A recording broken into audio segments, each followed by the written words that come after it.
Check out our Help Center with articles and guides on everything mentioned in this video and more.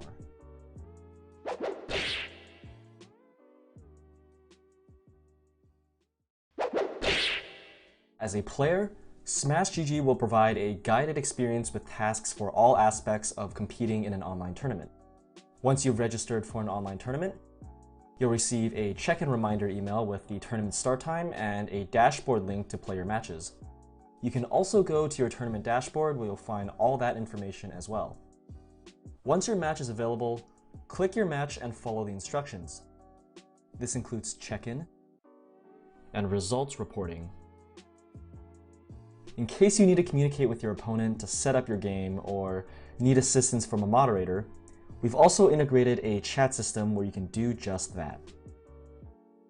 Once the match is over and you've verified your results, your next match will appear when available. Repeat until you're knocked out or have won the tournament. For more information on our platform, check out our Help Center with articles and guides on everything mentioned in this video and more.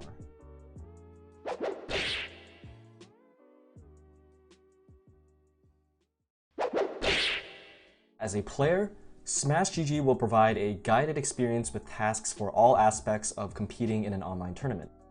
Once you've registered for an online tournament, you'll receive a check-in reminder email with the tournament start time and a dashboard link to play your matches. You can also go to your tournament dashboard where you'll find all that information as well. Once your match is available, click your match and follow the instructions. This includes check-in and results reporting. In case you need to communicate with your opponent to set up your game or need assistance from a moderator, we've also integrated a chat system where you can do just that. Once the match is over and you've verified your results, your next match will appear when available. Repeat until you're knocked out or have won the tournament. For more information on our platform, check out our Help Center with articles and guides on everything mentioned in this video and more.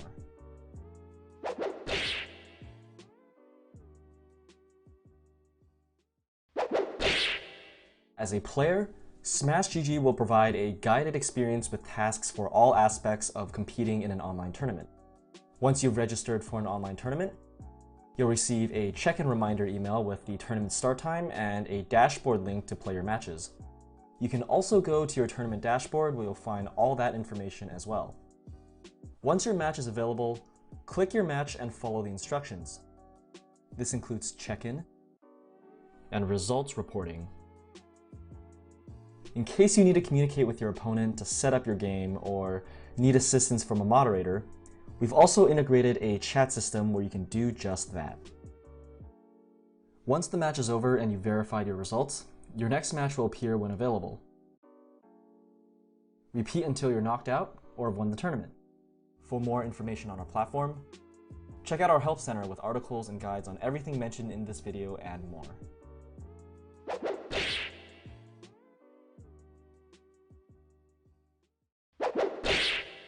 As a player, Smash GG will provide a guided experience with tasks for all aspects of competing in an online tournament. Once you've registered for an online tournament, you'll receive a check-in reminder email with the tournament start time and a dashboard link to play your matches. You can also go to your tournament dashboard where you'll find all that information as well. Once your match is available, click your match and follow the instructions. This includes check-in and results reporting. In case you need to communicate with your opponent to set up your game or need assistance from a moderator, we've also integrated a chat system where you can do just that. Once the match is over and you've verified your results, your next match will appear when available. Repeat until you're knocked out or have won the tournament.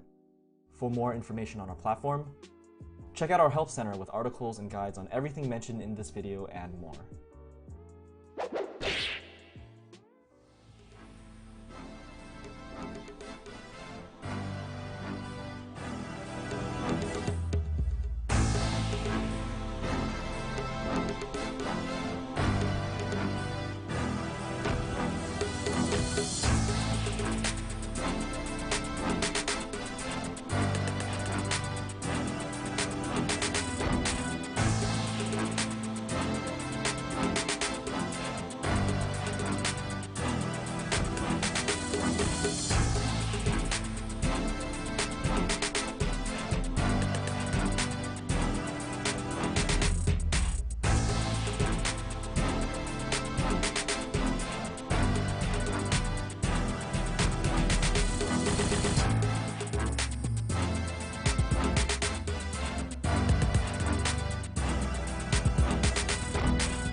What is up, everyone, and welcome to the return of the Combat Cup. My juices are flowing. We're ready to go. I almost fell off. What's going on, everybody? Welcome. Oh, David, I don't even know where to start. I don't even know where to start. Welcome, everyone. This is a dream come true. What's up, everyone?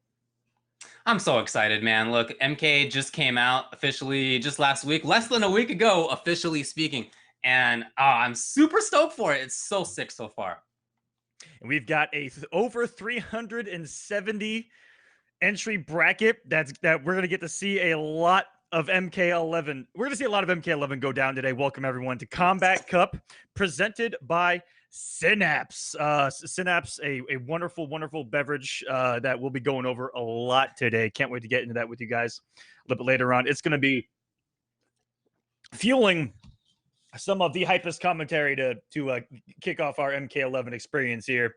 As like I said, 370 people signed up, David. That's an awful lot. We're going to see, I'm hoping, a lot of different matchups because the game's only been out for a week. And even the people that get to put in all the time in the lab, I don't know what half the cast does. Dude, I'm in exactly the same situation. I've been playing online a lot and I've been in training mode a lot. And I still feel like I have like 5% game knowledge. There's so much to know about every character. I don't know every crushing blow yet. How are you going to possibly know all of those yet? Let alone things like strings and what's plus and minus. I don't know. I know basically what my characters do, but I'm not even sure that I know everything about them yet. It's a super complicated game, very deep. That's why I really enjoy it so far. It's been a lot of fun, and you know the old tried and true method of learning has really paid off, which is get hit by it, and that's pretty much how I've learned. I'm like, oh, that's a crushing blow because it took half my life right there. But yes, you're absolutely right. There's such depth to the game, and I you know we see early footage of tournament play, and we get to see kind of who's up the upper echelon of strength just in the first week or so of the game. But really, there's so much to explore, and I can't wait to see what everyone's doing with every character, because I honestly, I could sit here and go, oh, so and so might be really strong because of these tools, but someone could come in here with any character and blow our minds. I could sit here and tell you that Kotal Khan is the worst character in the game, and someone comes on here and mops with Kotal, and I look like an idiot. Well, look, this is that stage of the game in the very early part where you basically have two sets of players. You have players who try to identify what the hot, easy stuff is immediately and go to that. And then they just keep going to that, going to that. You have the other players who just identify stuff that they like or that they think will be strong down the road. And they're going to bring in things that not everybody else is going to expect. So you have these two like warring factions of early top tier. Okay, this character seems really good. Let's just do it. And somebody else with their sort of training up and haven't figured it out quite yet. And maybe this week they're not going to have it, but you sort of see those early things that they might be thinking about that you didn't expect. That's right. And that's in every fighting game. Perfect example of this scene. Look at Blue Beetle in Injustice 2. When that game came out, everyone was like, what's the point of picking this character? Yeah. And then a little bit of development, damage, whatever. A little bit of development, and we're like, who let this fly? Yeah, pun intended. Sure. Yeah, it's just crazy what development and time does to a scene. And so, guys, who you think is strong, who you think is weak, that's really just hearsay at this point. What's going to come down to is what happens here in these brackets at these tournaments. The entire Combat Cup team is so happy to bring you guys something back and to kind of get back into things. And the next month is going to be incredible for a competition. You've got just this weekend, Naptown Clutch, Northwest Majors going on. You've got Summit of Time coming up. You got Combo Breaker coming up. You've got Earthrealm Dojo coming up. You've got 50,000 tournaments around the world. Or we're going to see a lot of competitive MK11, and I just want to see it develop and see not only who. Exactly. Yeah, even in week one, even in week one, I'm seeing people do things now that they weren't doing on day one. That's how it always goes. In week two, it's going to be different than in week one. It's this very fast development curve that we're going to see, that we always do see. We have been seeing it. Yeah, don't pick up the game and judge who you want to play somebody based on who Sonic Fox tweets out is dumb. All right, don't be that guy. All right, don't be like me and pick up Aaron Black after watching NLBC. Okay. Did you? Don't be that guy. No, but seriously, he's pretty strong.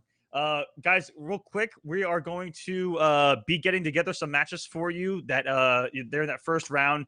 DQs are going to be going through, and just to give you a breakdown of what Combat Cup is, it is an open bracket, North America only, PS4 only, no Wi-Fi whatsoever. If you see your opponent has that little Wi-Fi icon, you ping an admin and go get them the hell out of here. And these are the rules and the prizes. Again, double elimination, first to 2. We're keeping this kind of in sync with what competitive MK11 is right now. And so we wanted to kind of honor what WB was doing with their Pro Tour. Timer, standard, everything else, pretty much standard interactables, random stage select. There's going to be tournament variations, and the DQ timer should be popping off right now.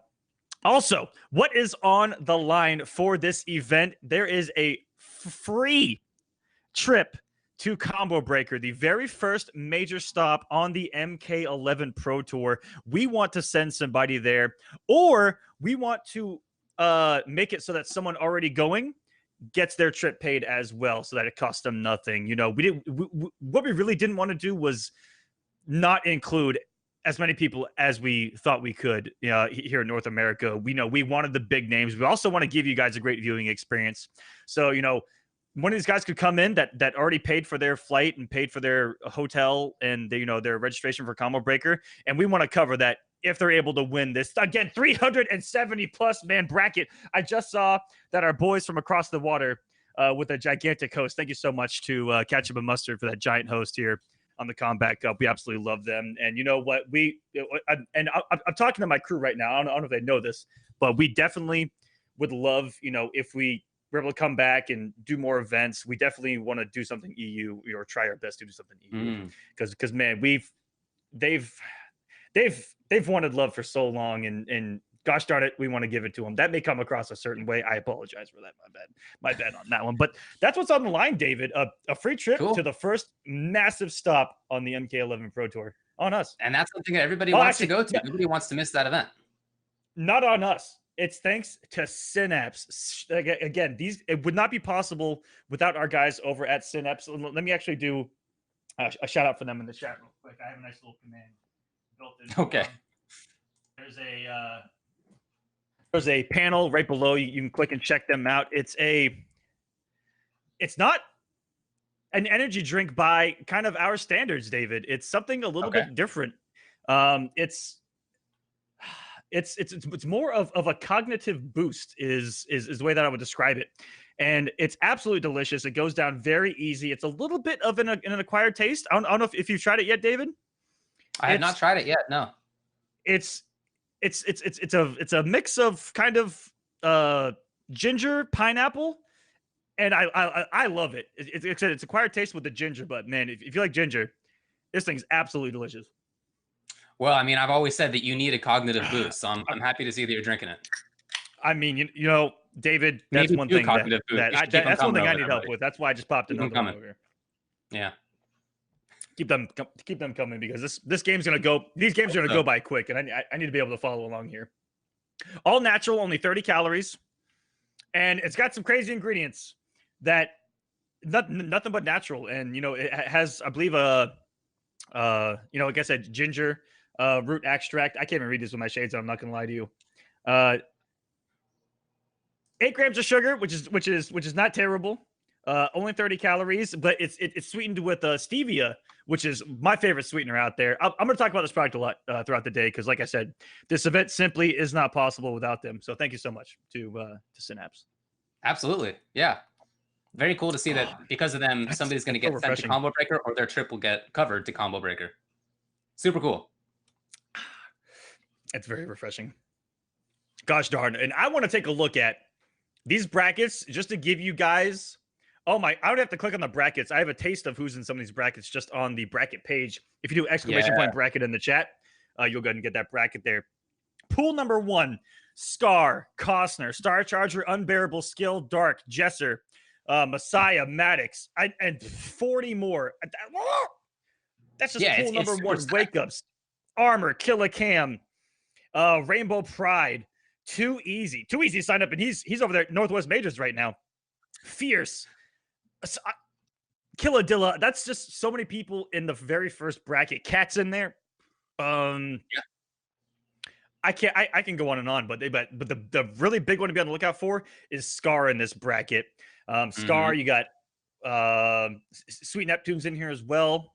Rainbow Pride Too Easy, just there on the top half. You got Cat coming, making a resurgence to the scene after. I haven't seen him since MK9 at a competitive level. Well, one of the cool things about this game so far is that there are people who didn't take Injustice too seriously, or who maybe that just didn't fit their skill sets. But MK is a different game, and there are people who prefer it / kind of their skill sets fit it better. So I know a lot of people who are coming into the game who haven't really been playing in the last couple of years, but were very good at MKX or MK9. I even know people who haven't really played Mortal Kombat in the past, and maybe they have been Street Fighter players or Marvel or anime or whatever. Now they're trying this game because they think that it looks really sick, and I think they're right. Absolutely. And also, I just got a quick reminder that if you guys thought that this looked absolutely delicious when I drank it, we're gonna be giving some away in the chat throughout the broadcast. Just a heads up on that. So shout outs once again to Synapse and our team over at the Combat Cup doing some amazing things. Looking at just pool number 2. I don't even want to talk about it. Gross, Cosner. Gross, right up there. Yep. Titanium Tigers. Big killers in this one. Star Charger. Who looked like he was moved from pool number 1 to pool number 2. Just big names, King Raj, big offline guys all throughout. That's just pool number 2. You got Cosner moving along already. Gross getting into his first match. Tigers looks like he's in his first match. I know he was dying to play. Messaged me earlier. You got guys like Station, who a lot of guys we saw come in Injustice 2, making their way through these brackets. Absolutely incredible to see. We got 8 brackets to go over. I'll just give you the gist of some of them instead of going into detail. Pool number 3, we got Gur. Ooh, all right. Look pretty good at NLBC, huh? Oh my goodness. Pool 3 is ridiculous. Gur, Basics, Deoxys, Hayate, Goonie, Magician, Royale, Aaron Demac. Aaron Demac over from, you remember Aaron Demac from when we did Cell Games? Yes, I do. Shouts to him. Pool number 4, Silver Rye, King Gambler, Get Wrecked, Kevo the Man. Woo. Jur, Blackout, who's also at North. Why is everyone at Northwest Majors also entered in the Combat Cup? I'm not going to complain. Shouts to you guys. Let's take a close look at pool number 5. Okay, so it looks like some of these names are actually moved around a little bit. So they may not be in the exact pool that I just specified. I may have to. Okay, yeah. Because what I was saying was that 3 had people like Biohazard in there. That looked pretty good. I had to refresh. My bad. Okay, got it. All right, so we're looking at the real ones now. So that one has. I'm looking at Biohazard. I see Crazy Fingers in here. Jur's in here. Let's see. We got Alcatraz in there. Royale's in there. Alcatraz. Ominous is in there. You got a Mike and Ike in there. A couple other players as well. That's the. Yeah. Coming over from Street Fighter. Yeah, my bad. I should have refreshed. I had them up before the DQs. It's all good, dude. Then in pool number 4, I'm looking at Honeybee is in that one. Oh, that's a dude to watch. That's a big dude to watch. I see 4 Canadians. Do you in this one? Yeah. Honeybee, Hayate, Sounds Like Pause, and Winter Wars. Wow, crazy. Oh my god! Actually, it sounds like Pause might be Northwestern. I can't remember, but Winter Wars, Hayate, and Honeybee. That's pretty savage right there. Dijon 6, also known as Top 7 Games. Kiltron. Hashtag Kiltron. Okay. Right there. Shout outs. Pool number 5. I see a name. Yeah. Okay. I see a name I'm really excited for in pool number 5 to make a return to our scene. After seeing him at the reveal for Mortal Kombat 11, Michelangelo. Yes, that's true. Yeah, he was telling me at the reveal that he was really, really excited to get back into it. And he's one of the people I was talking about who are not that into Injustice, or they just didn't think that it fit them. But he's going to be a top player in MK11. He was an X and a 9. Why not? Absolutely. Also in that pool, you got Gur moving into that pool with Michelangelo, King Gambler, who I got to play at a local just yesterday. Rock and Devore, one of the few, Young Monster, Cherney Volk, Alexander, Gandy Man. If anyone can, the Gandy Man can. Yeah. Goku Cooper, a bunch of others there. And I'm going to send some invites out for our very first match here on Combat Cup with a very familiar name. If you want to go over the rest of those pools, I'm going to get Nubcakes in here and Austin Lamode. Awesome. Yeah, in pool number 6, I'm looking at Silver Rye right up at the top. That's a big one. You got the Magician in there. Let's see. You got Illusion. Atai is in that one. couple other names that I have seen in the past as well. Basics, Magician, Blackout, Stabs from Canada as well in there. Yeah. Oh right, yeah, for sure. And so this match is going to be from pool number 7 because we got Nubcakes coming onto the stream. Deoxys in this pool as well. You got. I'm excited to see how Eli the Curry does. I know he's a strong player in other games coming into MK now. He is. That's going to be amazing to watch. We got this is actually around 3 match on the winner's side in there as well. Jeez, okay, this is a cool looking pool right here. Who is in top 8 of? What are you guys doing? That's true. Yeah, that's later today. He's in top 8 at Naptown Clutch. Naptown Clutch, and yes, he is. Yet he made the time to be in this one as well. Wow. Okay, what a grinder. Yeah, what a grind, you guys. There's a lot of tournaments going on, and unfortunately, there is going to be some overlap with events. You know, it's just unfortunately the way that it is. You know, there's only so many weekends in the year. That's just the way it is. I got here in the bracket. I just want to give a quick shout out to someone who's an absolute regular of my channel. Parsa HP getting through the bracket over Take Money. That's a pretty good win. He's going to move along to play either Kinetic Predator or Wizard Rick. Kinetic Predator, a really good player in Injustice and MKX. Injustice 2 and MKX going back. We've got Lego in there as well from Canada. And let's take a look at that final pool. And a late addition to the bracket with only like 1 minute left to register. Destroyer signing up.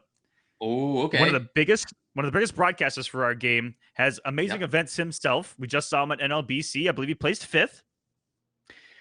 Also in this bracket, we got Emperor Combat, who we saw also at NLBC. This is pretty much just a New York bracket at this point. I see Beon in here. Goonie. Barrack Full Auto, a really big name here in the scene. Kevo, Kevo is in this one. Sicarios. Get Wrecked already falling early. That might be a sign of a change in the guard. Get Wrecked was a mainstay here. Wow, that's very cool. He was kind of a mainstay on here. Boiled Walnut, Aaron DeMack moving along as well.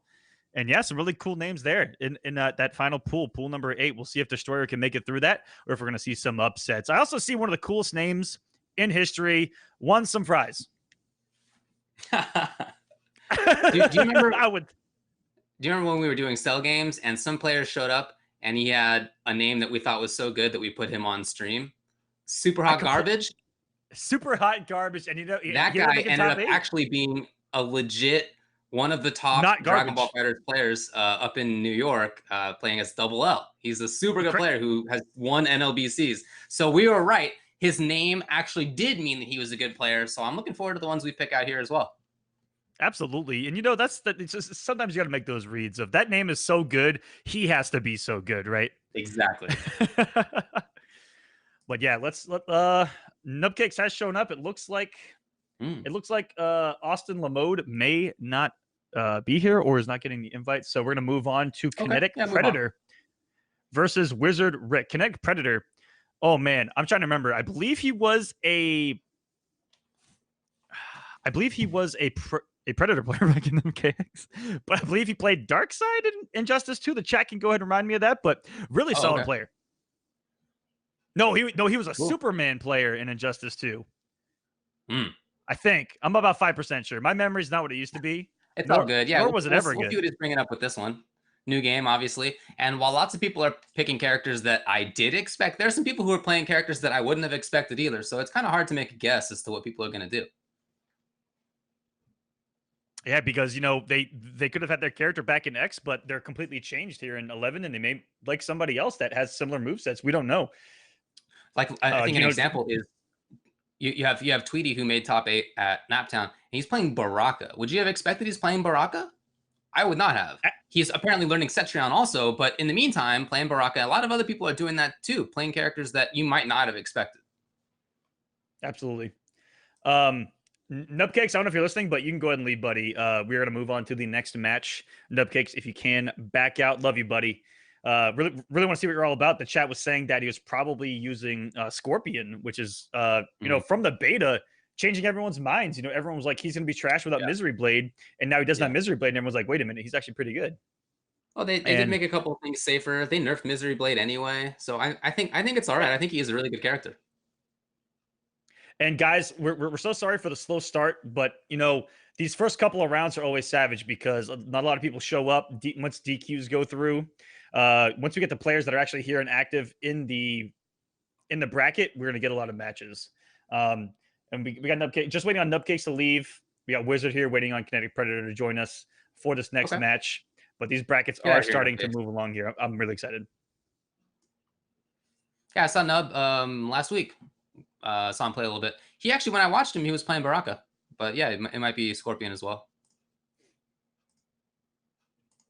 You know, there's I guess like a third school of people in addition to the pick whoever's top tier and also learn the character that you like. There's also people who are just like, well, I'm going to keep playing the character that I learned in the beta while I'm learning somebody new. I think Tweety's an example. I know a couple other people. I'm doing that myself. It's easy to keep playing the character that I played for basically a week and a half during the beta and the original stress test. It's just easy to keep that momentum. So, you know, you have all these different people using characters for different reasonings. You got it. I'm getting Kinetic Predator in here right now. Looks like he's not getting my invite, so I'm gonna send it again to him. Sent right now. Let's see.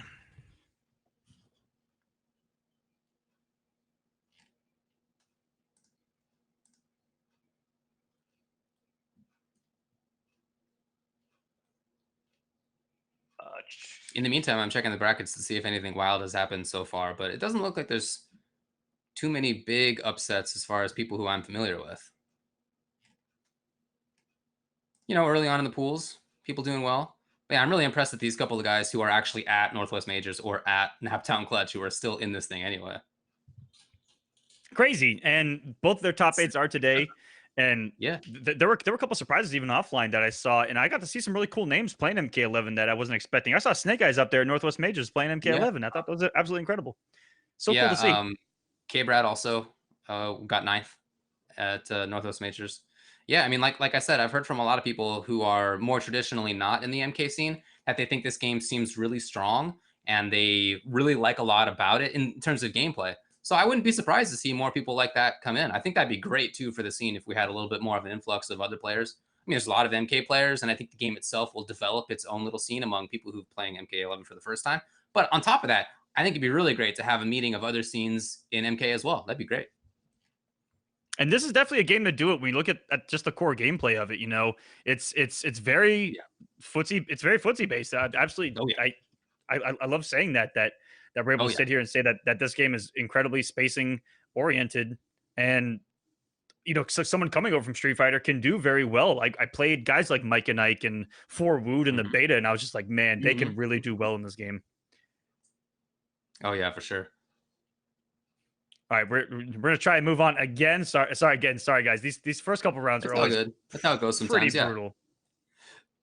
Yeah. In the meantime, I'm still checking the brackets to see if anything wild has happened, but looks like most of the players who I expect to move on have been moving on.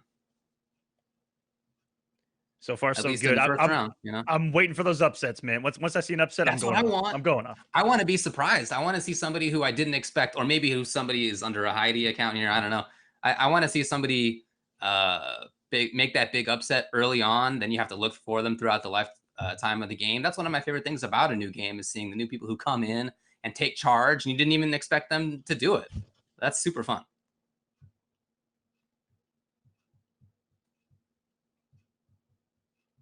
All right, we're trying to get Nubcakes back in here. It looks like some of these players have their settings to not allow everyone to send them invitations. So guys, if you can, set your settings to allow everyone to send you invites, okay? Because that is not ideal during other situations, but you definitely got to do that for this. Yeah. Yeah. Our first 2 matches have been delayed because of that. Just that setting. Got it. Okay.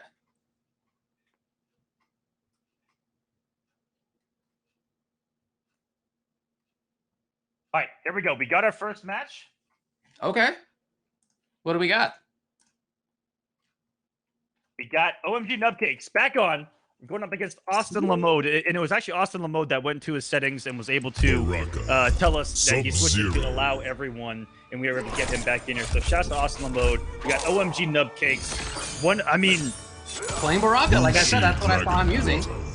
made League an injustice too. This guy's incredibly skilled, ladies and gentlemen. We're seeing a very skilled NRS player. Going to miss Austin Lamode, who I don't have much knowledge on, but he's level 31. Over Nubcakes is level 30. And he's going to bring with Sub-Zero, who is an incredibly strong character here in MK11 so far. He's got all the tools you want. He's got great mix, great range, and really good damage output. But we got Baraka here, who has been a menace since the beta alternator.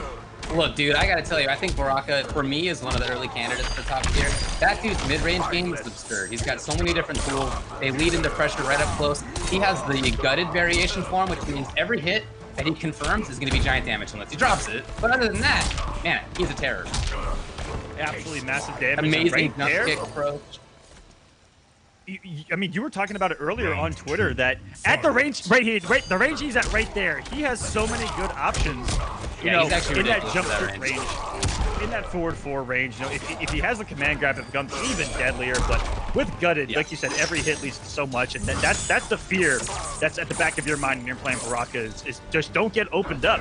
And Baraka doesn't have a lot of tools to open you up. It's just a very stagger heavy pressure, and look for the whiff punishes. Other than that, you're kind of swinging. Yeah, well, I mean, he has 2 quite different variations. He's got the one where all the damage is, and he's got the one that doesn't have much damage, but the big mix-up. Anyway, here we see Austin Lode, maybe a chance for himself. Got the corner. Oh no! That roll was right on front of him. We didn't see the punish. There is a window there where you can punish. And you saw beautiful use of that amplified projectile of Sub-Zero. In the neutral there, where Austin was able to get that thing out. And just a real quick touch on Sub-Zero's amplified ice ball. When it leaves his hand, it goes from 0 to light speed real quick and absorbs other projectiles. You saw it absorb the spark, but Nubcakes all over Austin Lamode right there. That was a clean sweep. Up 1-0. Can Austin make an adjustment? It looked like he was a little hesitant and might be kind of fearful of the buttons of Baraka with Sub-Zero, who outside of his projectile, you know, can't outrange forward 4. And yeah, I think that fear Nubcakes is using to get his way in. I think you're right. It's very rare. I haven't met that many characters in this game who feel comfortable at that range where Baraka is really strong. And because that's like literally half screen, it makes you consistently either want to move way back or way forward. But even if you move forward, it's not like Baraka's stuff's unsafe. It's just maybe like -2 or -5 instead of +2. Yeah, very good. And he's even a reasonable full screen threat, and he's got a decent fireball. It's not the best, but he's got a decent one. I'm curious if Sub-Zero has a tool that can punish both amplified and regular health spark on block, even at that distance. I wonder if his back one is able to punish that, because that would mean that Nubcakes can't go beyond that string like he's trying to pressure right now. I think that's kind of a gimmick with someone doesn't know what the exact frames are on the health spark. But my goodness, this Nubcakes just cooking right now. Ooh, maintaining pressure. Does he have slide or does he have the shoulder check in this one? I don't know the names yet. He has the shoulder. You saw him use that as an ender. Okay. Yeah, you saw him use that as an ender in the last, and it's very quick and adds on some great damage amplified. Yeah, for sure. Oh, gotta whiff punish that. If Baraka does whiff, it's like hard for him to whiff, as you're seeing right now with forward 4-4. But if he does, you gotta make him really regret it. Oh my goodness. You just saw Nubcakes use every mix in the book. Max distance sweep, back 2, and jump in. That was absolutely disgusting if you're Austin Lamode trying to figure out what a shimmy into the low. Yeah. Nice job. The confirmed comms out of Austin Lamode. Not too much pressure. Wow, okay, that actually just happened to work. That was sick. Oh, this is a tough situation to be in. Cannot take another hit. No, and you know, that right there, if you're Austin Lamode, that's your time to go in. When you see Baraka doesn't have that amplified health spark, he cannot chip you out. He needs that amplified to make it a mid, and he chose his time in to go in correctly, but Nubcakes was all over with that down 2, and he is taking this man's face off. It's not very nice, Aquaman. It's not very nice. It's not very nice at all. Wow, but you know what? Speaking of cognitive boost right there, I think we have Baraka sponsored by Synapse. That's a literal cognitive boost right there. It's a literal cognitive boost. He's gaining the knowledge of his opponent right there. That's what Nubcakes is all about. And that kind of is what Nubcakes is. He's a very methodical player that does a lot of work in the lab and always comes prepared. Yeah, what do you think about Sub-Zero so far? I mean, he's quite different, obviously, than he's been in the past couple of iterations of Mortal Kombat. Not really the trap character anymore. Pretty different. What do you think? Yeah, so he's... I don't know if it was intentional or not, but I think that they wanted Sub-Zero players to try a little harder.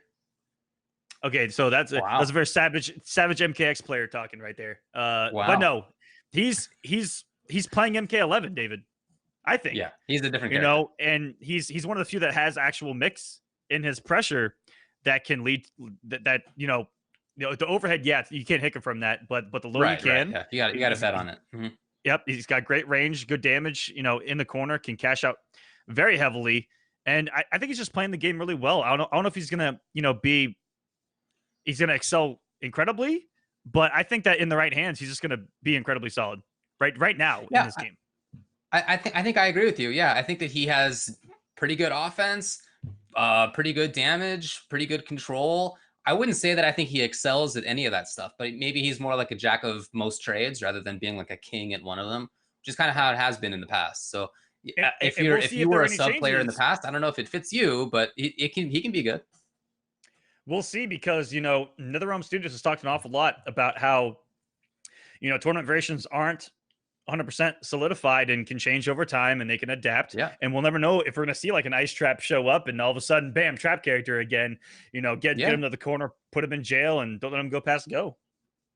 That's right. Yeah, he does have that variation where the little kind of ice thing sticks in the little mid air right there. Yeah. I don't know what it's called. It's not an ice tongue. It's much smaller than that. But it is a trap, basically.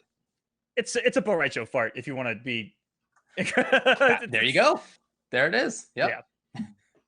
And we've got coming up next, we've got Stay Hungry going up against Illusion. Not the Illusions that the NRS scene knows a whole lot, but Ectopic Illusion, who comes from the KI scene and did really well last time that we actually ran a KI circuit.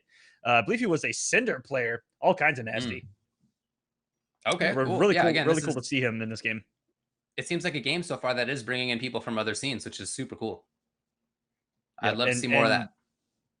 I wonder who he's playing coming from over a game like KI and like a character like Cinder, because that game had everything. You look at a character like Cinder, yeah. he was kind of playing Marvel a little bit. But that game's characters were so unique. Each one was so different from each other. I don't really know that there's like a good Cinder equivalent in this game. Yeah, right.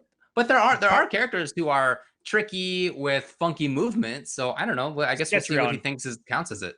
Cetrion, really? Cetrion, even though he just got in here and his character card is Geras, which is I don't like Cetrion for sure. No, I mean I like her. I'm playing her. Yeah. I just don't think that a Cinder player would use Cetrion. That's all. Oh no, Cabal. Let us stay hungry. Cabal has been kind of under the radar since launch. Oh yeah, dude. And he is running right under the radar. Good. He is right fast under the radar. Good. And we've got 100%. Illusion breaking out Geras, who has been highly regarded as one of the strongest characters so far in the game. And this is two very strong players that I don't know too much about. Really strong characters. Geras versus Cabal. We're already seeing 4 different characters in our first 2 matches. That's what I like to see here early on in MK11 is variety in the raw Nomad Dash. Are you kidding me right now? Get in there a little bit. Oh, dude, you know what? That's a 6-frame wake up. I've tested, and so far that's the fastest one that I've found. I haven't looked at all of them yet, but that's wild, right? 6 frames? Ugh. Geras is definitely one of sitting at like 11 and 13 frames. We would definitely call him privileged. He kind of has everything that you want. Yeah, he's a super good character. This is the command grab variation of him, which has great mix-ups, great corner carry, but both variations for him are really strong. And he is one of the few in this game where both variations are viable. So far. Yeah, 6-frame ball rug headbutt. That said, we were talking about Geras. Meanwhile, Cabal slices right through that corner just like that. Phenomenal zoning. Right? He has phenomenal zoning, great pressure, great buttons, safety, the range. Mix up as well with that low hook. But the situation does not have low hook. The one has low hook also has the slam. And this one, you saw he had the no match cancel, which keeps things kind of juicy here in the pressure. And if you have again, he's making such good use of headbutt. He's got the corner for himself now. This command grab, the situation afterward is maybe not the greatest, but he does have corner control. Confirm it, yes. Oh man, we're talking too much about Garrus. Look at this dude, stay hungry. Ripping up. Oh my. And that cancel. It's not quite death, it's so close though. Gotta watch out. Nice! Steals the deal. Wow. Woo. What a start here. Just hungry, looking hungry here on Combat Cup. That cancel, you know, makes his pressure so unique. You know, he's one of the few that does have that ability to cancel, and off of certain things, he actually does have some plus frames off of it as well, and has one of the best mids in the game with that forward 4. Now, as a side note, this man Stay Hungry 2-0'd Dr. Stabs last round. Okay. Gotta respect him. He's on his way to a 2-0 the way that first game went. Jeez. Oh yeah? Fight fire with fire? Oh, maybe. Is that too soon for a Cabal? Is that too soon for a Cabal joke? Maybe. Oh no, he's not gonna go with the burn victim anyway. It's Garrus after all. Gonna go back to Garrus. Garrus is really strong here. A couple guys in chat saying my boy Stay Hungry. Even Des. Yo, what's up, Desda? Okay. Fight. So possibly someone that, you know, a lot of people know of, and it's gonna try to make a name for themselves here early in MK11. This is really cool. Again, the cancel. Those cancels are cool. They're fun. You can interrupt. It's not like free pressure afterward. He's just trying to. It's a big mix-up. He's taking a risk in doing it. And this variation, unlike the other one with Cabal, has a combo extension with that amplified dagger. You know, if you look at this other variation, all he has is the low hook. He's got kind of that tornado spin that's doesn't have much to any use in his arsenal, but he's able to have that mix-up game sacrificed for the hit confirmable launcher in this one, as well as the Gotta see something now. No, he just goes in for 4-2, 1-2. It's just a safe option, but not much of a mix-up there yet. Oh, he's in trouble. Stay Hungry. He's just rampaging.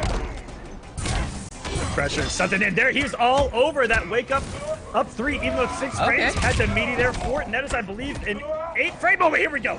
Okay. Again, can't take anything. I got a duck. No mad dash. Not yet. Okay, just dump it. Probably fearful of one of those back one, you know, big buttons there of Cabal there on the ground. That one right there. But that was easily one hit away from Gears taking that round with a crushing blow. I'm so frightened of Gears being within touch distance. Oh yeah, he's definitely a momentum character. He can definitely do that.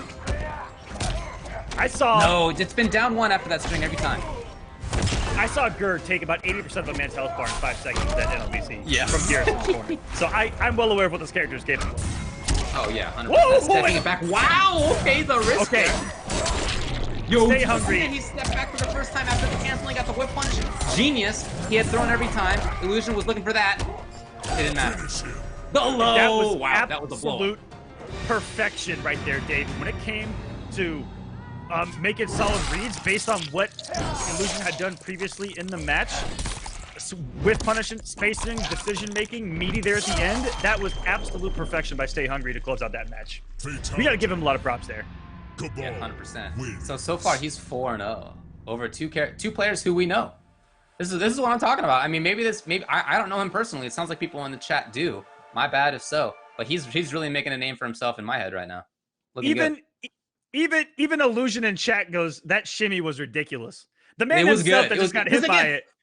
There had been so many cancels into the throw. That was like the whole set. And then finally, when Illusion was like, all right, I see what you're doing. No, that was when the mix-up came. It was beautiful. That was awesome. That was a really good match. Awesome stuff, Stay Hungry. Can't wait to see what you're going to do here later on in the bracket. I wonder who's going up, possibly going up against even later. You know, getting a couple wins gets you closer to top 16 where you're going to start running into names left and right. Who do we got coming up next? Aaron DeMac. No, we got Furious Pillow versus Splash. We saw Splash at LBC as well. Then we'll have Aaron DeMac versus Boiled Walnut, and then Mike and Ike versus Devil Trigger. Okay, cool. This is so cool to see so many names. MK11's bringing us all together, man. Very similar to how, you know, on the launch of Dragon Ball, we just saw everyone playing, and it was just a cool time. Those are some of my favorite times, man. New games come out. Lots of new people are trying them out. everybody's got their own idea about how the game's going to end up, which characters are good, which characters aren't, what makes a character good even. Now is the time for our battle to see which one of us is right. I have my own ideas. We'll see. Let's get the Splashman in here. I'm gonna take a look at some of the brackets too that are moving along just fine. I'm taking a look. Looks like Biohazard is skating on through. He's gotten a couple of 2-0s for himself. Scar moving along as well. Play against Crazy Fingers next time. Jur's making it through. I'm looking at pool 3 right now. Same thing with Royale. The Splashman. There you are, Splash. All right, let's get these guys in here. I'm looking at pool number 1. Cat going down early to Matrix. Matrix is one of the really, really young guys in our scene that's up and coming. He got a top 8 at KIT, and his mom popped off. It was kind of infamous earlier in the year for MKX. I think it was. It was so cool. Very young guy, up and coming. Too easy. Hasn't had to play a match yet. I don't know if he is going to play with him being Northwest Majors. But there's a really old name in that chat. Broba Chet. I haven't seen that name since MK9. Moving along with Lord Raiden, who is a very strong, again, footsie-oriented character. He's all about setting up whiff punishes with a very strong mid and really big damage. Raiden's I've heard really varying things about that character. I'm happy to hear that you think he's strong. I've heard other people think that he's quite weak. So it's again, that's one of the situations where we're all trying to figure it out. Okay. I think he's okay. Okay. That's about it. All right. He's okay. He's not quite top tier up there with Total yet. Is that what you're saying? Here's Raiden. They're always gonna take a risk for a launcher, and that launcher, if you don't know how to punish it, he gets it with murder. There's a spin that he does that has 3 hits on block, and you can crouch the last hit and whiff punish him. But if you don't, he's safe. But that's about kind of what he revolves around. But he's still incredibly strong. He's got a teleport, which kind of messes up a lot of neutral in this game. Just having a teleport. Look at Cetron's second tournament variation. Look at Raiden. There's like, and then zoners kind of go, oh crap! Now I got to play a footsie oriented game, and maybe that may not be their strength. Scar winning his first game 2-1. He was actually taking the distance very early already in this, and he was using Scorpion versus Jackie Bay Briggs from Draman Kuratani, who I haven't seen that name in a long time. He's going to be facing Killa Cam in the winners quarters of that. Like I said, Brobachet moving along. Fierce moving along. A few others there in pool number 1. Waiting on... Who am I waiting to get? Furious Pillow. I'm waiting on you to join us if you can, buddy. I'm going to send one more invite. And if you don't come here, I'm moving on. Okay?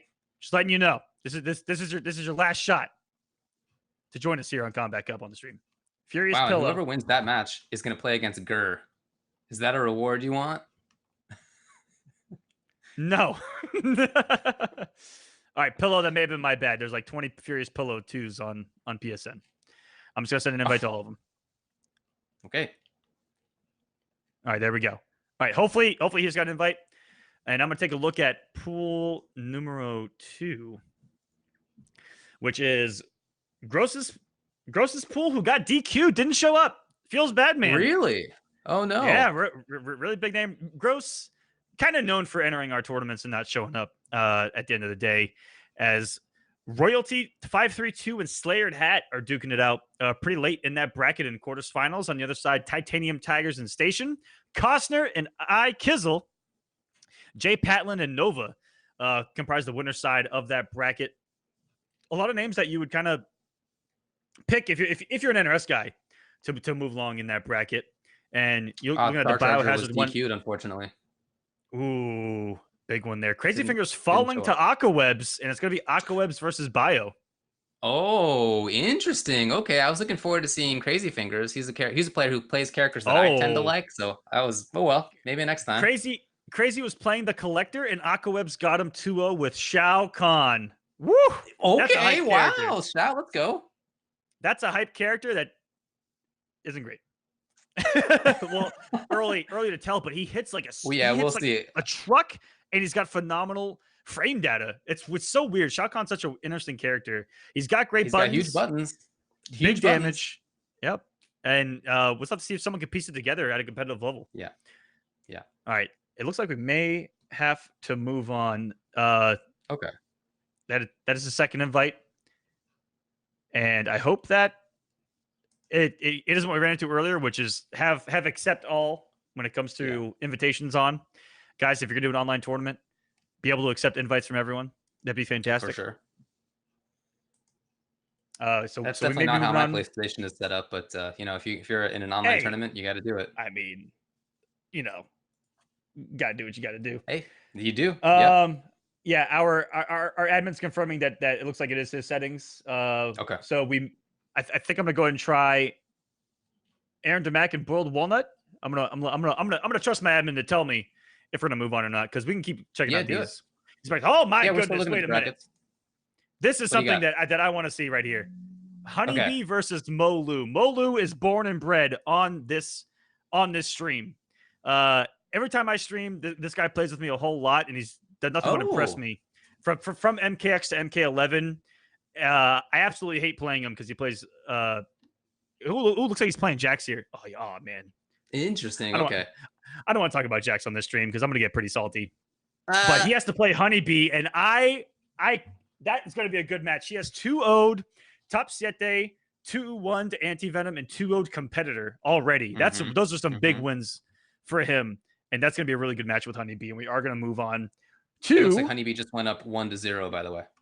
Yes, he did. Aaron DeMack versus Boiled Walnut. That's what we're going to get here. Ooh, Boiled Walnut, who was one of 3 Cyborg mains in the world in Injustice 2.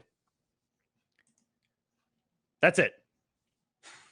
That's about all I've got on Boiled Walnut. That's the whole resume. Okay, cool. Yeah, no. And Aaron DeMack, of course, who I know from the Dragon Ball Fighter scene. I don't know. Yeah, I know that he was playing NRS games too. Yeah, he was definitely playing Injustice. Yeah, I ran into him on ranked a couple of times. Ooh, David with the memory. Oh, I wish I had that kind of memory. Well, I mean, I remember because I saw him on Cell Games. Luckily, I've got Synapse here to help me out. Okay, yeah, you got to have those cognitive boosts, man. Stack them up, stack them up. Right, in the meantime, I'm looking at pool number 5, and it seems like although Gur hasn't played yet, we do have King Gambler making it pretty far through. He is now in winners semis of that pool. So he's made a deep run already. He's one of the few that's still playing Devora, I think, in the entire scene after the day 1 changes to her. But I will say that I had to play him in the very first round. There's Pillow. Wait a minute. Yeah. Dang it. Yeah, we good? I think I just sent. Did we move on too fast? I think we did. All right. So while that's being resolved, like I said, I had to play Gambler yesterday in round 1 of our local, and I had to put him down 2-0 because he had no idea what the hell Kodokan does. But he still ended up outplacing me, which is kind of sad.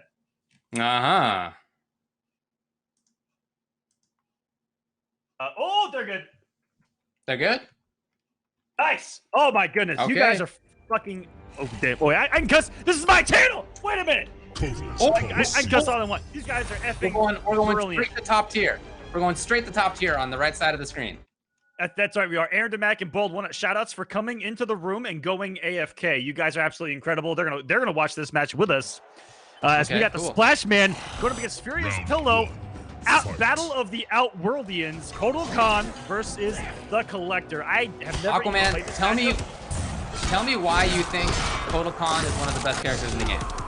All right, he picked of the 2 variations, the one that I thought I would never see in competitive play. And as I live and breathe, I'm watching Kotal Khan Jaguar Panther variation, and that blood totem is absolutely disgusting. So this is one of the characters. This is one of the characters I think with development could be really good because that blood totem is an absolute game changer. If you have 3 stacks of blood totem up, you're probably, if you had 1 hit, you're getting half your health back. It's actually that crazy. You get about 150% of the damage you do back itself. Right. So if you do a down 2, you're getting about 240 health back. It's absolutely crazy. And moving on by. Oh my god, the absolute guts. Best closeout move maybe in the entire game. God Ray. This is a character with a teleport in Collector. Collector was like, I'm not seeing that, I'm out of there. And even still he died. I do the same thing though. When you put that out there, that's the most optimal time to teabag. if you're going to an MK11 because they actually can't do anything about it. It's really good to close out when they're at a magic pixel. And he is just swinging with these big buttons of Kotal, but he needs to be careful, you know. If you overcommit with Kotal Khan, you're going to be punishable. And even his staggers are negative. So as long as you're looking for that pressure for a stagger, chances are you're going to find an opportunity to not only press the button, but to punish it. Oh! Didn't do anything about it. Ooh. He's really swinging with that high a lot. That thing has great range. What's the notation on that? That is his back 2-2-3 string. And, back two, and okay, you see him throwing it out a lot because in this variation, it's his best launcher. Actually, early on, he's able to sneak an instant dash down 1-4-1-2 conversion off of it, which is his most damaging combo. Not only in this variation, but even the other one, back 2-2 scales really well. Big boot, and that has variable block stun. That big boot of Kotal Khan's max distance can be upwards of -1, even +1 on block. Okay, yeah. I think normally -3. That makes sense. Ooh! Ooh! Wow, he tried to stagger, but no. Flash was right there. He isn't MKX Kotal Khan. He's where he was the stagger god. In this game, he is simply not. His frame data says, no, you are not, sir.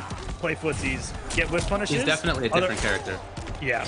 And I talked with Coach Steve a lot about him over the past couple of days, and he really is built around his walk speed, dash speed, wave dash speed, and getting people to whiff by your movement.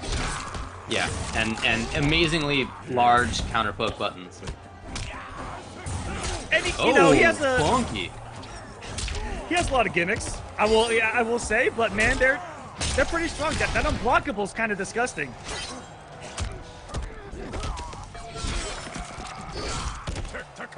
We're on the corner, and throws are running. If you think about it, throws beat everything on wake up, but up 3. So why not? Oh my goodness! Just swing with a down 2. This is a really good match between Furious Pillow and Splashman. Right, finish it with the down 2. Looks like there might be a little bit of unfamiliarity by Splash against Kotal Khan's buttons, but it looked like he made a little bit of adjustment there, round number 2, to wait and look for a stagger. I'm telling you, he's going to be minus, I think, on almost every stagger in the game, minus enough for you to take a turn at least. One of his best ones, he'll be -4, -3 here and there, and that's at best. So when you're fighting Kotal Khan, if you have the means to try to make him whiff, do it. Walk back, throw your projectiles. Unfortunately, Collector's not really that style. Yeah. And if I'm being honest with you, I don't know what style Collector is. I don't know if he could be defined. Yeah, but part of why I was interested in playing him at first, and then when I started playing him, I just wasn't really that sure what to do, and there were more interesting characters for me, so I didn't want to stick around to find out what he does. But the more that I see him, the more that I think he is good. I like some of his space control options. His movement is cool. Some of his mix-ups are all right. He's just an unorthodox kind of funky character. Oh no, you need to be careful there! No, oh you can't. Goodness. Yeah, you can't do that. You can't do that against Kotal. All right, but now you can. Yeah, okay, fair enough. That thing could be a game changer. Like Kotal Khan, that's one thing you have to look out for if you are trying to zone him out. Just look out for the stun disc. Crushing blow, and how you counter that is you just constantly move forward while you're throwing projectiles. Stay out of the full screen range because it's only going to trigger full screen.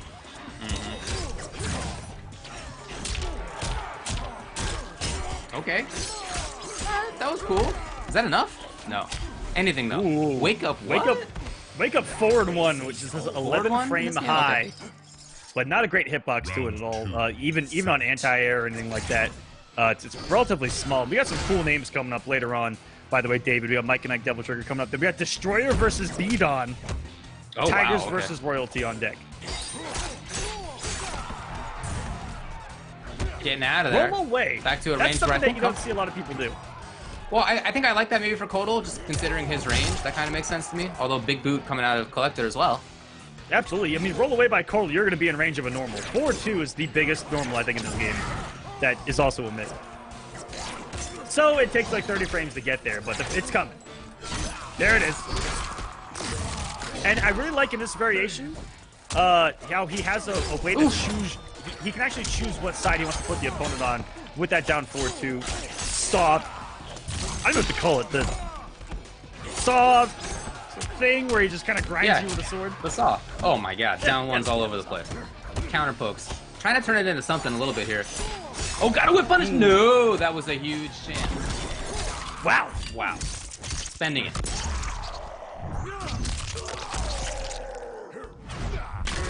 This is one of the cooler ones. Oh! I think that's so cool right there at the end. Yeah. Summons a totem and hammers. He hammers. Gotta watch over the sword further. Oh, they had both the same idea. Oh, really? Oh, He pressed no. the button?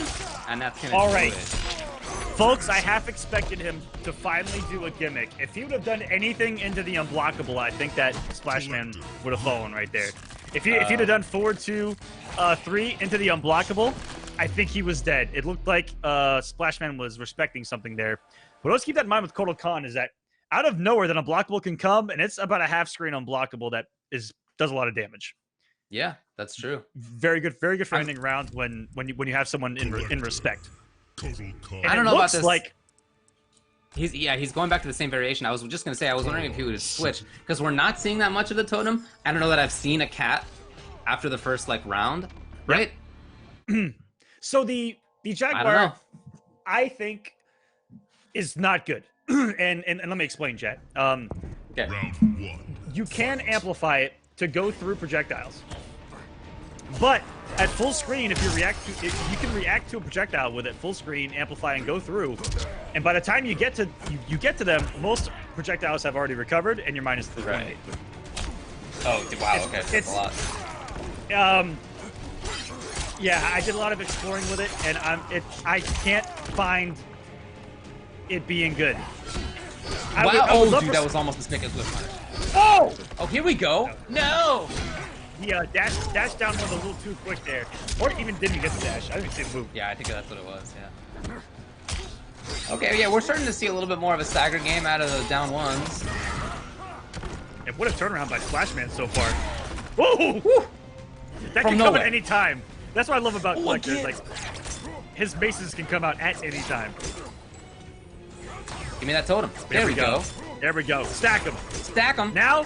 Okay. Oh, now maybe go in. All right, if he gets 2 hits, Half-Life is back. Oh my god. Oh my god, he can't get touched. He needs to get something there. He has to make the level 2 totem count, and he didn't get anything for it. Yeah, he's in big trouble. Absolutely feels that man right there. Look at all this blocking come out of Splash. I like the change in gameplay. Oh, here we go. Some damage. Nothing crazy in this variation unless you're getting that back 2-2. That's kind of the downside. And that's going to be time expired. Oh, no. Okay. I think that's the first timeout that I've seen. Round 2. But that was really well played by Splash. He knew exactly that he just couldn't get hit, and he knew it, and so he's blocking it out. It's a really smart play. Check. Correct in the check. Kotal Khan's Blood Totem does not go away on hit. Oh, my goodness. That up 3 is big. That's what makes that Blood Totem so strong, I think, is a game changer in this variation when you're down on health, or even, halfway on health. Is that it is really strong. You see the guts of him just walking up right there? Oh. Bolo. Out of that, I don't know about that, dude. That was just going to be the command grab. And he lost a lot of defense for it. The damage is pretty much already done at that point. And I find myself in that situation of breaking away in bad moments like that as well. And wow, Splashman looks like a completely different player right now in absolute full control of this match. And what a dash up down one. So smart to cover again. Harassment! Oh my god, he blocks finally. Oh, trying the big swing. And here again, Splash is back to this just ranging out. He tried it. Is that punishable to overhead follow-up? Yes, if you have a button that is quick enough. But so like at that range, probably not. Splashman. Oh, wow, no. Chill, dude. Chill, man. Are we going to see a Mercy today? Not seeing it I hope so.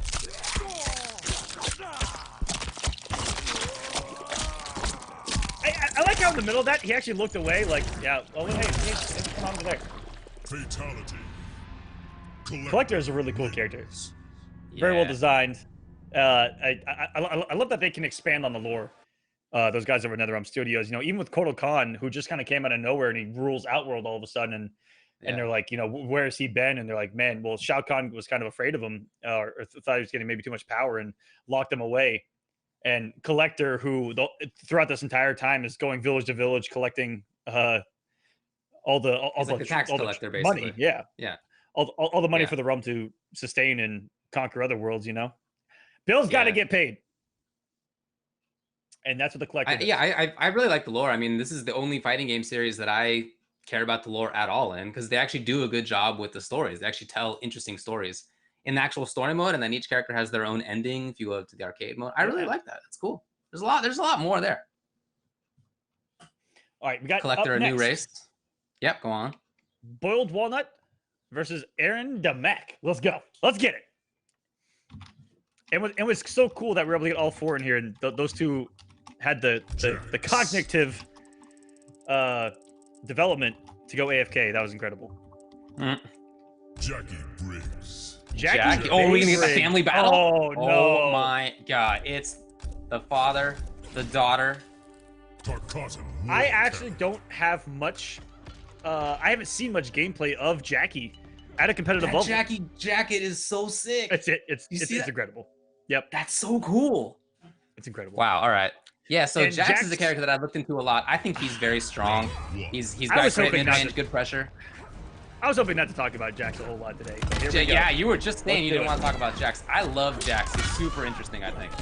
He has got a mid that he is going to 50-50 you off of, and when his arms are fully loaded, that guess turns into a crushing blow 2 of the 3 ways. Yes, it's a big bummer. But not combo heavy at all. He's really all about the crushing blows and those quick guesses on the mix-ups. Oh my goodness! Okay, well, Walnut's making a good showing so far. Gets to show you. Holy crap! Some good damage. Yeah. Wait! You know what? Look, I really like Jackie. The only reason I'm not playing her is because clinch is actually a hit, not a command grab. You know me, I need the grabs. But other than that, I love everything about her. She's got such cool movement, such cool pressure, good damage. I'm her actually moves just look cool. The animations are actually super cool. Also, she looks really good in this game. Talk about a 180 from MKX to this. 100%, yeah. She, in my view, was such a throwaway in the last game, and in this one, she's really interesting, really fleshed out, looks great. Walnut is. Look at those like little cancels. Looks like he's playing MK11. You know, he's got a stand jab anti-air. Are you kidding me? It was a wake-up stand jab too. Okay, the crush comes. Decent damage. Swing and miss. Oh, here we go. Daddy on the offensive? No, he backed off. Oh, gotta watch out for that. I love that little. Oh, that was a chance for whip punish. There you go. Good round. Man, what are you gonna do? Now, with those heated arms, guys, so much. His game really does change around him. You know, gives him an extra projectile, gives him 3 extra crushing blows that do so much damage. But Aaron Demack hasn't got much going here. It's been Walnut controlling the pace of the match, and his movement has been incredible. That's it. Aaron. Okay, yeah, the little staggers come. That's one of the coolest things about her, little cancel she has. Okay, there's Aaron, though. Keeping his eyes on things, not letting them just go by the wayside. And he is close. Oh, here we go. The arms are fully loaded. And now, this is the guessing time. All he has to do is get her in the block center of that mid and let the 50-50 do the work right there. Oh, no. But that's not going to happen if those arms go away. Escape failed. Escape failed. Oh! Let me see that throw crush. Oh, no! Aaron Demack gets right in there. These hands are going to be hot. Steaming hot hands. Bam! Woo. He has somehow avoided this mix-up so much. And then he's going to beat it. Oh. What a comeback by Aaron Demack. Beautifully executed, but I am so impressed by Walnut's execution, movement. It looked like he was really, and this sounds weird, it looked like he was very good. I don't know how else to what a nice thing to say. I don't know how else to say it. Yeah, I thought that was legit, dude. It was very cool. He had the movement down, he had execution down. I saw him do a stand jab anti-air. That's like the mark of a pretty damn good player right there. But that was like Demack a wake up stand jab anti-air, by the way, too. Yeah. It wasn't even in, like, he was waking up, he knew it would work. That was super sick. Who does that in this game? Nobody yet. Jump kicks. Because jump kicks are really hard to anti-air. But really good stuff by Aaron Demack to kind of, oh my, I was going to say to hunker down, and that would have been the worst thing to say, given the variation name, but he played nice and patient, especially after that round number 1 where he just got kind of decimated there in the corner. He's played patient, you know, looked for his, not necessarily even openings, had some good execution there, picking up off a couple of down ones, and he just kind of either waited for Bold Walnut to make a mistake, let him kind of swing a little too much, and our game session has desynchronized. Just like that. Get back into it. Okay, well, wonder they'll work on that. But yeah, I felt that was basically Boiled Walnut's. He was dictating the match, and sometimes in dictating the match, you can overextend and then get punished, and it goes badly for you. And I really feel like that's how Aaron Demack ended up winning it. That he kind of was capitalizing on when Boiled Walnut was going in too hard. But still, Boiled Walnut showed that he can dictate the pace of the match. And so if he just kind of backs off just a little bit, I feel like he can have a lot of control. If we get to see that. Let's get them back in here. That was weird, but let's get them back in here. I'm so excited to see Jackie gameplay for for the first time at a competitive level. She's so cool. It was really cool. It's when you go by hearsay in our community, a lot of bad things can happen because I can hear from people, yeah, Jackie's bad, no one plays her, and then I see that and I go, wait just a dang minute, who lied, right? But Jack's definitely strong. I'm really impressed that Walnut was able to avoid so much. Okay, this is gonna sound bad. I'm impressed. Okay, I guess I'm gonna say that I'm impressed that Aaron Demack didn't hit with anything crazy in one. Like he actually didn't hit him with any of the broken stuff, if you want to call it that. Again, he avoided all the mix-ups altogether. And for Aaron Demack, it was just down to straight hits here and there. Ooh. And that fatal blow at the end at the end of game number 1 really took the wind out of Walnut, who was in full control, had all the momentum. We'll see if that changes around here in game number 2. Yeah.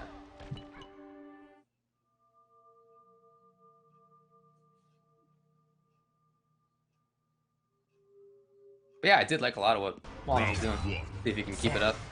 Maybe not overextend in a couple of ways that we did see. Okay, it was the same opening as last time.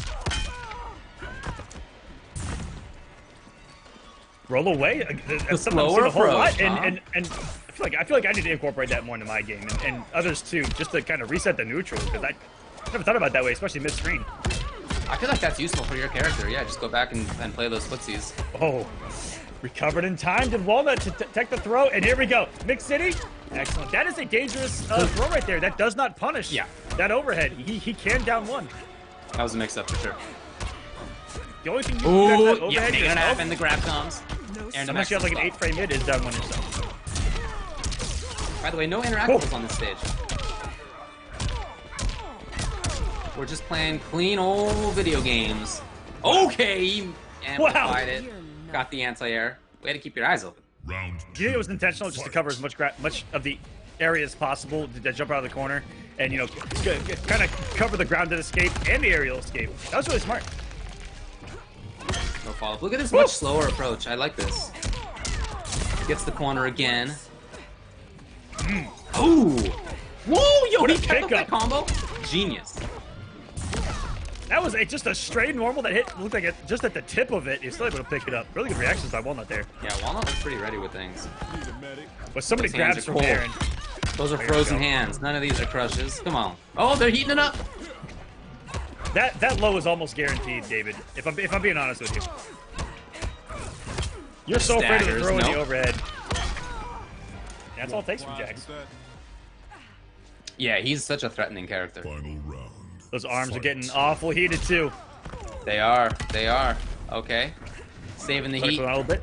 And he actually had access to an extra projectile while those were heated as well, where he can send the nukes. Yes, he can. Those are some great projectiles, but he chose to save it. Juggle it. Yes, clinch it. And jumping it back. That's been the idea a bunch of times here. Okay, trying to follow up. Not this time. All right. Make it good. Oh, well, that's pretty good damage already. So I almost do the same thing. Jax's up 3 is pretty hard to backdash in most characters and get a whip punish on.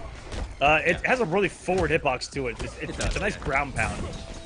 And so I like his idea to jump back and try to catch a whip punish that way, or just apply pressure. Those heavy hands, they're hot. Can't get touched.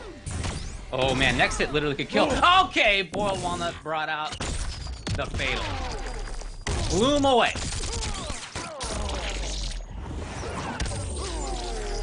Okay, so do you think that she's worried about those bullets coming back and hitting her? Right? That'd be my concern if I were exactly. I also want to know who at NetherRealm was like, guys. Like you just picture like a meeting at NetherRealm Studios. Someone walks into a room and is like, guys, I got an idea. Yeah. Yeah. What All if? right, pitch it. What if she shoots a wall Okay. and then they just come back and hit him again? Ship it. Love it. Genius.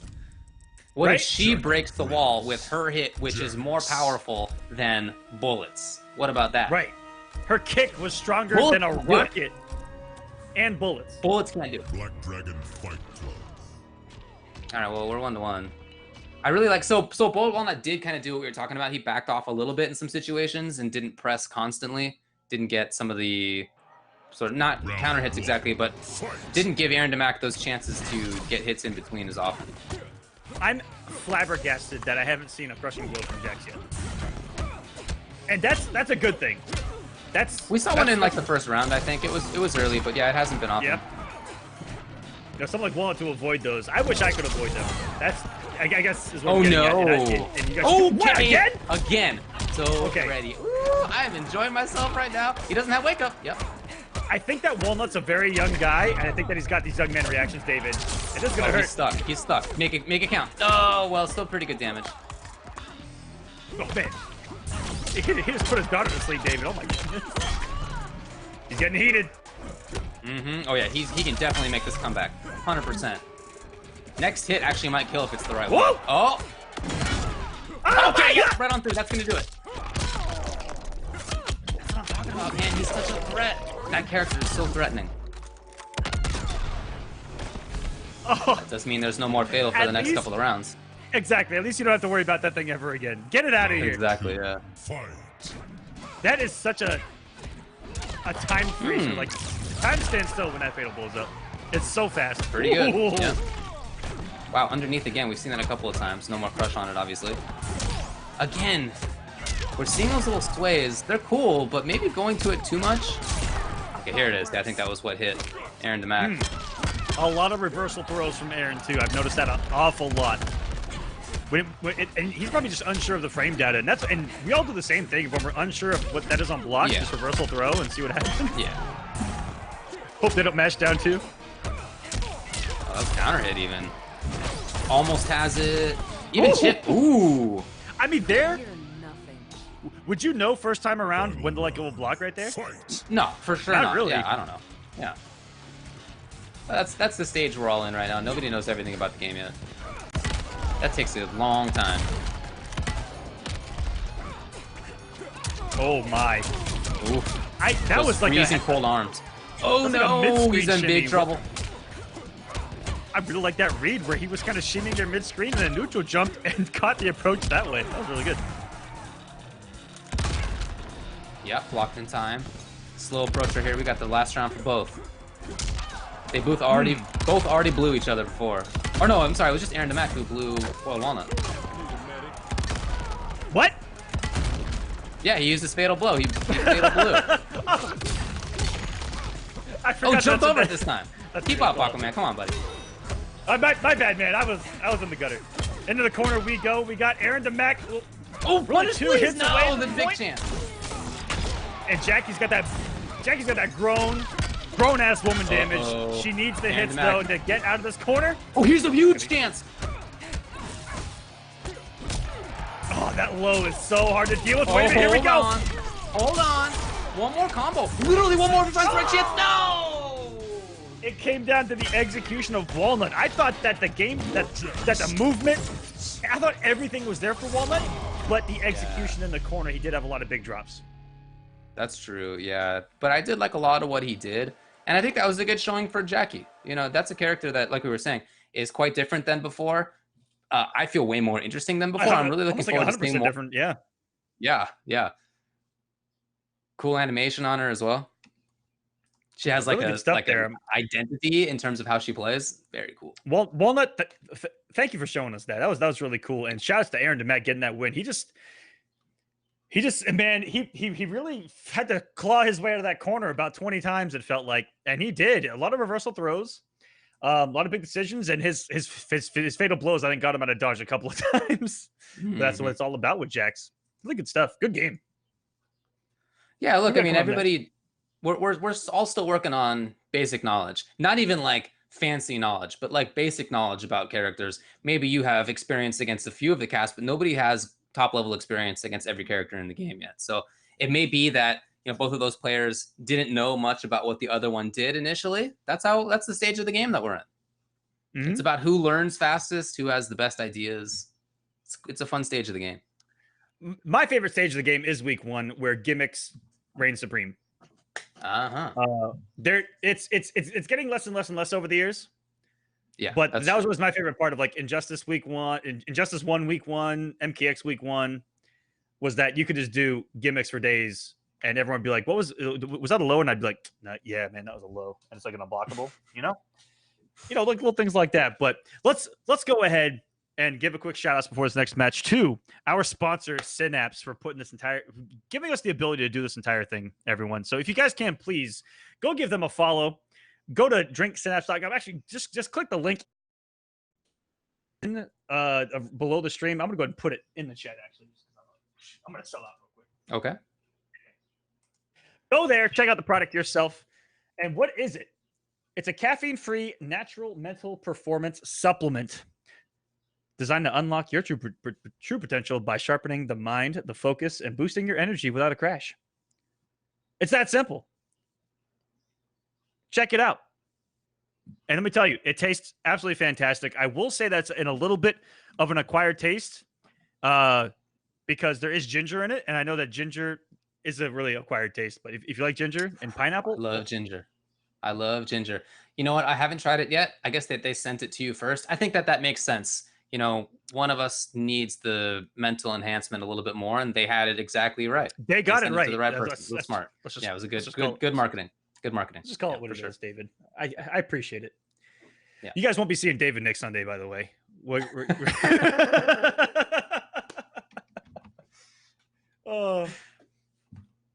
All right, who we got? Now we got some good matches on deck. We got some stuff coming up that you guys are gonna like to see. I think. We got coming over from multiple communities is Mike and Ike. Yeah, he did play. he did play NRS games before. In the chat for you right now. For me, I think they should be for you. Why are they for me? Anyways, Mike and Ike versus Crescent's Devil Trigger, who I don't have much knowledge on either, but the fact that he's with Crescent tells me that he plays another fighting game for sure, for 100%. Guys, Crescent also sponsors Doza back in oh yeah, okay. For Dragon Ball Fighters as well. In Dragon Ball, a few others. Yeah. Then we'll have Destroyer versus Beon, Tigers versus Royalty, cool. And Jur versus Biohazard, another Canadian battle. Holy crap. That's true, but yeah, I'm looking forward to that one. All right, let's get Mike Ike and Devil Trigger up here. If you want, can you take a look at the brackets and see what's going on in there? Yeah, has anything big happened? Any big upsets so far? We'll take a look. I'm floating on playing against Splash right now. I was about to say, I was actually looking at Pool 5 too. Scar making his way through, trying to get into Winners Finals. Now, 2 Easy's already in Winners Finals in that pool. That is pool number 1.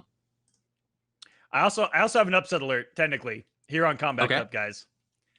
Right below Gur and Splash. Churney Volk. 2-0 over Young Monster. Oh, wow. Nice. Young Monster has a history of placing top 8, I think, every Combat Cup. So that, well, I don't know about every single week that we previously had Combat Cup, but he would make the season finale. Like he was that good, guys. Yeah. So I think that's an upset. Churney Volk came in and Injustice. Let's just say last Tuesday. Putting down a top dog. He's at it. He's also had the game about a week longer. But that shouldn't stop someone. Okay? That shouldn't stop someone. Or will it? Maybe. We'll see. Wow, okay. And it looks like Cosner has made it into Winners Finals of Pool 2. Wow. It's going to be, we're going to see the match that will decide who he plays against. It's going to be either Royalty or Titanium Tigers. All right, let's get Mike and Ike in here. There he is. Bam. All right, invites are out. And so Gur versus Splash, the winner of that faces Churney Volk, and the winner of that faces King Gambler for top 16. Okay, nice. So King Gambler has a really, really big Really big run there. Having to defeat Sunio in his very first match. Sunio was a top Injustice 2 guy as well. Nice. Yeah. Really good stuff. Alcatraz beat Royale. And now it's Ooh. going to be Alcatraz versus the winner of this next match, Devil Trigger or Mike and Ike. I'm looking at pool number 1. We got Scar versus Brownfellow, who was 2-1 over Brobachet. The winner of that is going to face Too Easy in winners finals. Too Easy is playing in this tournament and at Northwest Majors. That's right. What's yeah. going on? Oh, Aquaman, That I man- do have an upset. I do have an upset to report. I see Honeybee losing 2-0 to MCGJ. And that's winners finals as a result is going to be Winter Wars, who beat Kiltron, and a couple other players versus Jay, who beat Honeybee, and a couple other players as well. Nice. Wow. Sick. Whoa. Sick. Wait a minute. Okay, nice. Pool 4.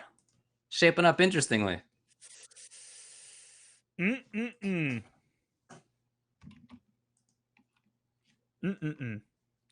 Biohazard versus Jer is going to be happening. I got Mike and Ike in here. I'm waiting on Devil Trigger. Devil Trigger, I'm going to try sending you another invite. Just to see if we can get you in here. Hopefully your settings are correct. We have run into that quite a few times. Friendly reminder to everyone out there to please have your settings so that you can accept all invites in your settings. Thank you. I love you. Do it. All right, what pools haven't we checked out yet? Have we checked out 6 yet? Pool 7. Yeah, I was just looking at 6. But let me tell you about 7 just before that, because it looks like winners finals is already locked up, and it's going to be Nubcakes versus Deoxys. That sounds like a fun one. That does sound like a fun one. And in that pool 6, winners finals is set. Our boys Stay Hungry. Winners finals going up against It's Delicious. Wow, it's Hungry versus Delicious? Who got DQ'd. I'm sensing a blow-up match. Oh, what? Into winners. DQ'd? DQ'd into winners, and It's Delicious with Sonya Blade did 2-0 Blackout. Very strong Aaron Black player on his way there as well. And 2-1 over Basics. As you saw there, making the Injustice 2 Pro Series finale last time around there in Season 2. Really good wins there. So It's Delicious getting huge wins, but they were randomly got a DQ right before winners finals there in pool number 6. It looks like they already played winners finals, and Stay Hungry won 2-0. So he's qualified. Nice. It looks good. All right, cool. Shouts to our admins, Maze and Stokes, who are talking with the players right now, making sure that their settings are correct as well. And shouts to the players who are actually using Smash GG correctly and talking to the admins. If you guys ever have an issue, ping an admin. Don't DM me. Don't even tag me. I had nothing to do with it. Okay? It's their job to make me look good. Okay? So, ping an admin. Use Smash GG properly. Use the chat. Talk to your opponent. Figure out what's wrong if something is wrong. Okay? Got it? Are we good? Thank you. Yes. No, but seriously, shouts to them. There's a reason why Combat Cup and War of the Gods was so successful, and it was such a good experience for players and viewers. It's because of people like them that keep the show moving along very, very well. So shouts to them. Looking at pool number 8. Destroyer versus Beon is going to be on stream here momentarily. Winner is going to face Full Auto on the bottom half of the bracket. Aaron DeMack is facing La Llorona. And the winner of that will face Emperor Combat. Emperor Combat 2 over Kevo Demand previous round. Look, dude, I know that you are not originally from Texas, but you're in Texas now, and I think you should learn how to pronounce La Llorona. Even if it's in American style. What'd you say? Okay. La Llorona? Genius. We'll go with La Llorona. La Llorona? If he comes up on stream, yeah. La Llorona? That's what it says! That's fine. Not exactly. La Llorona! Anyway, so will Aaron DeMack take it over La Llorona? All right, give us 1 second. I have to invite a new name that they don't know if it's spelled right. So let's try this. Also, I was going to at some point, but my producer got mad jealous that I shouted out all of the team but him. But The producer right now, Rickety Rao, shouts to Rickety Rao right now, who is actually streaming this event from his place. We're all mobile. It's quite a cool experience here. Yeah, it's a lot of fun, man, to be able to watch good matches and have fun commentating from across the country. Really nice situation here. Oh, I think he made it in. Yeah? Think we're good? We're good? All right, shades are going back on. Okay. Okay, cool. Let's do it. Oh yeah, the shades. Does that mean we're ready to go? Oh yeah, that's game time right there. I only put on these shades because I don't want to see the bullshit that's about to happen. Oh, we're gonna get a Garrus again? Noob. Where are we going? Mike and I Noob. get our first Noob. How fitting is it that he plays Noob Sidebot with the name of Devil Trigger? I feel like that's very fitting. What do you think about Noob? I think the Noob is really strong. He has a lot of ways to launch off every hit. Really safe advancing normals. He just doesn't have a lot of mix. Yeah, I think he's just not the character that I thought. I thought he might have been like a far zoner, but in reality, it's not like that. But I do think he's a good mid-range character, good up close too. Good approach. He's got some good staggers. It just sets up his long normals for whiff punishes. Like it's crazy how he kind of turned out that way. Yo, but when you're looking at the combat cast of this character, he got restanded and his response was down 1. Genius.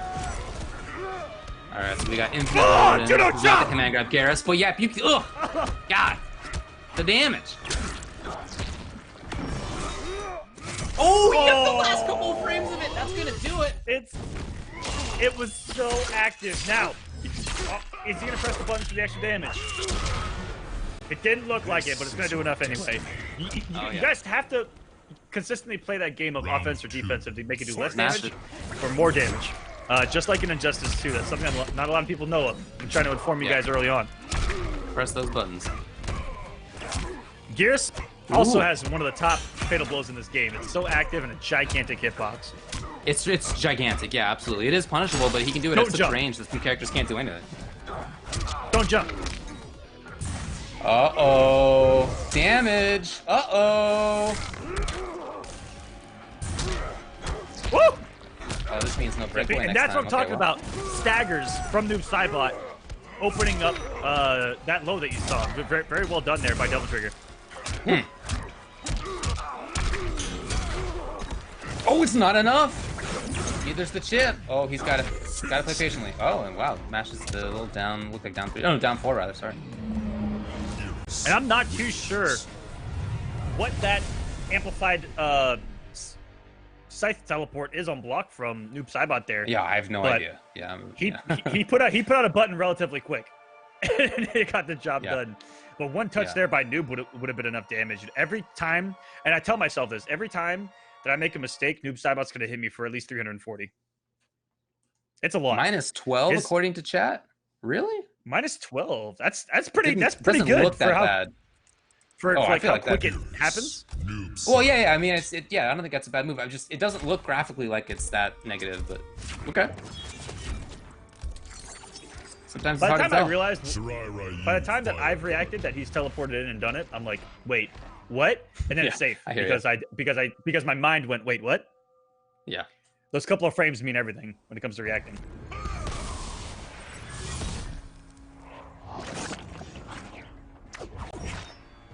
You wish to be the Lin Kuei's Grand Master. I wish to form a deadlier clan. Then serve Kronika, Beon. Round 1. Ooh, cool. That was a good intro. That'll play out. I haven't seen that one yet. Yeah. Oh, whiff punish. Just down 1. Oh, there you go. Good it is the high. Yes. Gears No cancel is one of the few time as a characters in result. this game that has a safe launching mid string. And Yeah, I mean, he has 2 of them, That's all dude. needs to be said. Yep. Yeah, he's safe launching. He's a super good character. Yeah, and easily hit confirmable even before the launching part. Like the first 2 hits are pretty easy to hit confirm on their own. Woo! Phenomenal down 4, and with the command grab variation becomes really tricky off that down 4 too. Yeah, not in this one though. Right now, David. And Noob Sidebot can make that ghost ball unblockable. And, Mike and I not crouching him. Double trigger can make the adjustment to notice that he's not crouching him and turn him into unblockable. God, that chop is so nasty looking. Match point now, Mike and us. Somewhere in the world, Fight. Austin Powers is happy. Okay, so apparently the approach that we're talking about from Noob is actually -9, not -12. That's more like how it looks. So you can do stuff about it, but you're gonna have to have something really fast to make it legit. Poke, rather than just down punish, one or and something. then poke, punish, and then you use your plus frame if you have a character that can. Yeah, you can do that. Unlike Kotal Khan, David. Just a heads up. Okay, wow. Bummer. I had to sneak a downplay in there. I apologize, Chad. Yeah, okay. Hey, underneath. Oh! He must not have held it too. Let's do that. That was a big hitbox for an up 3 to anti-air like that. Oh, on Garrus, it's that dude. kick. Even behind him, it hits. The whole thing is the hitbox. Here we go. Double trigger, turning things around. Final Gets round. Mike and Ike in the corner. I think his up 3 is unsafe though. I think I remember seeing that in the frame data. Here we go. Going back to the corner. Uh-oh. Oh, he broke away awful late. And I'm shocked that he didn't break away the moment he was out of the corner. Actually, there was not an opportunity to break away the corner. My bad. There was not. I lied right to your face. I lied right to your face. It's all, yeah, we're You're gonna hear us lie a lot early on, okay? Did your teams get over the down 4? It looked like. I'd love to see what happened there again. That was really weird looking. Here we go. That 6th frame earlier. wake up. A lot of wake ups on deck. Oh, he brings it out just like that. Oh, here's a huge chance. Okay. Throw. In trouble now is Devil Trigger. Fatal Blow's gonna be back by the end of this. Yes, it's back. Oh, there it is. And Yeah, he as soon as he went into the sky. As soon as he went into the sky, that's exactly what Mike and Ike was looking for. Oh, and they see a double trigger actually did the defensive, shaved 5 damage off, but not enough to save him. Nice. So he finishes off Devil Trigger by blowing him, just like that. Love it.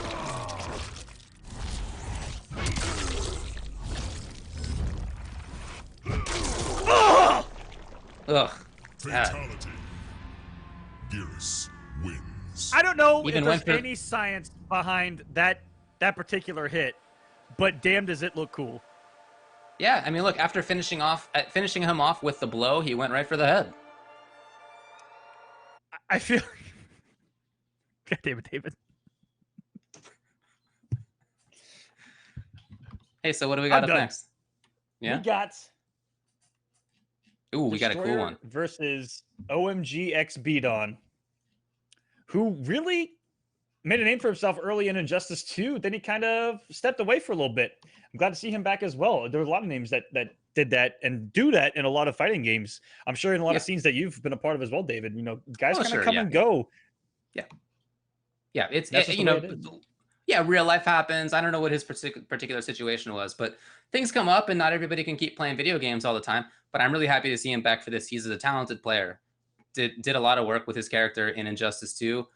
When not many people were playing Fate, he was making him look legit still. Early. And in this game, I haven't seen him play yet, so I'm curious to see who he uses. I wonder if he'd like to play as Zoner. Maybe we'll see something like a Cetrion finally on stream. I hope so. There was Character I a really lot of enjoy. Cetrion at Northwest Majors. If you guys watched pools yesterday, a lot of Cetrion up there in the north being played. I think she's a good character. I think she's really that's strong the character too. that I've been playing a lot. I always try to play a grappler and a zoner, so Cetrion's a zoner for me this time. And I really like what she does. She has full screen frame trap. She's got great zoning for herself, decent buttons. She's got a lot of stuff going for her, I think. Good movement if you have she has second variation. Very good pressure for a character of that kind of archetype. 4-2-3 is phenomenal. It's a good button. And good strength. leads to a three-way mix-up of, well, actually a four-way mix-up of going into the rock wall amplified, going into the I forgot the actual names of the moves. I apologize, but I don't know any of them. the aerial fire beam from the sky, or just boulder toss, and she'll be +2. Mm-hmm. So it becomes a three-way mix-up, and ooh, and the and if she's just doing 4-2-3 into the rock wall, you can hit confirm that to not amplify, and you're plus enough to get another 4-2-3. And on block can amplify with massive pushback. is minus, but still massive pushback, and it presses people buttons thinking that they're not going to amplify. So she's got really cool stagger rate pressure with that 4-2-3 that I've noticed a lot from guys like Dragon and a few other Cetrions, Dink as well. And Destroyer going to come in here with the Collector. And I'm curious, let's see who Beon picks. Beon's not in here yet. Beon, if you're out there, get in here.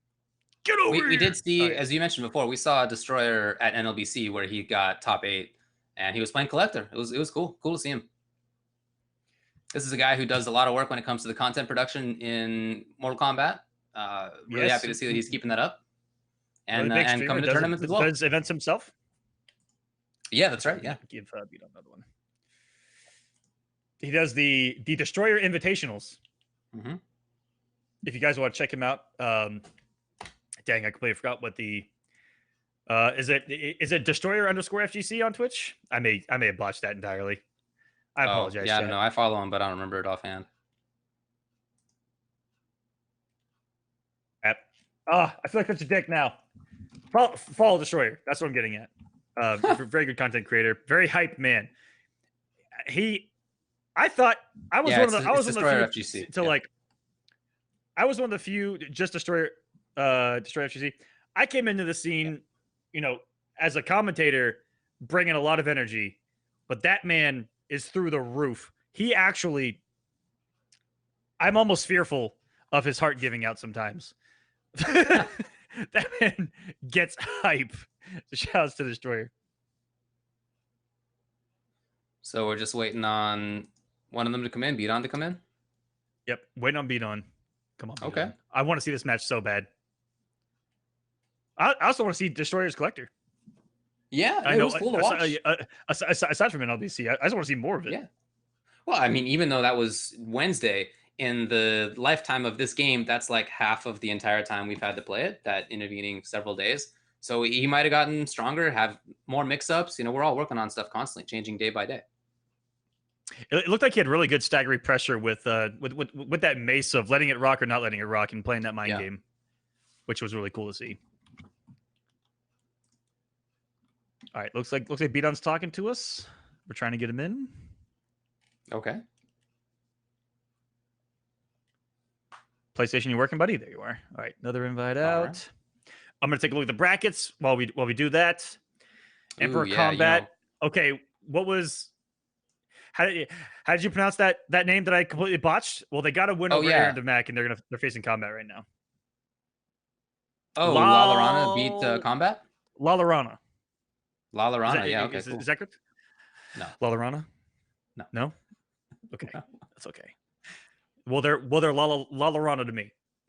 Okay, is facing Emperor Combat and is using Sonya Blade, one of the few Sonyas that I've seen picture-wise, except for on the other side that for Combat.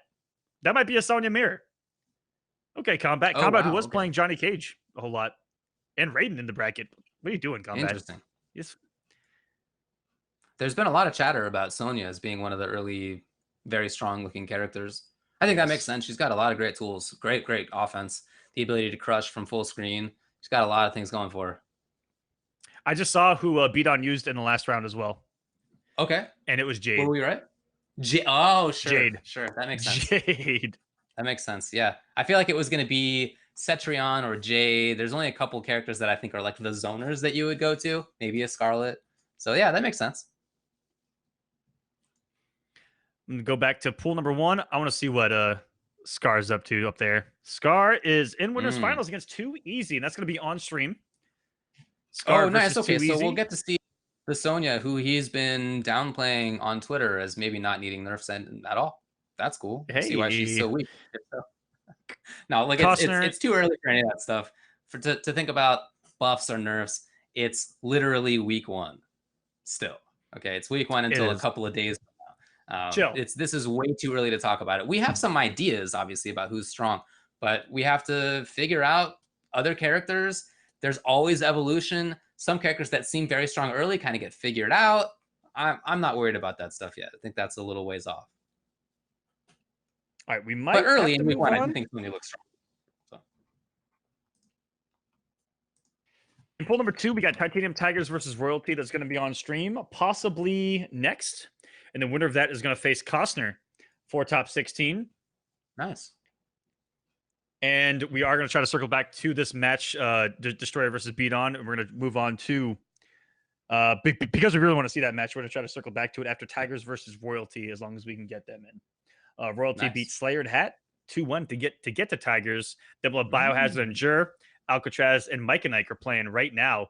And the winner of that's going to move on to winners finals of that pool to try to play for top 16. Got it.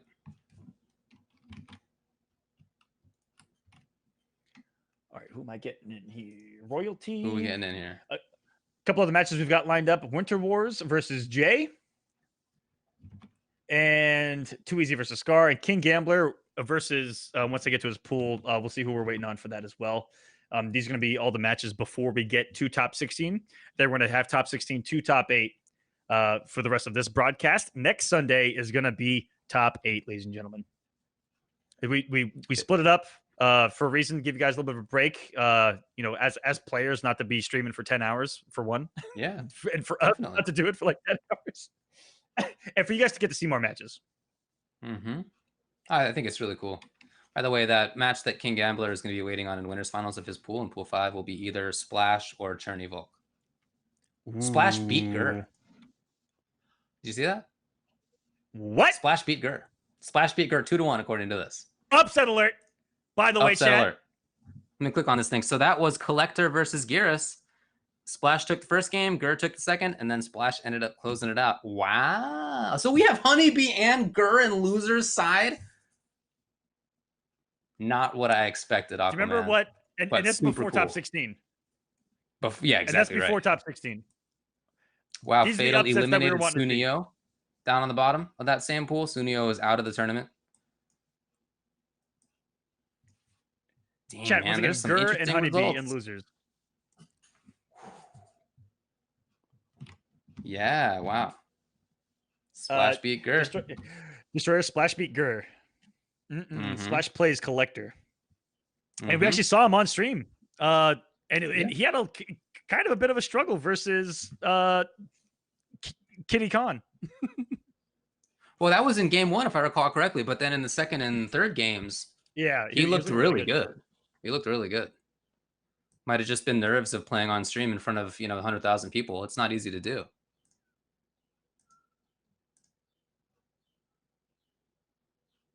And Destroyer, if you could please leave the room, and we're gonna try to get you after this match. Royalty joining us, which means I'm waiting on Titanium Tigers. Tigers, where you at, buddy? Let's do it.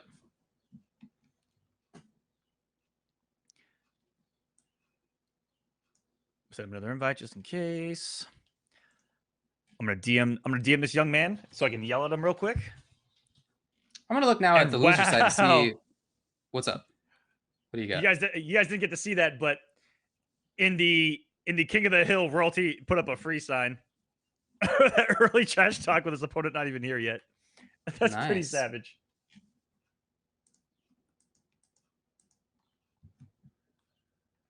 Titanium Tigers, where you at, buddy? I need you.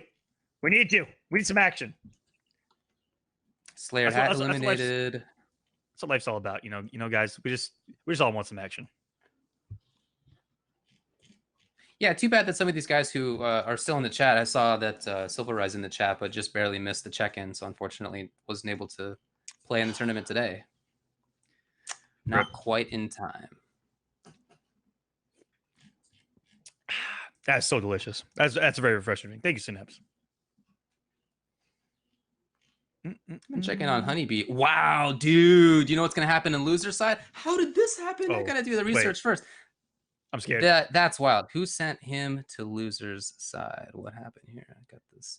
Oh, DQ. So Hayate got DQ'd into losers, and then is he actually playing in losers? He's actually playing, and he got 2-0, 2-0, 2-0, 2-0, 2-0, and now it's going to be Hayate versus Verlara, and then winner plays Honeybee.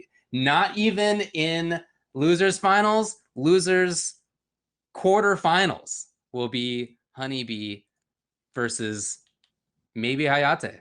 Wow. Wow. Okay. All right, admins, okay. You may have to grab that one. Okay. Might have to. Might have to. That's in pool number 4. I'm gonna try taggers one more time. We were going along so smoothly. So Splash did make it over Cherny Volk to get into winners finals of his pool. It's going to be Splash versus King Gambler in pool 5. Nice. Winners finals. One of those guys is going to make top 16 on the winner's side. And an update from pool number 7, Deoxys 2-0 over Nubcakes to make top 16 winners. Oh, okay. Man. Deoxys with wins over I Play Clean, Sly, Gambit, Jolt, and Nubcakes on his run in the top 16 winners. We're going to move on once again.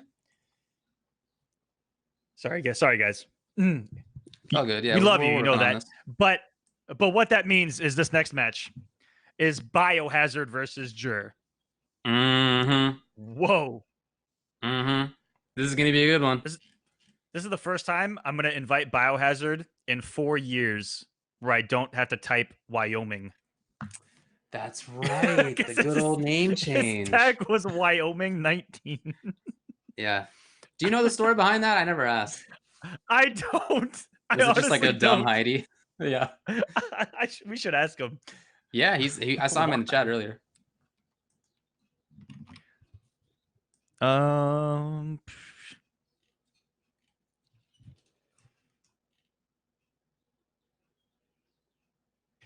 Aaron Mac eliminated, so let's get wrecked. Yeah, I'd like to see Biohazard and Jur. All right. Okay. Jur's here. Okay. Halfway there. That's half of them. Come on, Bio. And Royalty, if you could please leave the room. Biohazard has made it in. Okay. I don't know if you're watching Royalty. So, according to Jackshot, Wyoming was originally Honeybee's old PSN. Well, still, I have questions. Like, okay, it wasn't Biohazard who made that choice, but like, why did Honeybee make that choice? This is the showdown right here. I want to know. What do we got? Of course, we got the big fella. No surprise. Coming out of known big grappler fan, Biohazard. And then Jur coming in with Cassie Cage, a character who I think is strong. I haven't seen a lot of people talking about her, but I really like some of her tools. She's quite different than before. A little bit zonerier, good neutral game. Seems like she has some decent pressure. All right. We actually are grabbing Honeybee versus Hayate. Nice. Jeez, Garrus. Gotta kill you again? This is my billionth life cycle. Ugh, that sounds exhausting. Round 1, fight. Billionth, huh? Wow. An average of 13 years per lifetime. It's not that long. All right, so we got Infinite Warden Gearus. That is to say, not the command grab one, but a lot of people are playing that. I think it's both of his variations are very strong, as we were talking about before. And Cassie Jur, who has been playing Cassie since that's going to be a judo chop. Since MKX really still believes in her. And one of the few that I've seen so far. I just think she's very different. That's all. I mean, I think that she's good, but not the same character as before. And we'll see what the game plan is from Jur.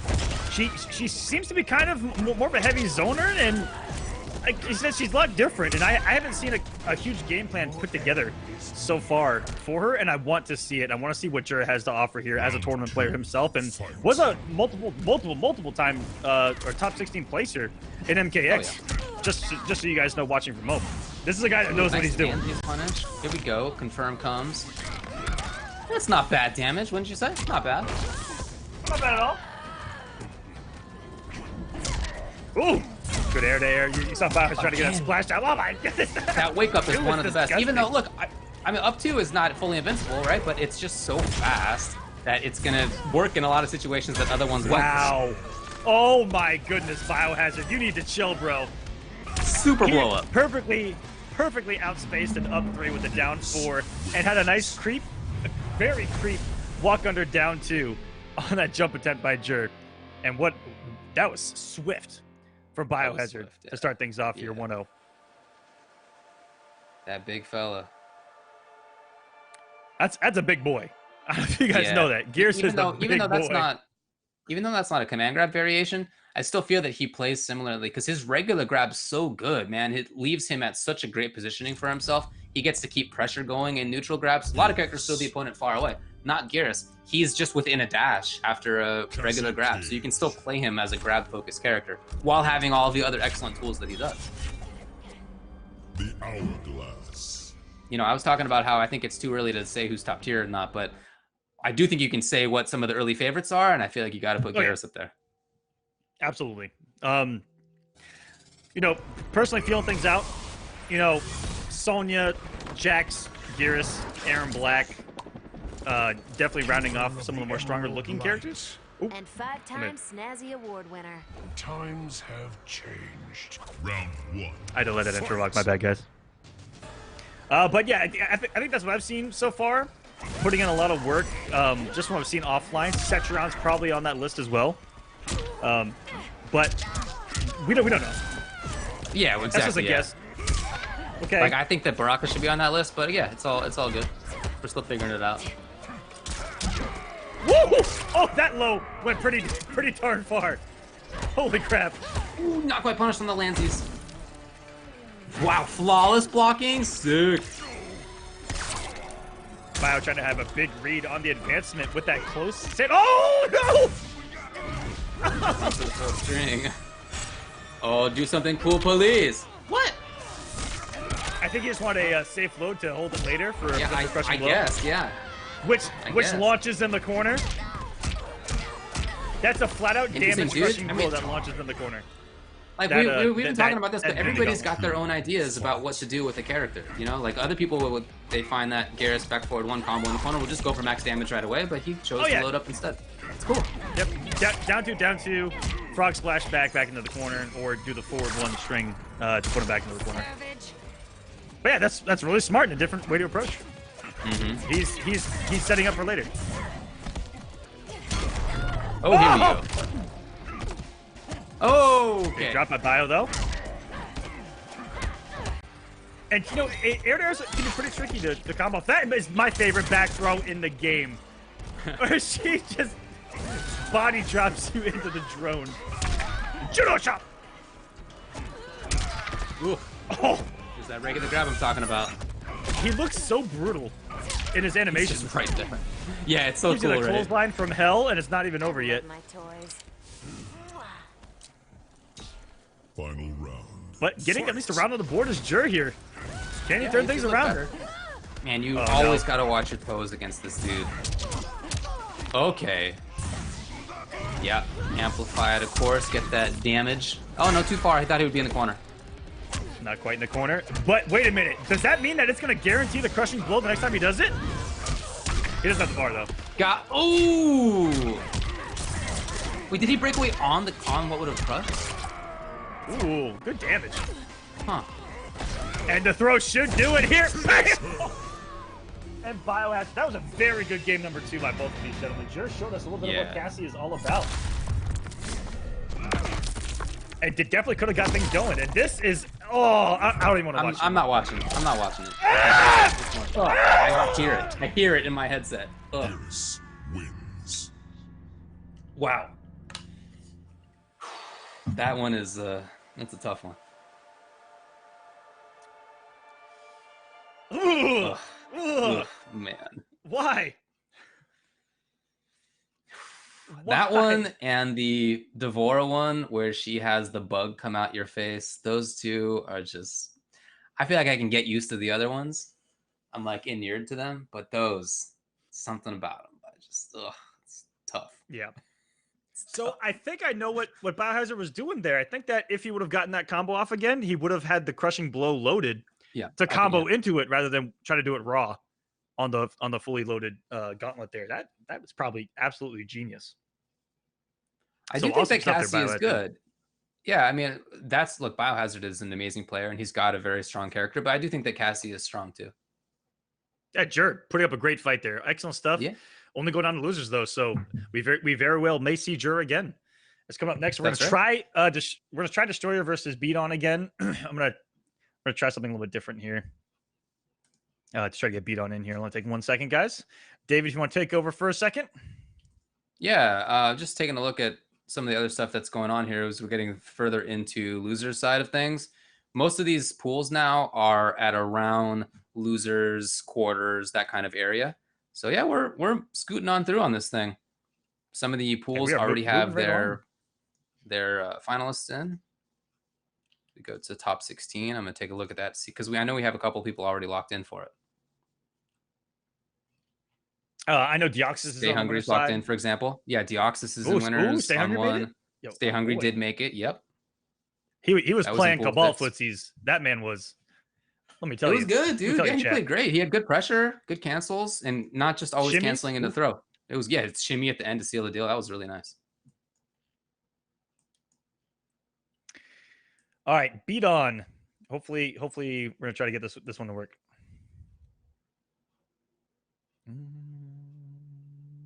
Bam. All right, we're gonna try Destroyer versus Beon again. If it doesn't work out, I think if it doesn't work out, I think that is the better question. Honeybee versus Hayate. All right, awesome. I think there's a good question in the chat, which is rather than thinking about who feels like they're the top tier, like who feels weak so far? Does anybody seem underwhelming? There's some characters who I think. Oh, are you all right? Did you cough there? You just had a bad cough. That guy right there. All right, okay. You may have a dog in that fight. You may have a rooting interest. Some characters I think have like at least one. I think they have at least one variation that seems like it's at least all right. Like I don't know what to do with, for example, like Kano's damage over time variation. I don't know what to do with that one. But there are some that I think, most characters I think have at least one that seems legit. Yeah. Sure. Yeah. Man, who is wilding out in the chat claiming to me that Baraka is bottom 5? I don't know. Whoa. Okay. Why did I even? Baraka is on the list of having 2 viable variations as well. Oh, totally. We talked about Gears. I think Baraka's up there too. And we've got Beon versus Destroyer. I just saw Beon's mic move, so let me go ahead and mute that man. Even though I'm not, it isn't this PS4. I can't mute him. Streamer.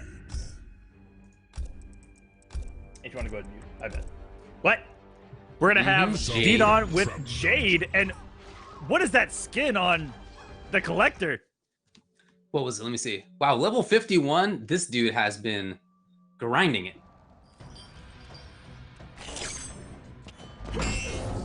Naked Collector. Your sister shames shall come. But naked, sunburnt. Connor won't stand for his oppression.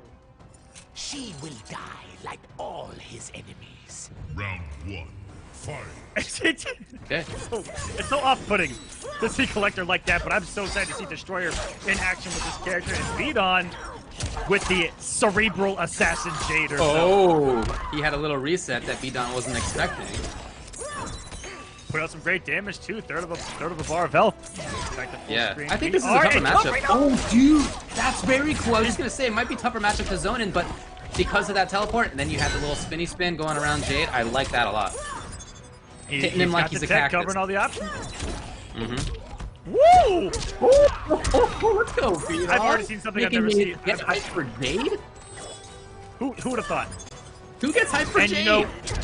I haven't seen a whole lot of her post day 1 patch, and since the beta, but she's got a couple of launchers now where she can do a little bit of damage here and there. So the corner we go, it's going to be enough for the kill, and it sure is. That was a lot of damage out of nowhere. 281 out of the Collector as he crawls away.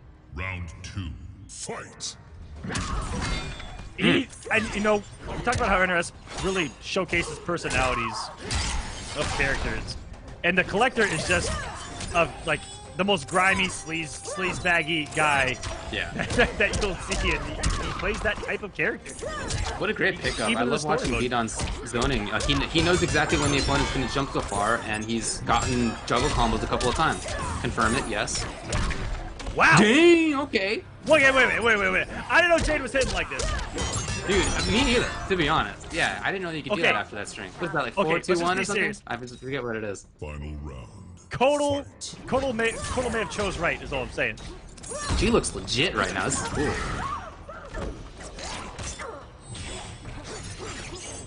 Jumping away! Okay, yeah, at least got a little bit. Woo! Dude, you cannot jump in on this guy. Spin gonna go punished here. Restand, he's gonna try to reset. No, he's trying to cash out with some big damage.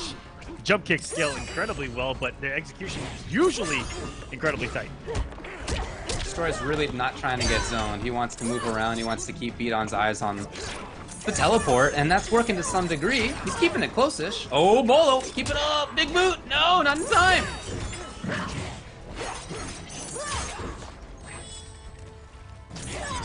Can't zone her now. Ooh, there it is. That was the chance, Aquaman. Gonna reset. Sure is. Oh, he was a little low. Yo, he had showed the command grab before. Now he's mixing it up, and he comes in. Gets the extra damage as well, and this is gonna be absolute death. Wow. That was so close. That reset was so key. Again, he showed his card of grab earlier in the set. That was super nice. For at the end to mix it up with the low again, I mean, that was absolutely incredible. Destroyer, what a comeback! I thought he was starting to get kind of there at the end. You know, that's what I thought too. Beautiful. Nice. Hype collect. This is looking like phenomenal gameplay from both of these characters. Like, I like to see this. I'm learning. I'm sure you guys are learning. Oh, kind of blown away that Jade's over here a combo monster all of a sudden. I know, man. She's got some cool looking stuff. He was sticking in all sorts of crazy buttons in that one combo with the little 4-2-1, I think, launch. But that's the slammy slam string, whatever that one's called. Yeah, into the juggle. That was cool. Snuck a little down for shadow kick in there. Yeah, that was sick. Ooh. How about he just holds that thing? Just here reminds me. I don't know if any of the younger guys are gonna get this reference. You remember Kung Pao enter the fist, where I do. The main character Clay Fighter was just Betty was just on top of a mountain, just swinging his chain. He's like swinging a chain. That's what I think about every time I see Collector doing that. Wait, are we talking about Clay Fighter? No, it's a movie, Kung Pao. Oh, yeah, all right, yeah. The comedy? No, okay. You know what? Reference went over everyone's heads. I'll see myself out. Look at this pressure. Destroyer just like that is at match point against Beon. Round 2, fight. Looking for the big boot and goes underneath. Jade puts himself in the corner. Let's see what Beon can do here with with that this big boot as a movement tool. Okay, jump over. Yes. He had been crossed over on Wake Up so many times and is making the adjustments. Good stuff by Beon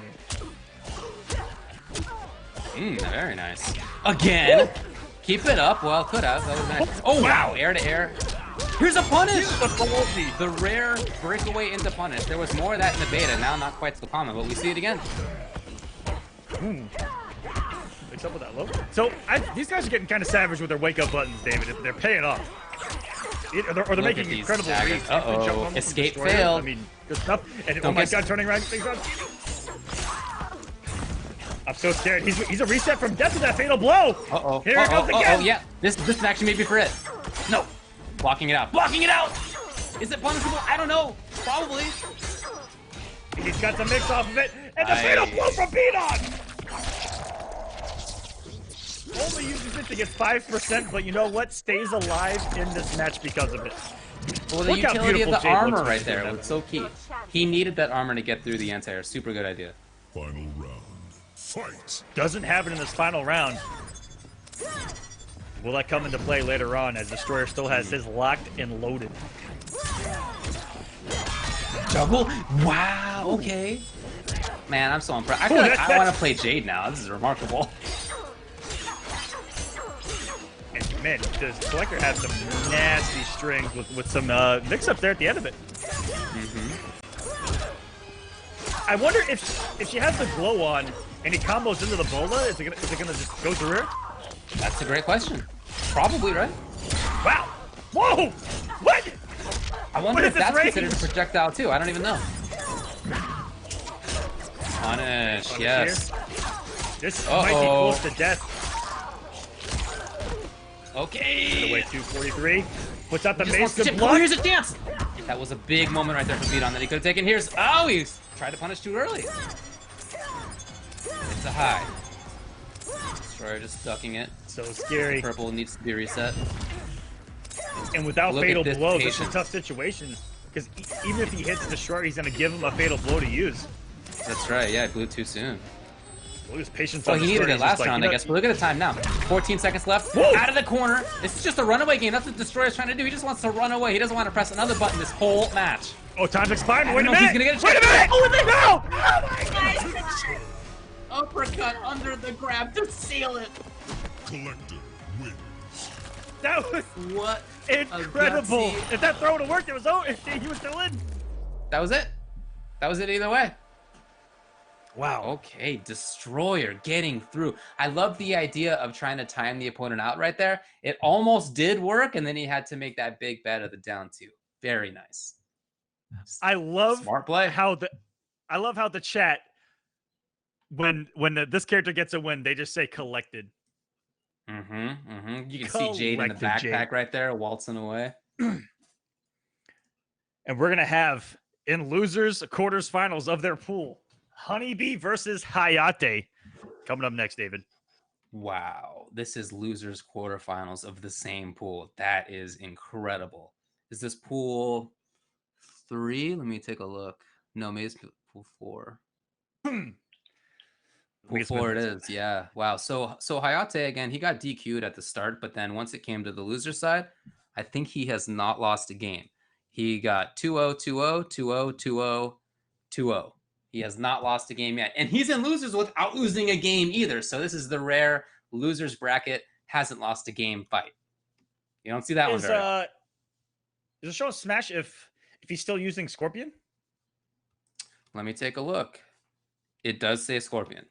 Yep. Ooh, that was his reveal but character. It also says Aaron versus Sounds Like Pause, and Aaron before that. So I don't know, but the last one he played against Verlara does say Scorp. Ooh, I wonder who's gonna pick here. I wonder who Honeybee's gonna pick. I know Honeybee had a Honeybee's had a midlife character crisis. Yeah, he was so certain that he would play Devora, and then when the game actually came out, she wasn't what she was in the beta anymore, or in the pre-release version. I don't know where he went. Which is why getting the game early doesn't necessarily give you an advantage. Yeah, you get a better understanding of the system mechanics, but the characters can change. That is what happened. People in the chat are saying alternate things. We're hearing some noob coming out of him, maybe. And maybe he has only played noob so far. Okay. Right, it says in the thing. Yeah, that makes sense. Yep. Only played noob so far. And here we go. Hayate, Honeybee, locked and loaded. Honeybee on the player one side, Hayate going to be on the player 2. Let's go.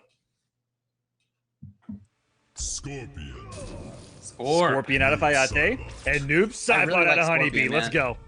I think Scorpion is such a fun, interesting character. Do you guys realize that they're in losers, but these are 2 people invited into the Summit of Time, getting their backs blown out? We have a Summit preview here?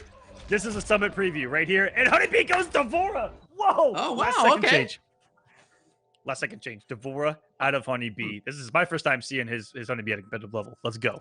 Having to face a close friend up there that are not the ones that they're using. Scorpion.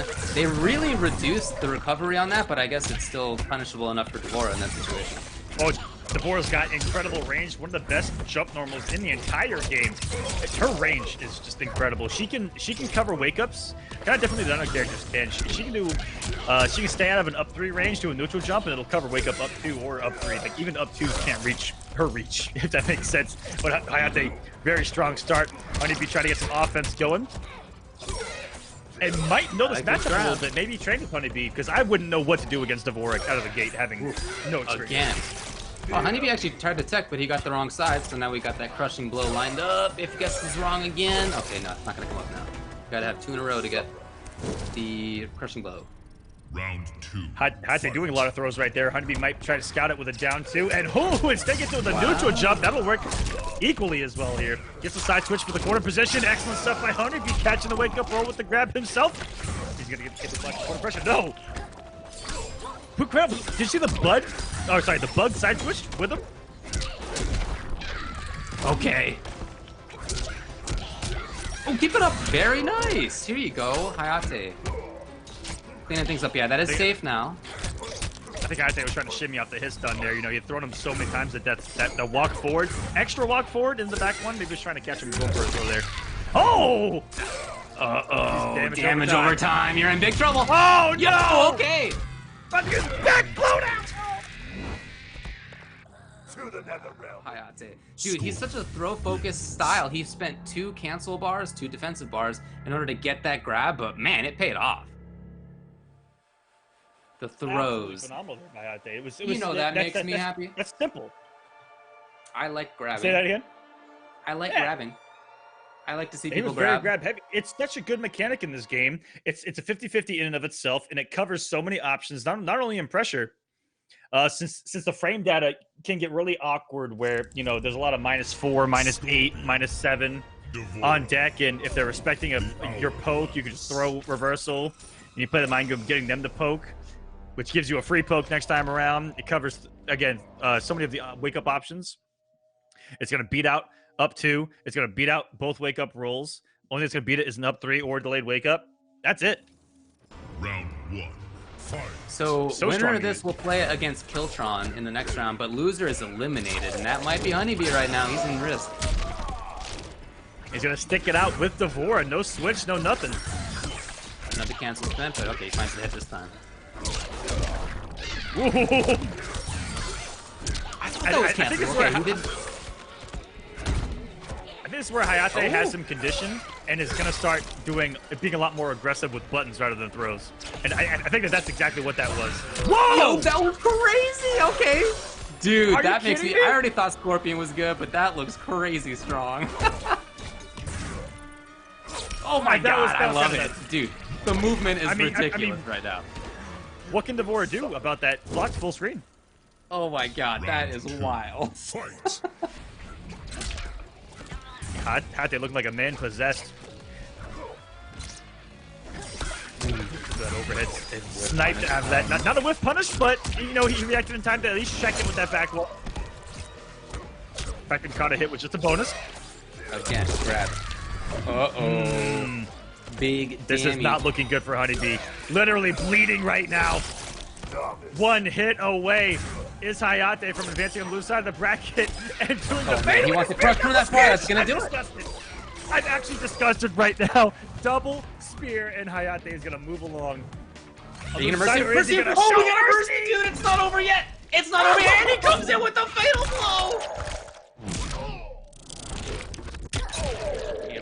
Can Honeybee make this comeback after the gift from his Canadian friend?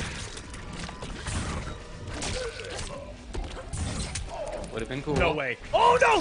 Hit the button. I'm gonna put air right there, and Hayate, for the second time around, is gonna get the win. And move he's dancing on him right now. Here. Have you ever seen anybody win a 2 out of 3 set by winning 3 times? Have you ever seen that before? That's what we just had, Aquaman. And he even danced on him at the end.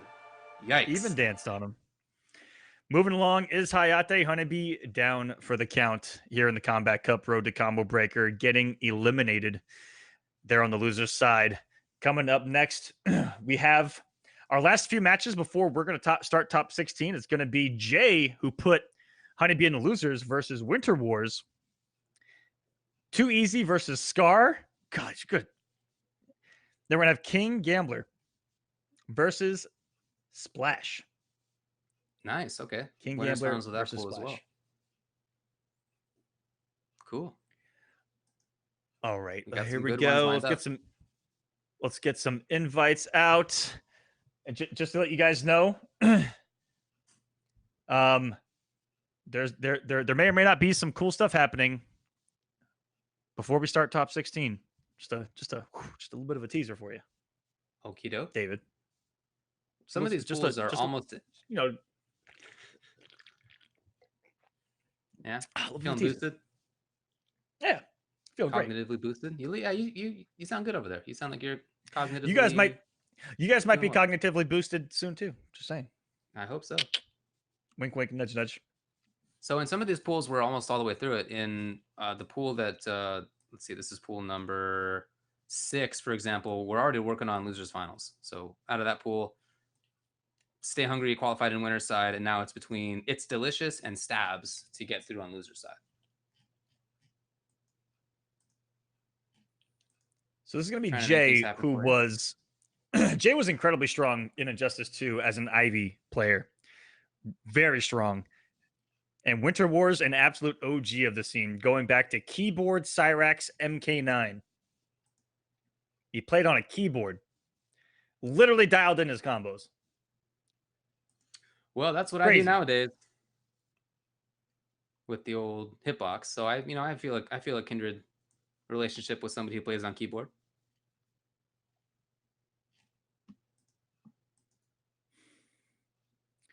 And who has Jay been playing? I think you mentioned earlier against Honeybee. There's no way. I've heard nothing but bad things about who we're about to see. Oh yeah, the character? I've actually heard that she might be the worst in the game from unreliable sources. Apparently. Okay. Who do we got? Princess Kitana. Do you think she sucks? I haven't seen her. I don't know. I haven't seen her, but that's just what I've heard through the grapevine. The only time I've seen her played like at all so far is watching Katana Prime yesterday at Naptown Clutch. I haven't played her against her online. I haven't seen anybody play her online. I haven't seen anybody play her in tournament otherwise. So I'm coming into this. I don't even know what she does, to be honest, other than basic Katana stuff. But he has only dropped one game, and it was to Mystery Bot. But he 2-0'd Honeybee's Noob Cybot to get here in this winner's finals. Winter Wars, I do need you to join me, buddy. And Winter Wars is rocking. Is that Kung Lao I see in his character? Kung Lao for Winter Wars. Ooh, nice. Cool. All right. A character I haven't seen very much of either. Nice, man. We're getting some variety up here.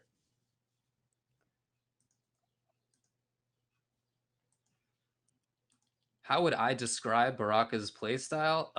Like a Tarkatan savage. He's just a jerk constantly. I think, right? Isn't that like they did such a good job making his personality come through in his gameplay? He's such a jerk. He's just a brutal savage. Yeah, seriously. I mean, I'm not. Yeah, he just gets to rush in and do stuff. He's a very do stuff character. Every time that I played someone in the beta with Baraka and won, I got the same message. Baraka is so unga bunga in that it was brain dead and like caveman level thinking process. As somebody who plays him, I think he is almost brain dead. Yeah. I'm not gonna sugarcoat it for you, dude. He's an idiot. It is what it is, but we got Winter Wars, Jay, Katana, Kung Lao, 2 characters I haven't got to see yet, and 2 characters that have to play each other. 4 top 16 on the winner's side. And 2 players that are very skilled. Lucky man. How so, Kung Lao? He is lucky we did not meet first. Round 1. Ooh! Yo, see Kung Lao shooting the J? Shoot that shot, All right. Cabal. Oh, I love this stage. Shout out to NetherRealm for this stage. This is amazing. Wow. Oh, an early breakaway. Early reaction from Jay on the teleport as well, having the answer. Matchup he might know very well, and we're going to get to see some... Looks like Katana, there's about to be some Katana pressure there in the corner. I'm curious what it's shaping up like here in 11. And Kung Lao looks like he has kind of a similar playstyle, like every MK that he's been in, a similar archetype. Yeah, I think one of his variations is basically regular Kung Lao, and then one is a little different protocol. Like one has the Z throw. One has the the Z hat toss, and there's the other one, but it's like super death on block. Like ultra super mega death on block. Okay. Looking for that bullshit. Okay. Not quick enough.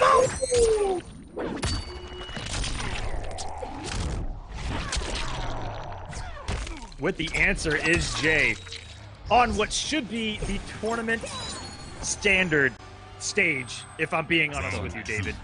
Would you agree? Oh yeah, dude, 100%. We should play on this. Yeah. I hope we find an uppercut. Every time I get on the left side, of the screen, I'm like, man, I would love to play some Deadly Alliance right now on that cabinet. Every time you see someone go for a double jump combo, you're like, man, they're going for an optimal, but it's got to be tight. Yeah.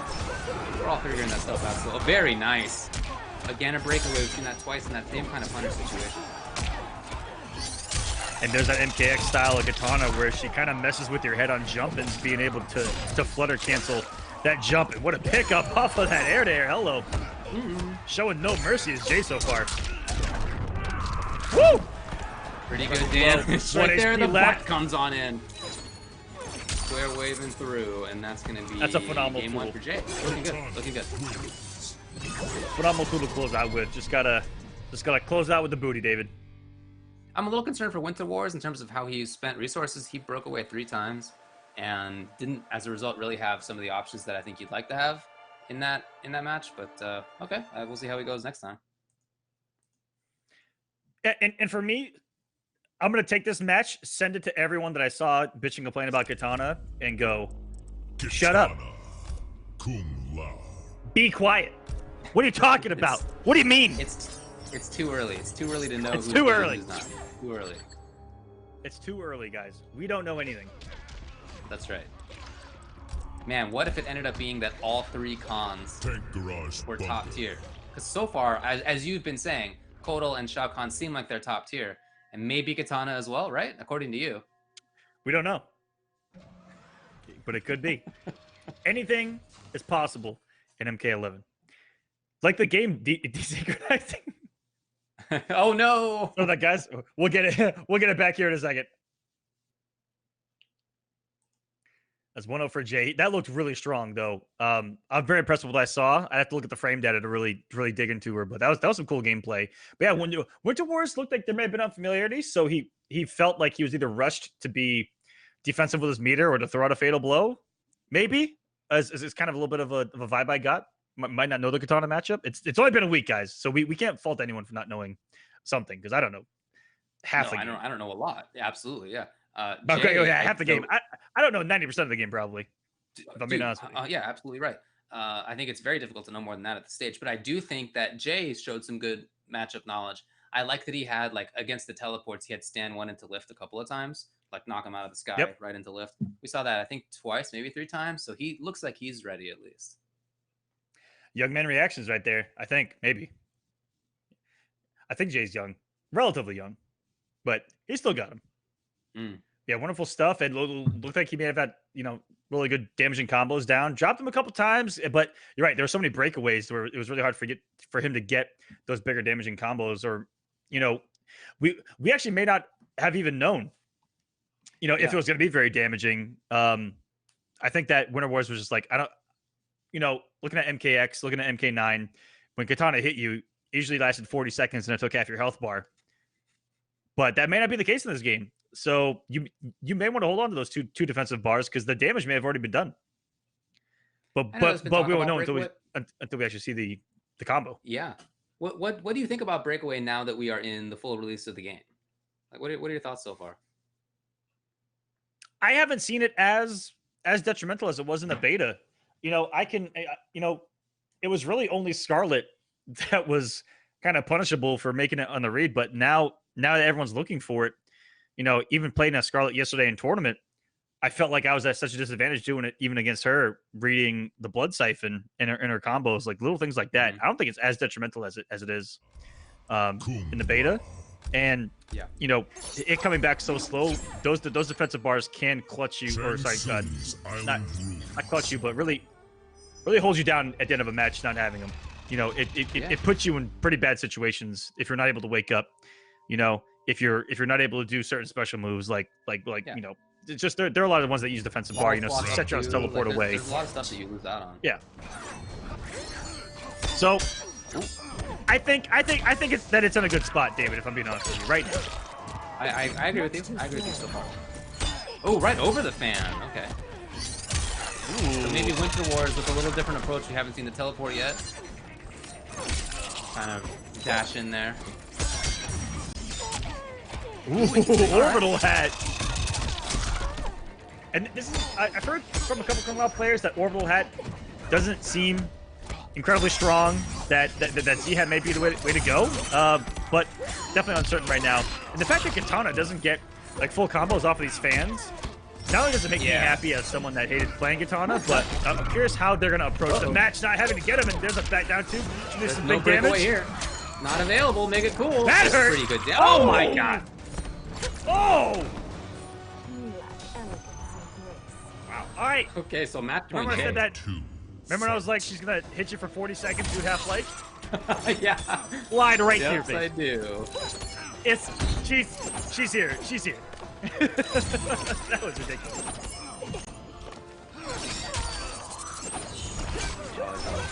Again, just so ready. We see Winter Wars, and the breakaway comes again. He does have corner though. This means, by the way, that there's no hat cancel for a while. That needs the bar of both defense and offense. That was some big loud damage. Only 1 bar of offensive meter there for about 354 damage. That's a good day at the office. And yes, seems so the weirdest jump arc. Oh, here we go. Here we go. Woo! That was like an worried. MK9 I see a fatal blow. I'm worried.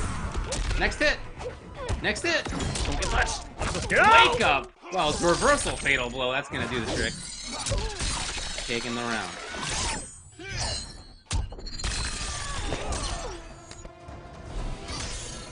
You're ready. Final round. Fight!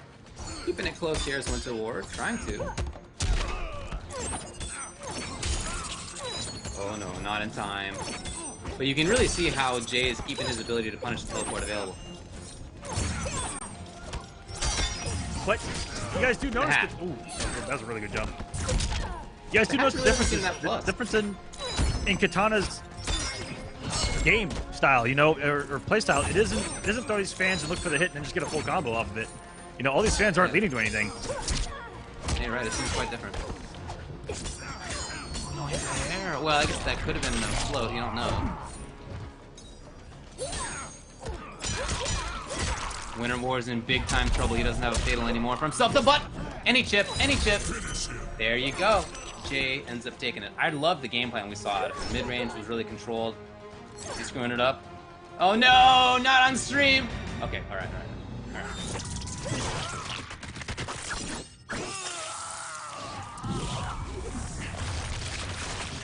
That's kind of gross. That one's pretty gross, yeah.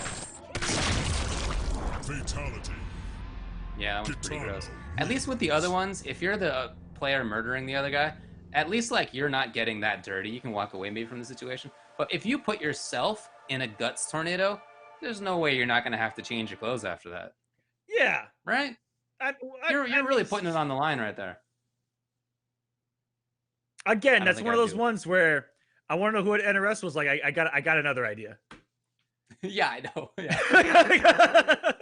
I like what Ed's response was in one of the interviews that I saw where somebody asked him, are you worried about somebody trying to do a fatality in real life? And his response was, I hope not, because we're trying to make them things that you just can't do in real life. Like, I've never seen anybody hit somebody's face through their butt and their eyes are okay. I mean, like, I've seen somebody hit somebody else's face through their butt, but the eyes weren't okay, right? So it's not possible to do. If in the movie Twister, when Helen Hunt was in the middle of the tornado and her gut got cut open, would it do that? I don't think so. I don't think so. That was a dark reference. I apologize for anyone from the 90s. Yeah. I'm so sorry. As they're tied to the pipe with the belts, maybe, and I mean they had something with the one through, pipe, you don't know. with the one belt. With the belt. That belt was a lifesaver. Anyway, ancient people references. Scar. Okay, nice. Yeah, he said ancient references. Yeah. That was a great movie. I enjoyed it. A lot of people in the chat were born after it came out. What's up, everybody? How's everybody going today? That's Kids out there. Yep. Sorry, guys. Who'd you say is coming up next? Scar and Too Easy. Holy crap. Nice. I have not seen Scar play this game yet. Same. And I'm so excited. First off, Scar. Are you ready? Are you ready to body Florida at Combo Breaker in this supposed 10v10 going down? Whoop. Oh yeah, that's gonna be fun. Yeah. Has that been fleshed out in terms of who's doing it and stuff?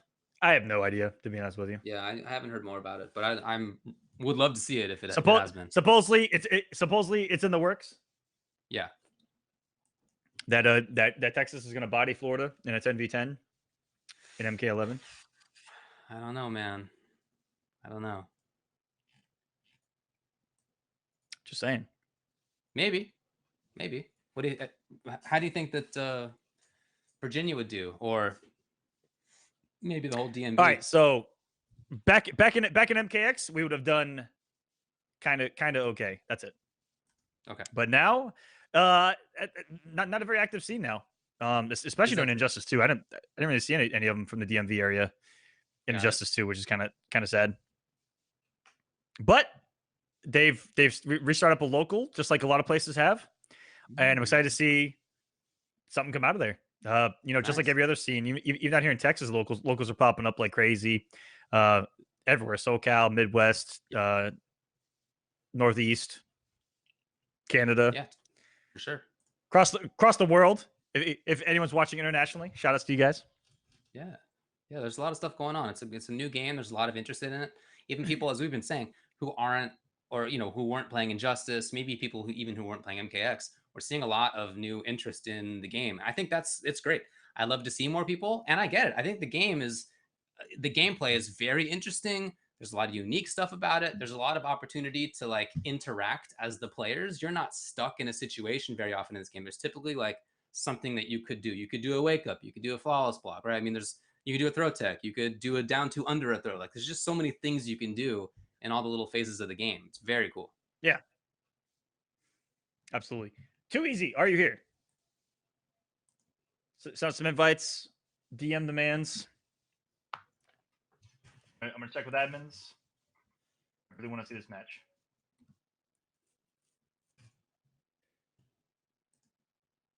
Also, I don't know how he's playing. Isn't he at Northwest Majors right now? Yeah, I think so. But we did have a couple people who were also. This is an anomaly. Man got picked up by Hybrid. He's like, I'm just gonna play in everything. What I wonder is that's how you represent. No, it's great. It's great. But how are you playing at a hotel and your wired connection? Not all hotels have that. I guess that the one in Northwest Majors might, but some you have to play on Wi-Fi. So shout outs to him. As long as there's an Ethernet port. Yeah. Get on in there. And look, and these last few matches. Yes. During the beta, I did play on hotel Wi-Fi. In fact, I played on motel Wi-Fi during the stress test. And I played on phone hotspot Wi-Fi. And I gotta tell you, man, it was great. It was still really good.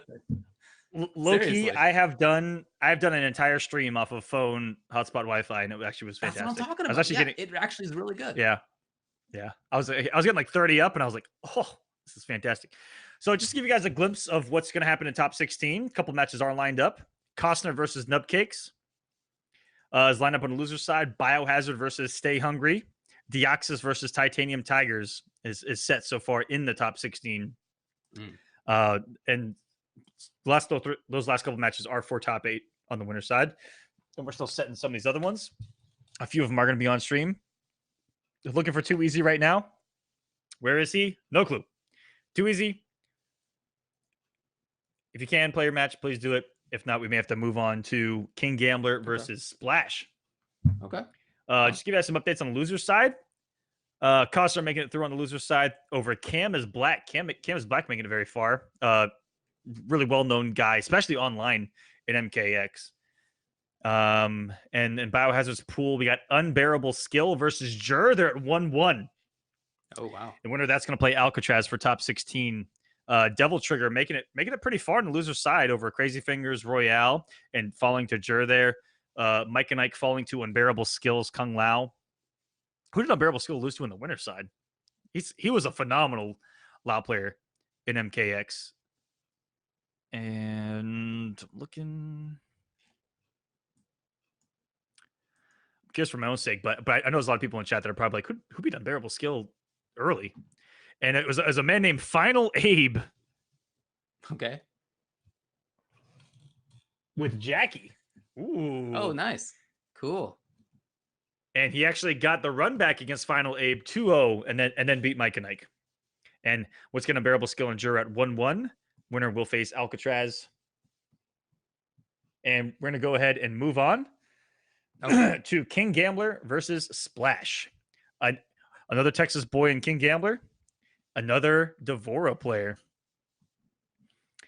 Okay. Going up against Splash, who we saw with the Collector, David. That's right. Yeah, and it looked pretty cool doing it. Crazy that he beat Gur when they were at the same local just days ago.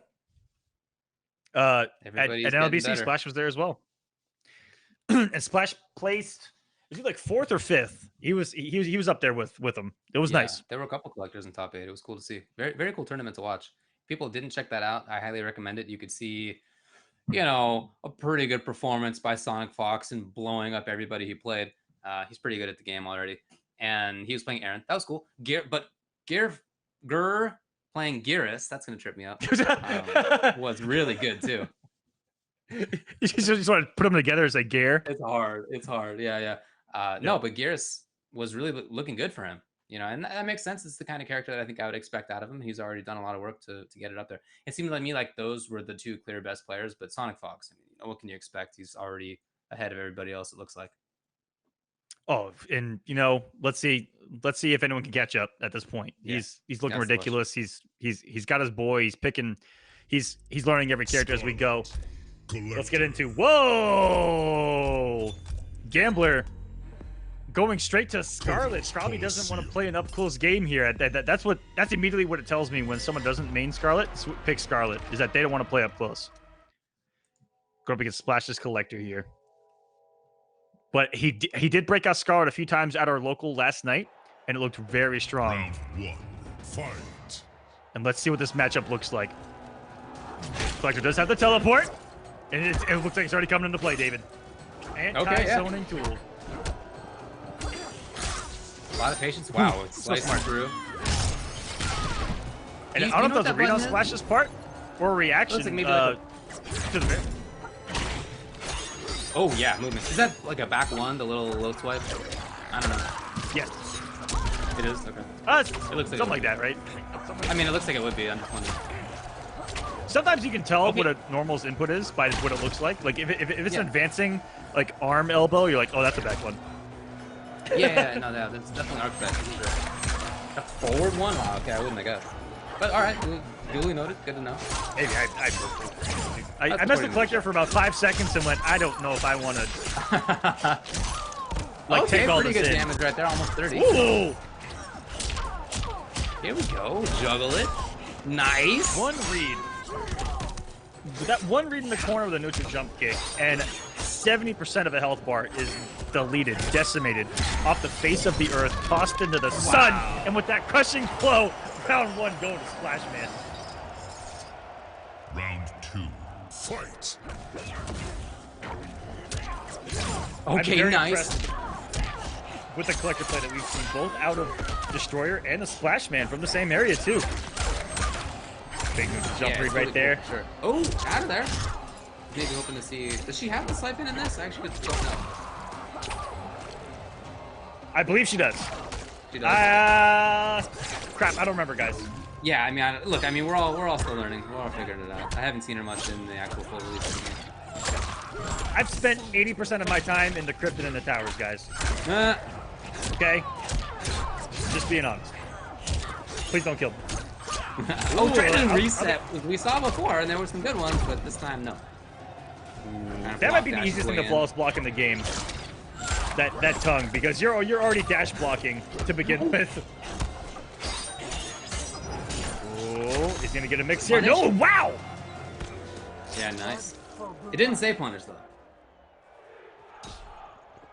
Final round.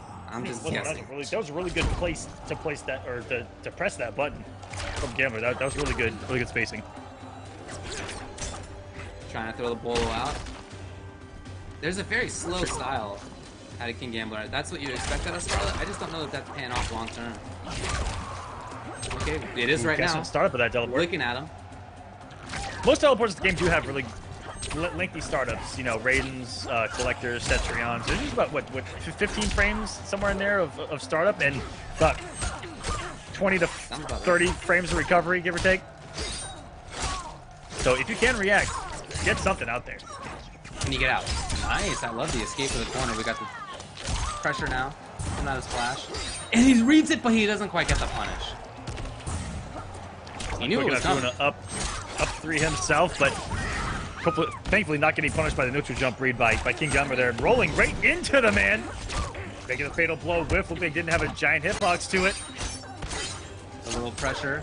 That is punishable. Okay, that's what I figured. And of course had to break away, but there's King Gambler walking right up and he gets the game. Very good game to run by Gambler. It was looking like an absolute wash in round number 1 out of Splash Man, getting him to the corner. And that one neutral jump kick, like I said, it was a 300 damaging BMB into a 350 damaging read on the jump kick. And your health bars can really disappear quick in this game. And Sonic Fox has talked about it a lot. A lot of top players have talked about it a lot. And everyone in chat's probably already talked about it a lot. Telling us that we're a bitch for doing 2 out of 3. Listen, chill. It's the competitive standard right now, and we're respecting that. But the more this game is flushed out, the more I may agree that health bars may be disappearing rather fast. Yeah. And matches are relatively quick, and we'll see as a community where we go, and flush it out. Yeah. But for right now, calm your tits. I agree with you. Please. Ooh, right in between. I like that. Coming out of King Gambler. Trying to back away. Control some space. Okay, there's the flawless block. Nicely done. Getting rid of some of the block stun associated with it.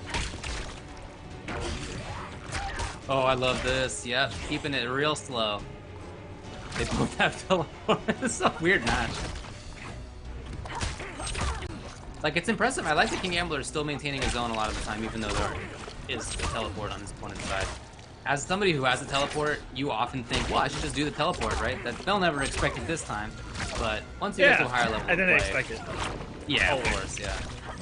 And same thing, he can actually absorb zoning as well, and get good trades off the bola. But it just hasn't been there at all this round. That's one thing I saw at LBC being talked about a lot. Wow! Okay, that was pretty cool. Look at this, all of a sudden. Confirmation off below, kind of nuts. He hasn't quite evened it up on life, but he's getting a lot closer. Oh, here we have this guy. Nothing else. Big boot in there. Waking up with button. Match point King Gambler. Yeah, I'm not too sure what Scarlet can do if he's holding out the lantern, the absorb, and can just send a projectile right back at her. And that was something that I noticed that NLBC guys talking about was that it wasn't being used a whole lot by collectors against heavy zoners. Oh my goodness, that was what, his third low? I think so. F it, right? Yeah, is that? I mean, I have no idea what the frame data is on what people said was forward 1, but it looks like it's really good. Oh, and it looks like Gambler's ready for, Splash Man's attempts to do anything about the zoning. That was really nice. Teleport. I love. Oh, keep it up? No, not quite. Yeah, the teleport into the big boot I think was really good. That could probably help convince King Gambler to not zone quite as much. It looks like it has actually. It's not going to the hardcore zone quite as much.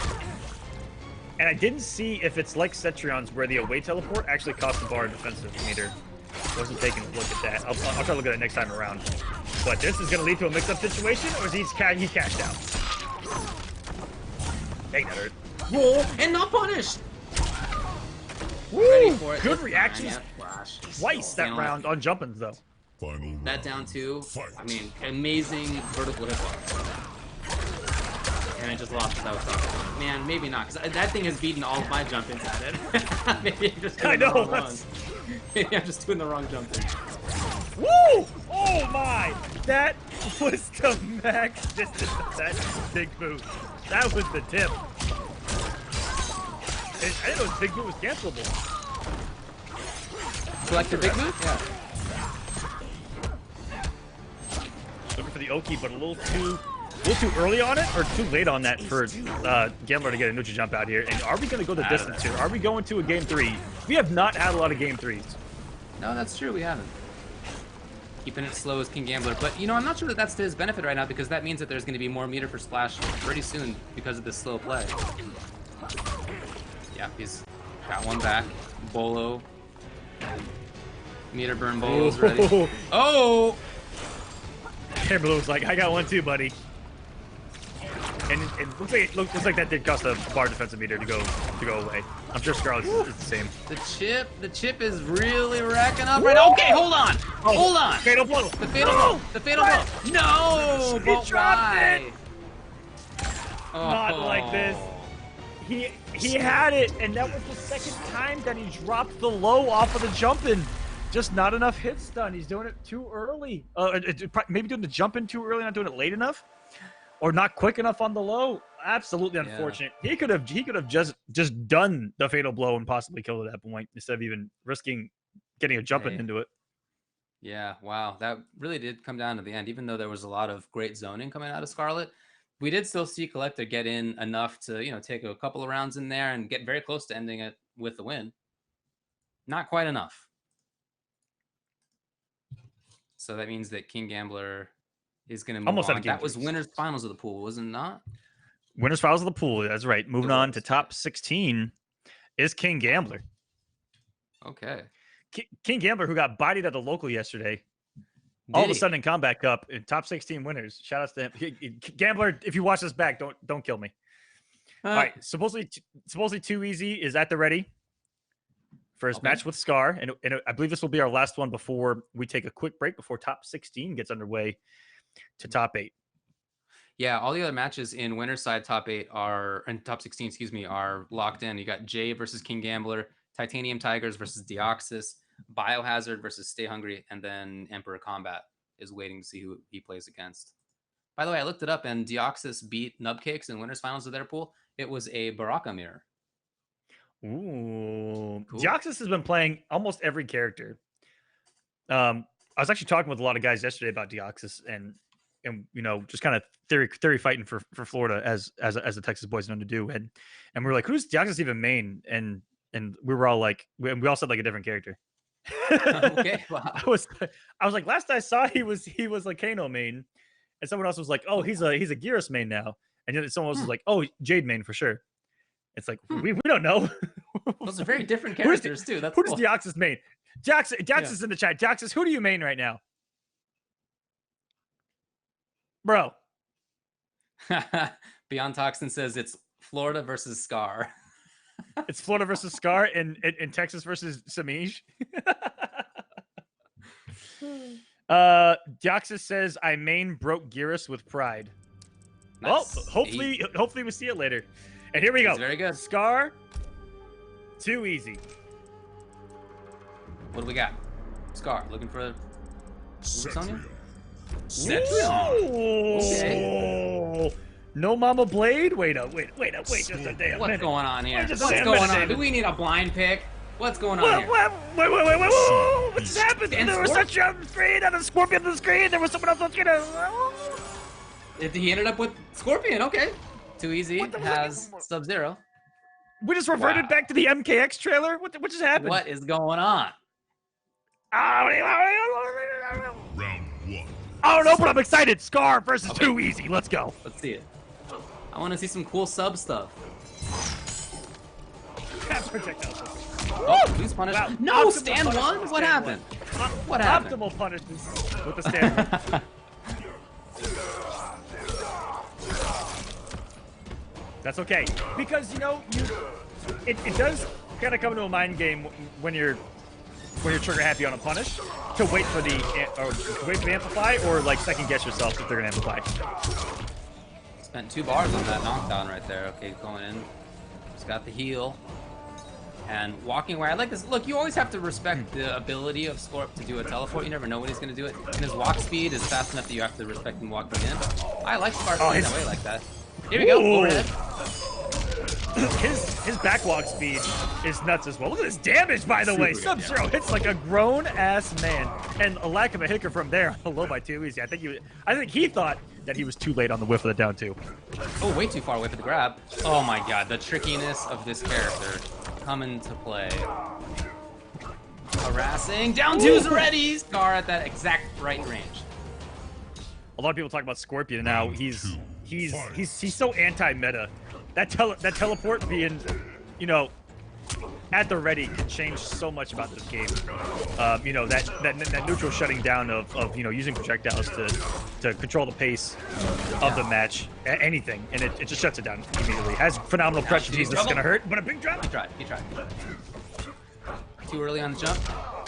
Okay, here we go. No, not quite enough. Oh, I love that walk by You can escape A lot anytime. of Scorpions. Wow, down 4 underneath. Very cute. A lot of Scorpions love that down 4 there. So it's good walk back. Good throw. Is it going to be the back throw? Yes, it is. To the corner we go. Too Easy needs a miracle here. Oh, yeah. Needs to land a hit. Needs to reset the damage into a fatal blow.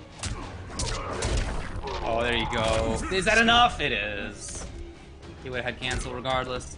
Sweeps him. Game 1 going to Scar pretty convincingly.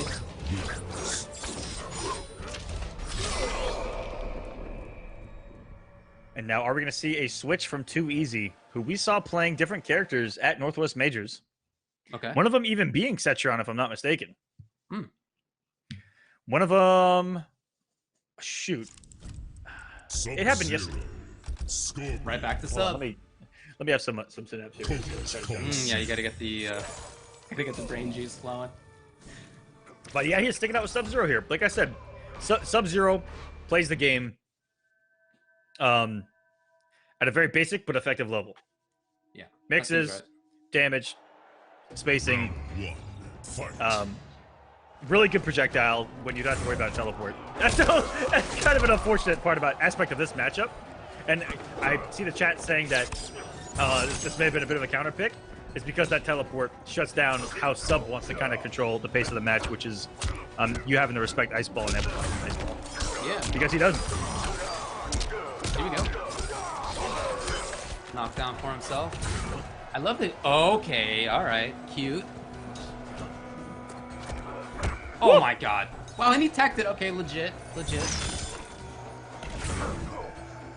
Oh, dude, Scorpion is so frustrating to play against. This is, I mean, these guys are... He dictates the match. You know, you are playing by his pace at all times. At these any guys, point, I he mean, can Too teleport, Easy's he can trying his teleport, best cancel. to boogie across the screen. There's the Amplify Ice Ball right there. Here we go, it's good damage. Both of his offensive bar, but really good. Did you see him walk out to that exact spot? Like I said, he's got the great buns, and as long as that is an 8-hit combo or higher, it will crushing blow.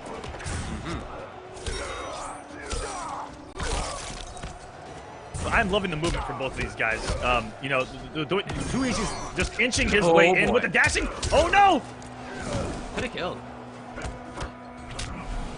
Too Easy didn't quite take the chance. There were only 5 seconds left on the clock. He didn't have much time to make it happen. But here we go now. Match point, Scar. Absolutely froze up right there, looking for the big swing. It was Too Easy, but Scar all over with the dash.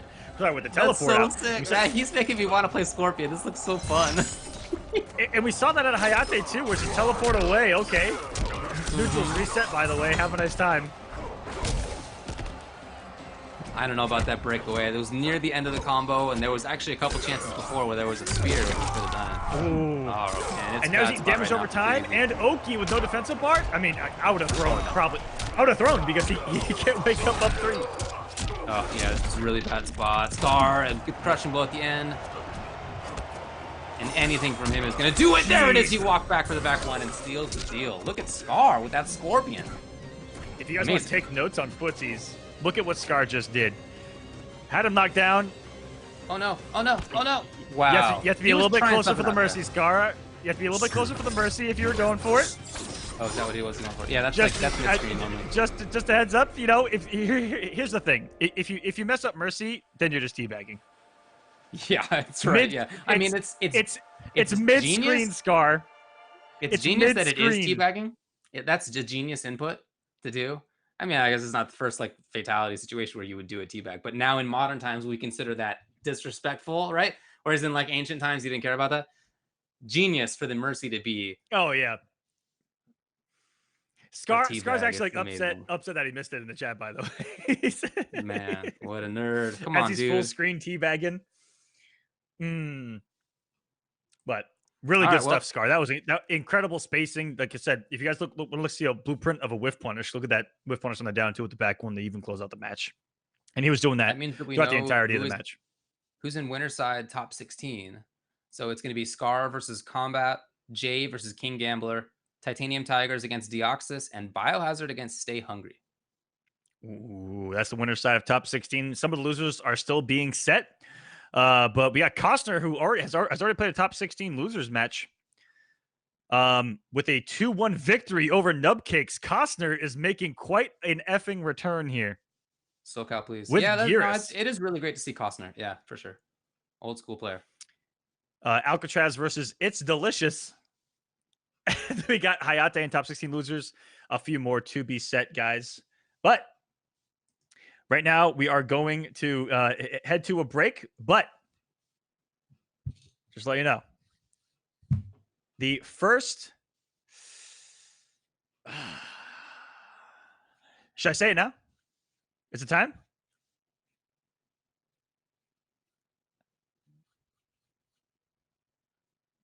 The first 50 people to click the Synapse panel below my stream,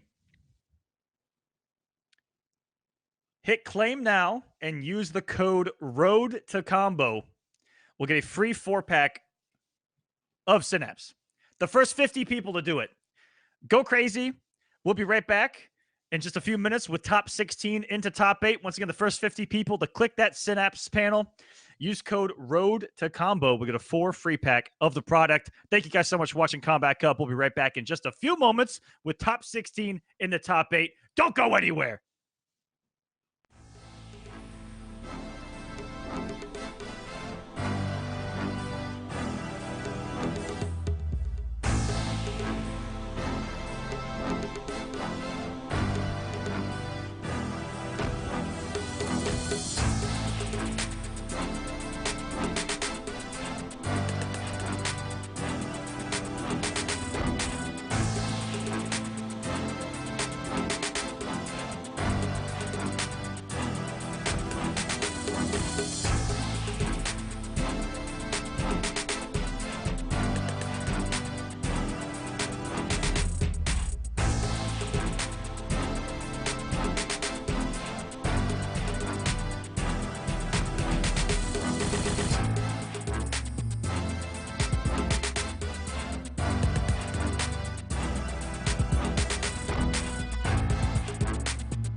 Welcome back, everyone, to the Combat Cup, where we have entered top 16, and it is about to go off, David. Oh, I'm so excited.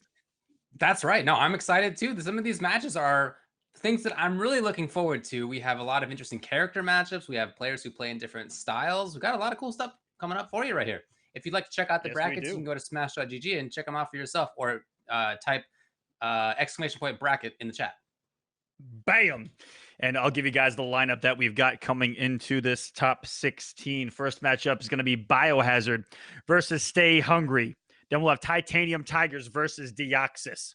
Jay versus King Gambler. Combat versus Scar. On the winner's side, then we'll move on to the loser's side.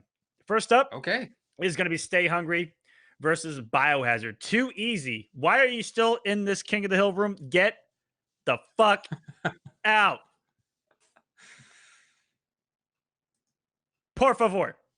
Not king anymore, that's for sure. I swear to the heathen elder gods, if he went AFK in my King of the Hill, you got to kick him, right? Get him out of there. NRS hasn't implemented it yet. Oh, is that? Oh, wow. Okay. Bummer. Just waiting on that to happen. We do have Stay Hungry and Biohazard here in the lobby with us. Hopefully you don't have to remake it. Hopefully he leaves. But anyways, guys, thank you guys so much for being here.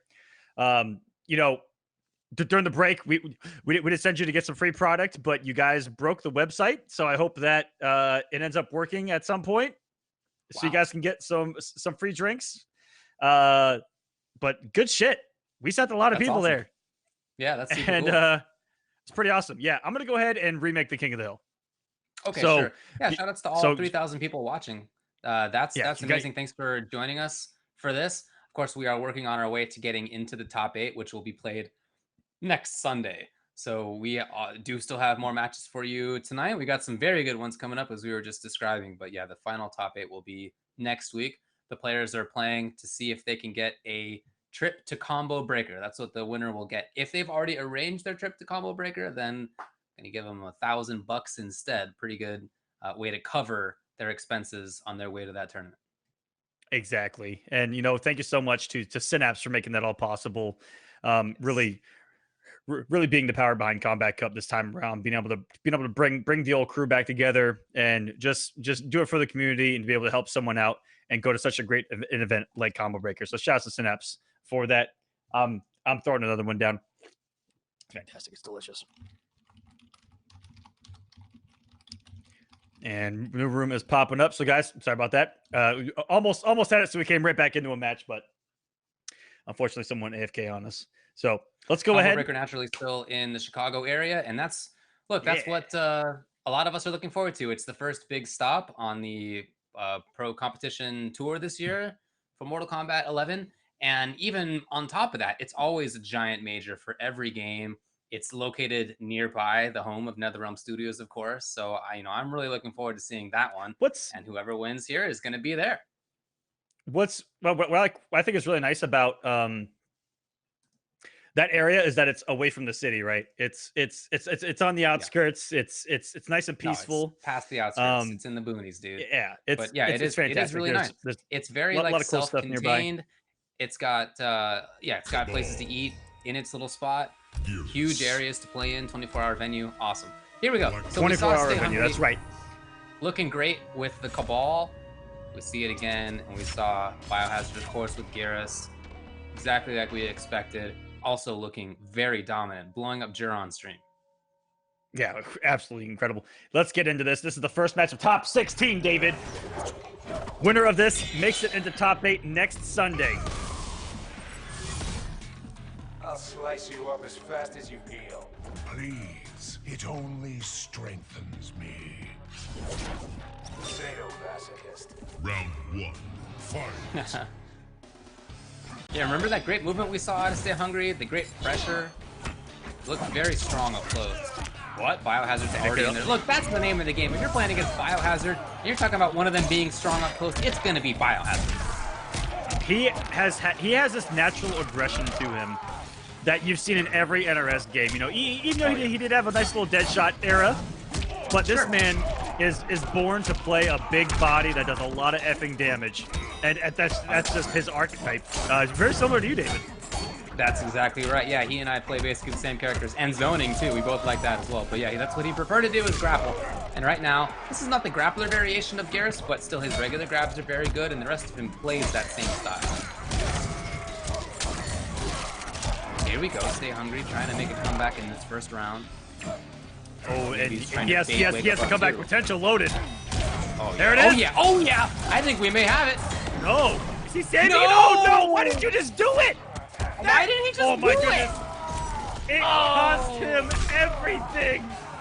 Oh. Not like this. It cost Stay Hungry everything. No mad dash, and then you should have bam, fatal blow right there.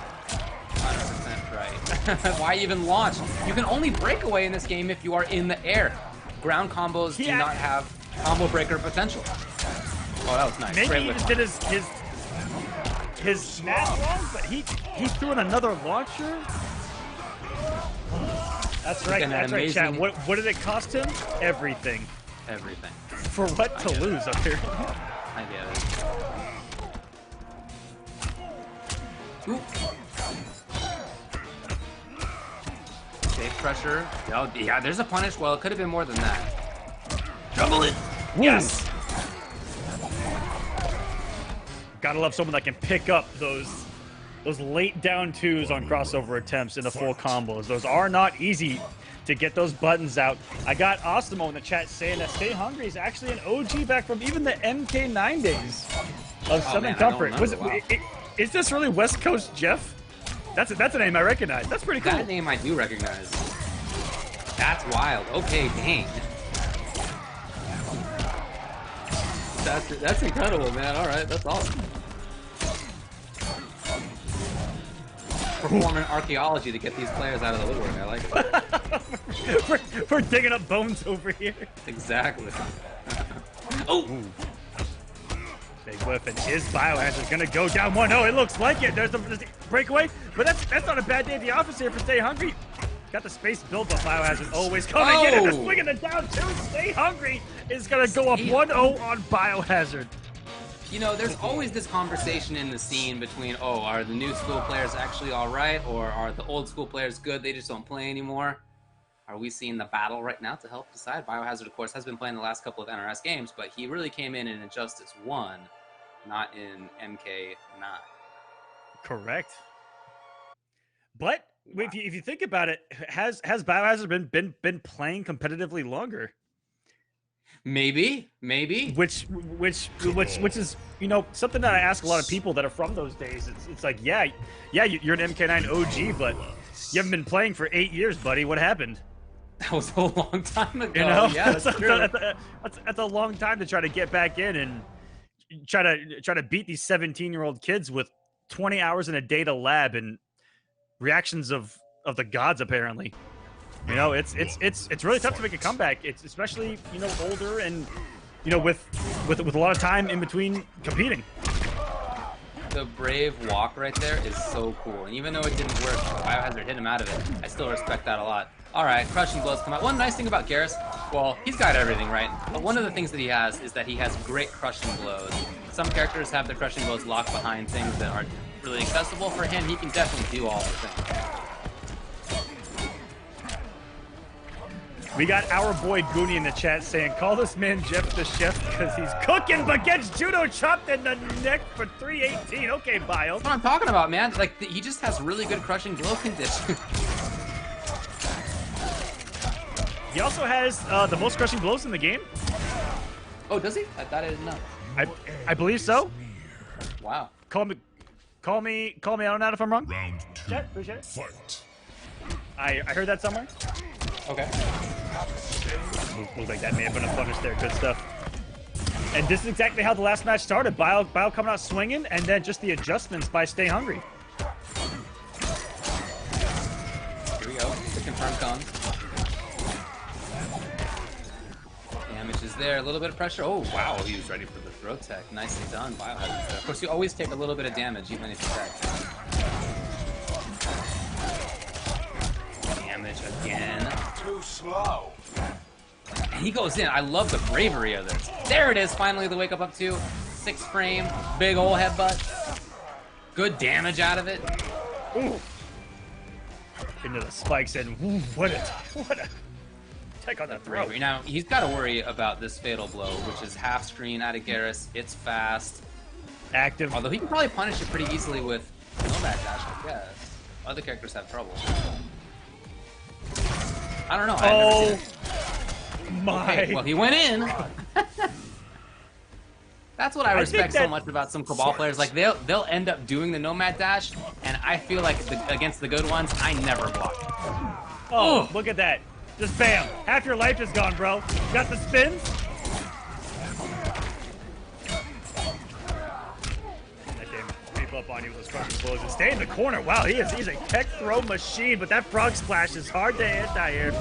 Watching the corner. Breakaway. Oh my goodness! And that should be it as long as he doesn't drop.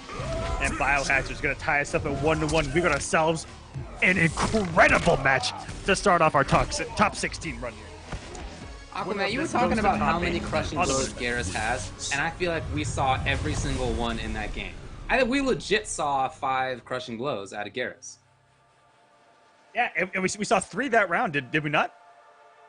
It was just bam, bam, bam. Were in which round, but it was. I feel like we saw half a dozen out of that character in just a game. Your health bar can just. Oh yeah. Get Thanos, you know. Crazy. Well, we are at 1-1. Winner making it to top 8. Same matchup. What's the stage going to be? I love that this game does not make me pick a stage because I love each and every single one of them. They're all gorgeous. And I do have my favorites, though. Yeah, Sea of Blood is by far my favorite, but it's because I'm Aquaman, David. I can't really. Okay. I like that they even put in stages that don't have interactables on a couple of them. They have really a variety. I'll slice you up as fast as you heal. Please, it only strengthens me. Sadomasochist. Round 1, fight. I don't know who voiced Garrus, but I commend that man. That voice is menacing. It's really, really well done. Yeah. Got him. I'm on the community side of Cabal. Cabal should definitely have like that masky, like filter on his voice, having the mask on. But I won't complain. Biohazard here. Okay. Yeah, we saw this before. Charge it up, and he still gets the combo. That's really nice. Loading that Infinity Gauntlet. I mean, he's still getting 300 damage. 30%. Yeah. That's a good day at the office there. Yeah. Ooh, was that flip stance to try to bait something there? Wait a minute. I don't know, I'm really curious if we're gonna get to see this time around if there's a combo that he's going for with that Infinity Gauntlet loaded. Oh, the judo chop! As a punish, yeah, it's so much damage. Got him. That's match point Biohazard now.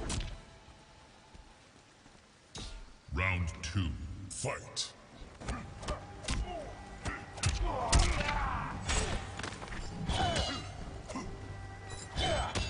Slowing it down a little bit. Okay, didn't quite see it. Wake up 2 again. It's not fully invincible, but the speed gets the job done. Here's hitting like a grown man. That frog splash, at that I would have bet any amount of currency that frog splash was hitting in front, David.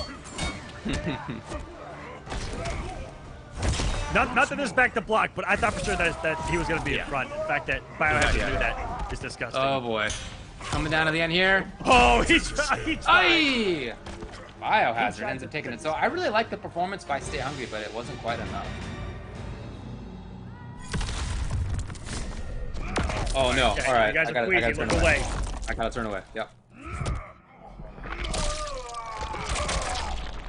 Ah! Ah! Wins. Ah!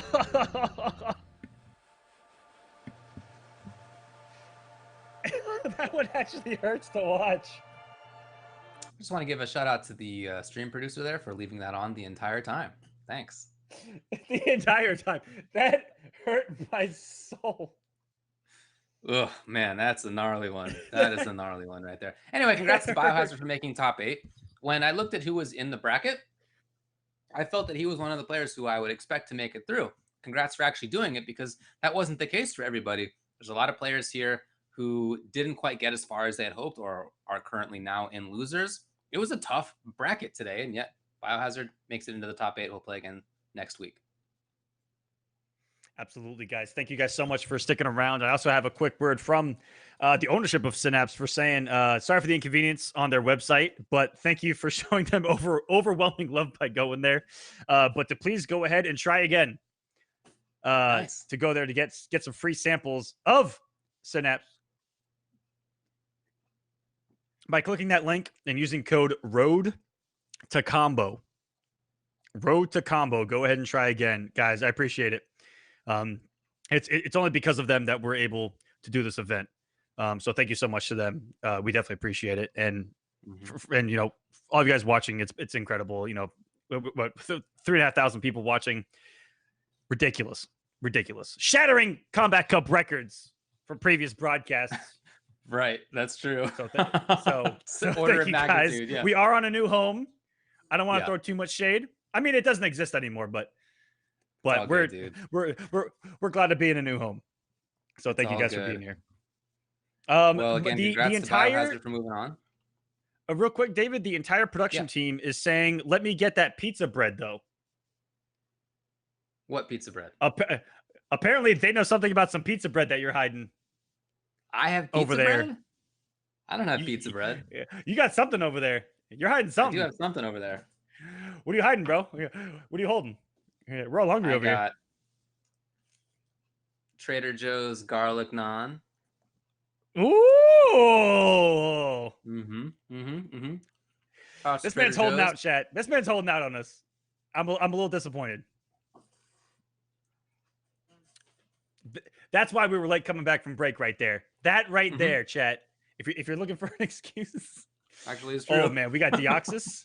Deoxys versus Titanium Tigers coming up next. This will be a real good one. Yeah, this will be a good one. Deoxys, he said that he mained Garrus, and yet when we looked at the reports of who he played, it looked like it said Baraka. So I don't know what to expect. You even said that the texted scene doesn't know which character he mains. You had to ask No him. clue, yeah. So I don't know what to expect right here against Titanium Tigers.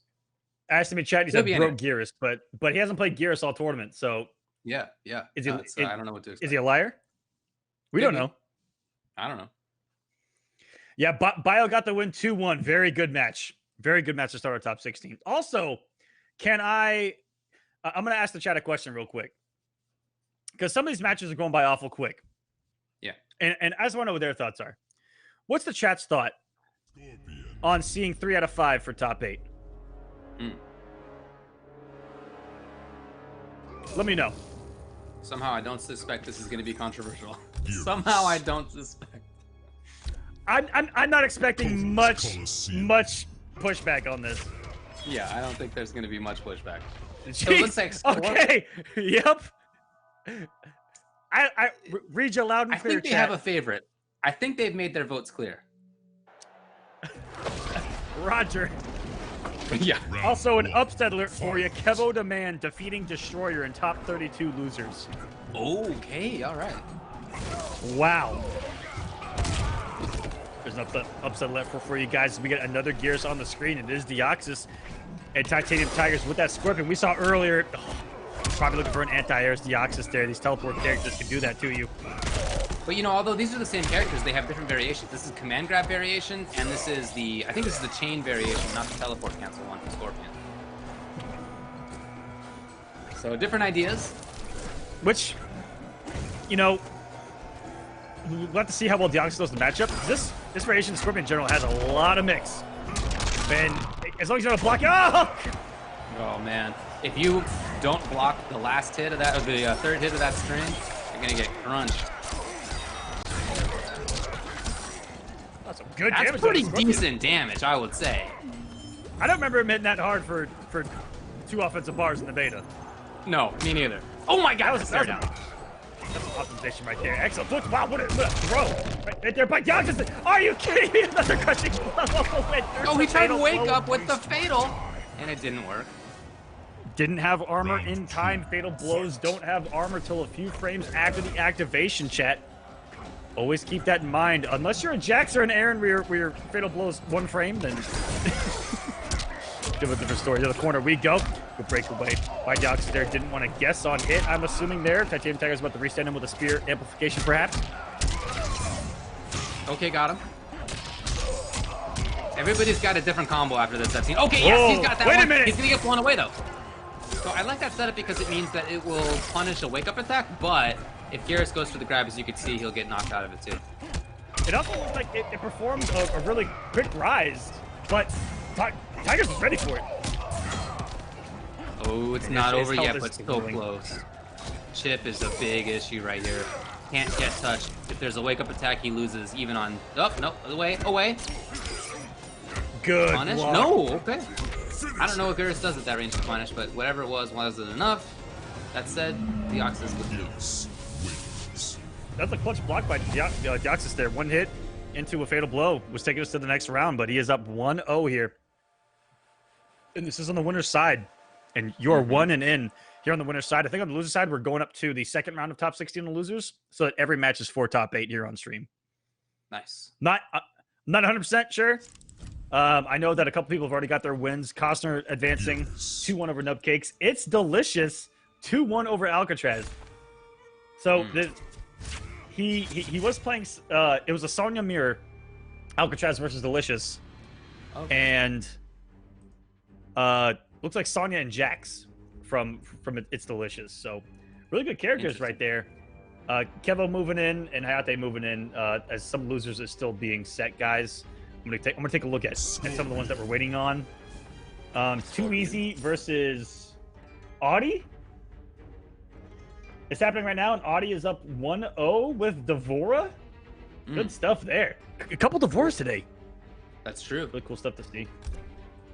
And from pool number 5, we're waiting on at the bottom Gur versus Cherny Volk, and then the winner of that plays Splash for top 16. You know, we got some intel in the chat that Deoxys was up late last night.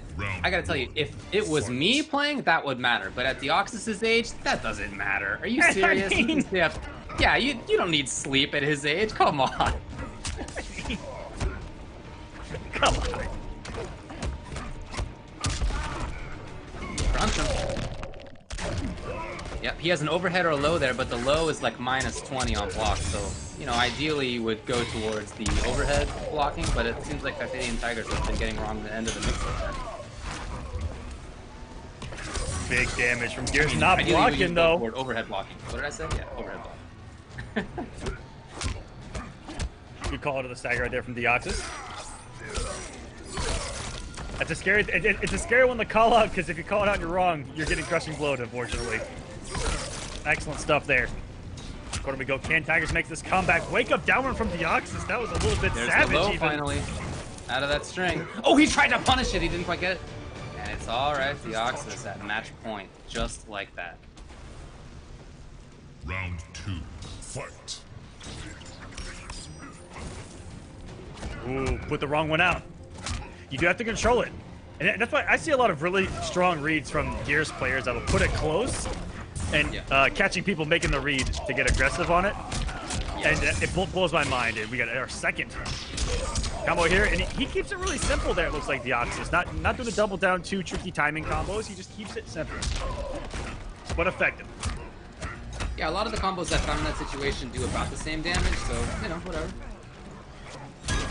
Oh! Okay, got it. Steal it. And that should be enough. It is. With the backbreaker and Deoxys. That was just God. An absolute brutal beatdown from Gary here. Gary, huh? Yeah, another point of privilege for Gary is that his reveal. his down 1 is 6 frames. He's got a very fast button right there. He just seems to have every tool. Yeah, I don't know like what he lacks. Even as a Garrus player, like when I'm playing him, I'm like, wow, it's pretty cool that I can do that. He lacks an unblockable launcher. That's about it. Well, that's true. Yep. Even though his command grab can do about as much as, as what I, but yeah, absolutely incredible stuff. In a sense, yeah. And we've already got a couple of Gearses in top 8. Are we going to see some more? You know, we talked about who's being talked about in Gears being really strong coming into this thing, and it showed so far. But we also have some surprises here. We're going to have Katana on display and Devora on display next. Maybe even Scarlet, who hasn't been talked about since the beta. I haven't heard anything about Scarlet since the beta. No, one thing. I haven't seen a Scarlet. I haven't played against a Scarlet. I haven't heard people talking about Scarlet. She is definitely flying under the radar. I don't even know. I can't say if she's good or not. I just feel like I haven't seen her even discussed since then. That's right, guys. And it looks like the Synapse site is up and operational. Again, road to combo. Use that code. Go and get yourself some free product. Just try it out. It's free. Why would you not do it if it's free? Just get some free crap. It's pretty cool. It's cool. You're watching Mortal Kombat. Get some free stuff. Drink it. Let us know how you like it. It'd be cool. Appreciate it. Cool. All right. Did I spell this wrong? Oh, it's 69. Giggity. Mr. J. Jay has one of the weirdest tags for me to type in. And here he's yeah. Oh, anyways. Yeah, I see what you're looking at. Yep. Kind of funky. Giggity. There we go. King Gambler invited.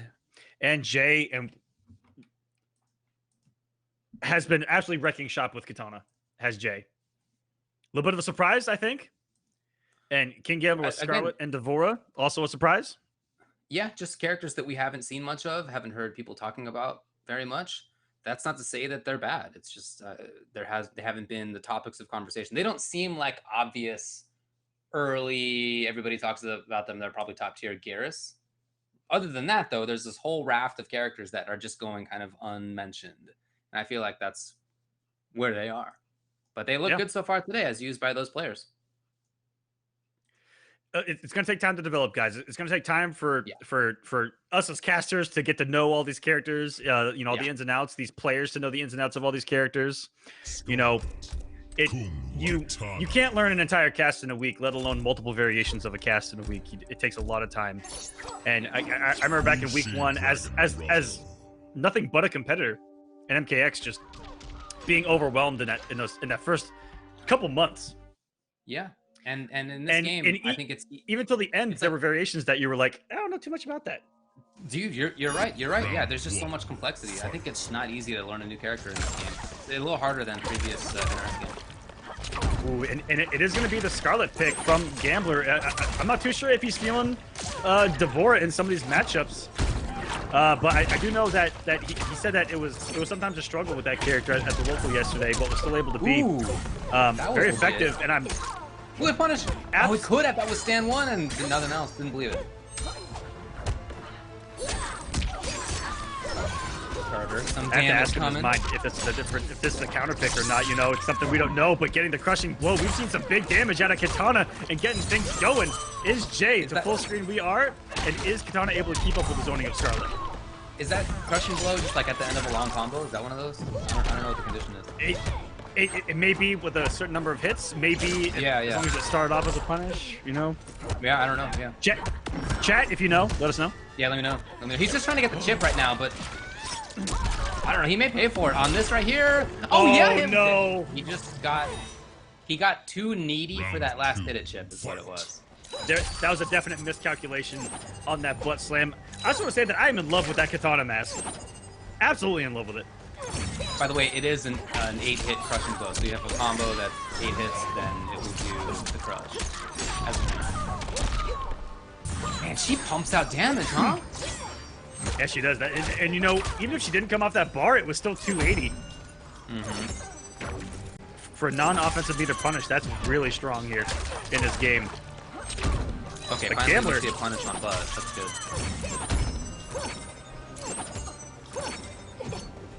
You know, the speed of those fans definitely look like it's giving the zoning of Scarlet a little bit of trouble here, David.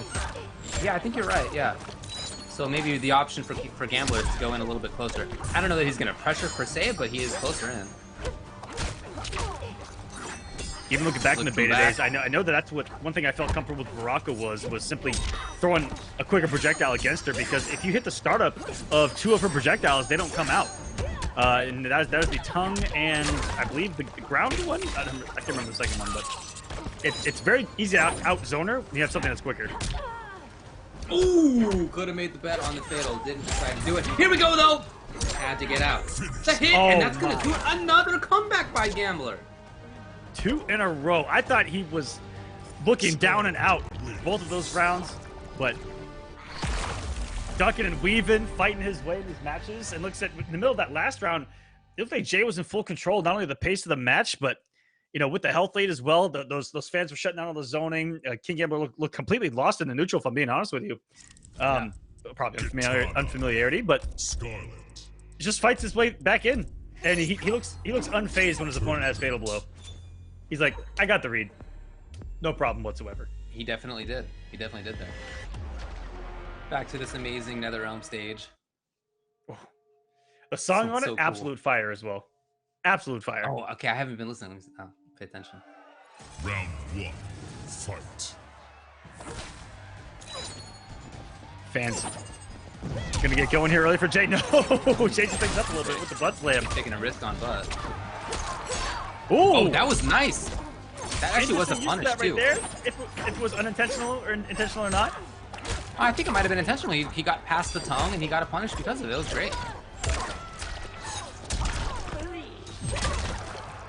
Tried to butt out. No.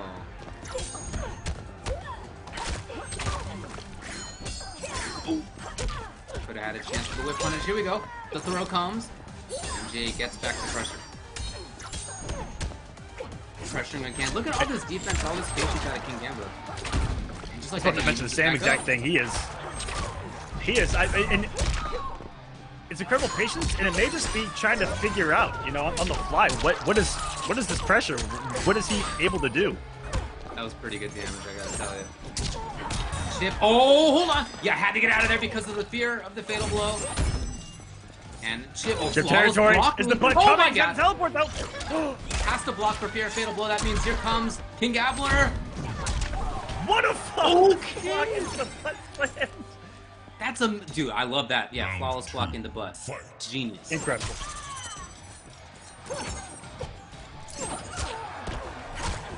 Oh, no belief on that by Gambler.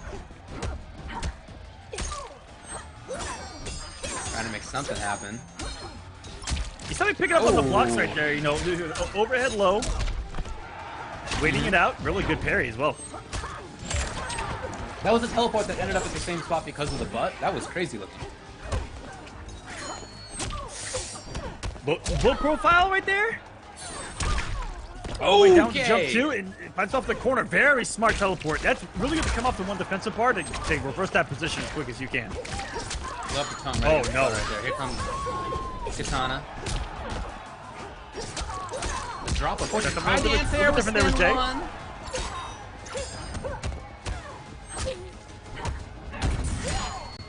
Whoa! Oh, okay. Okay, we're seeing some high-level stuff right now, chat. Yes.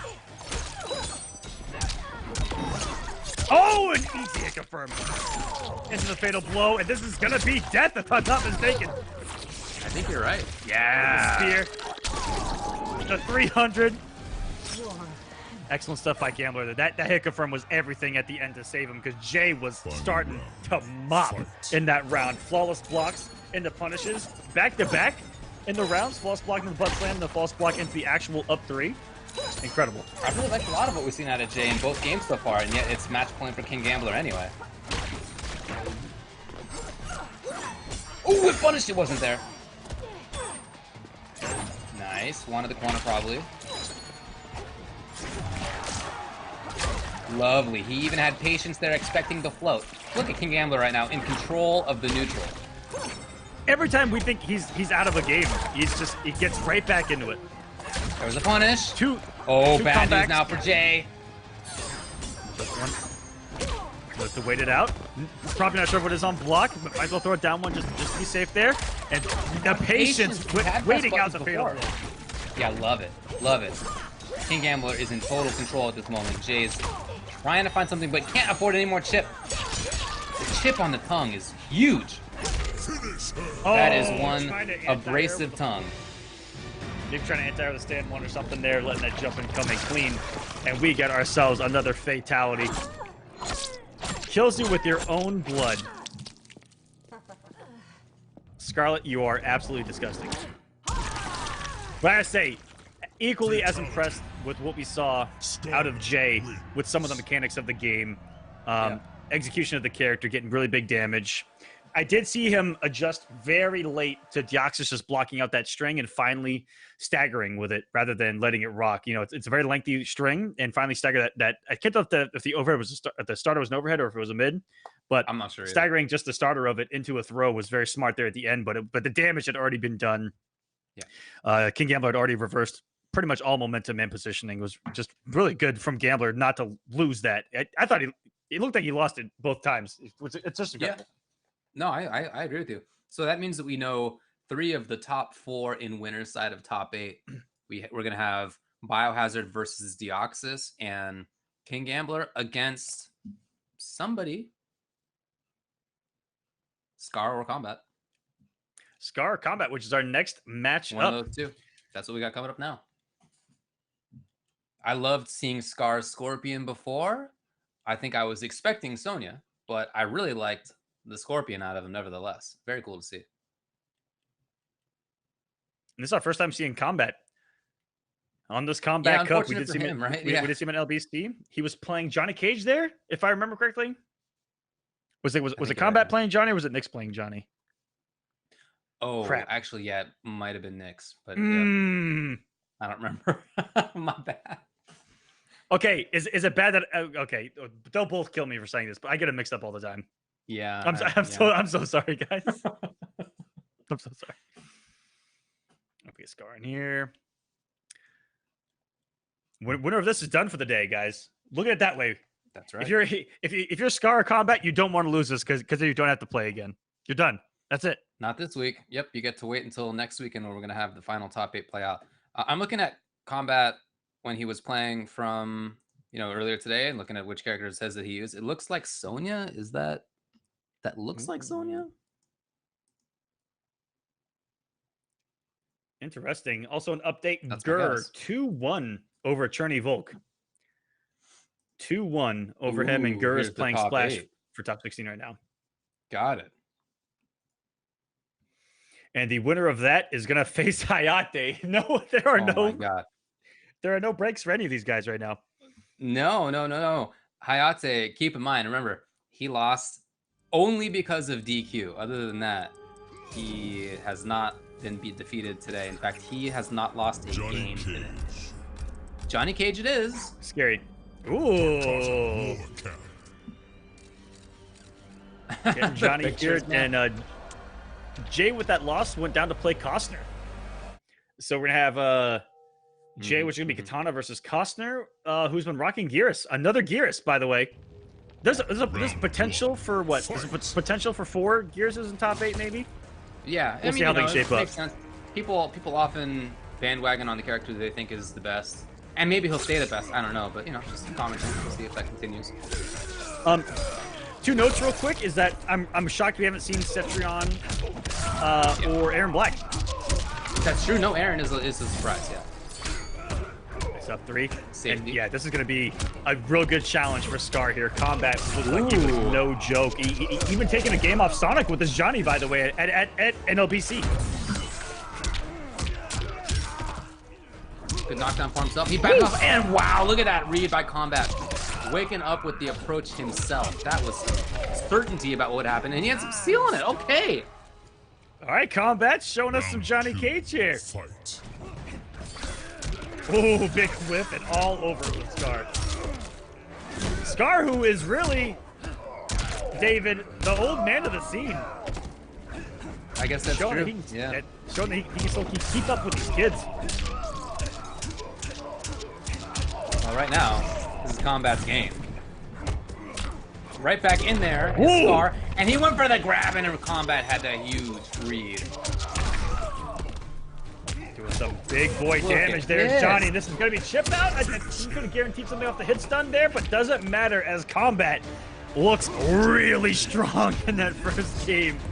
Johnny Cage. He had everything. He had great pressure, great movement. He had great whiff punishes. I'm really impressed by what we saw right there out of Combat. That was super strong. That was the definition of not only like those dominance, but I'm almost not even know what to say. That was he just basically outplayed Scar. That's what he did. You know, it took a couple big reads, wake up buttons. Not exactly the safest that was read. So cool. No, it was a hard read, but it did pay off. Now I thought that we might see a switch to Sonya, but it's still going to be a Scorpion here for Scar. Maybe this is the character that he believes, or he doesn't want to show any cards up his sleeve before potentially combo breaker. Yeah, or Summit. Or Summit of Time, which is next weekend? No. Soon. I don't know.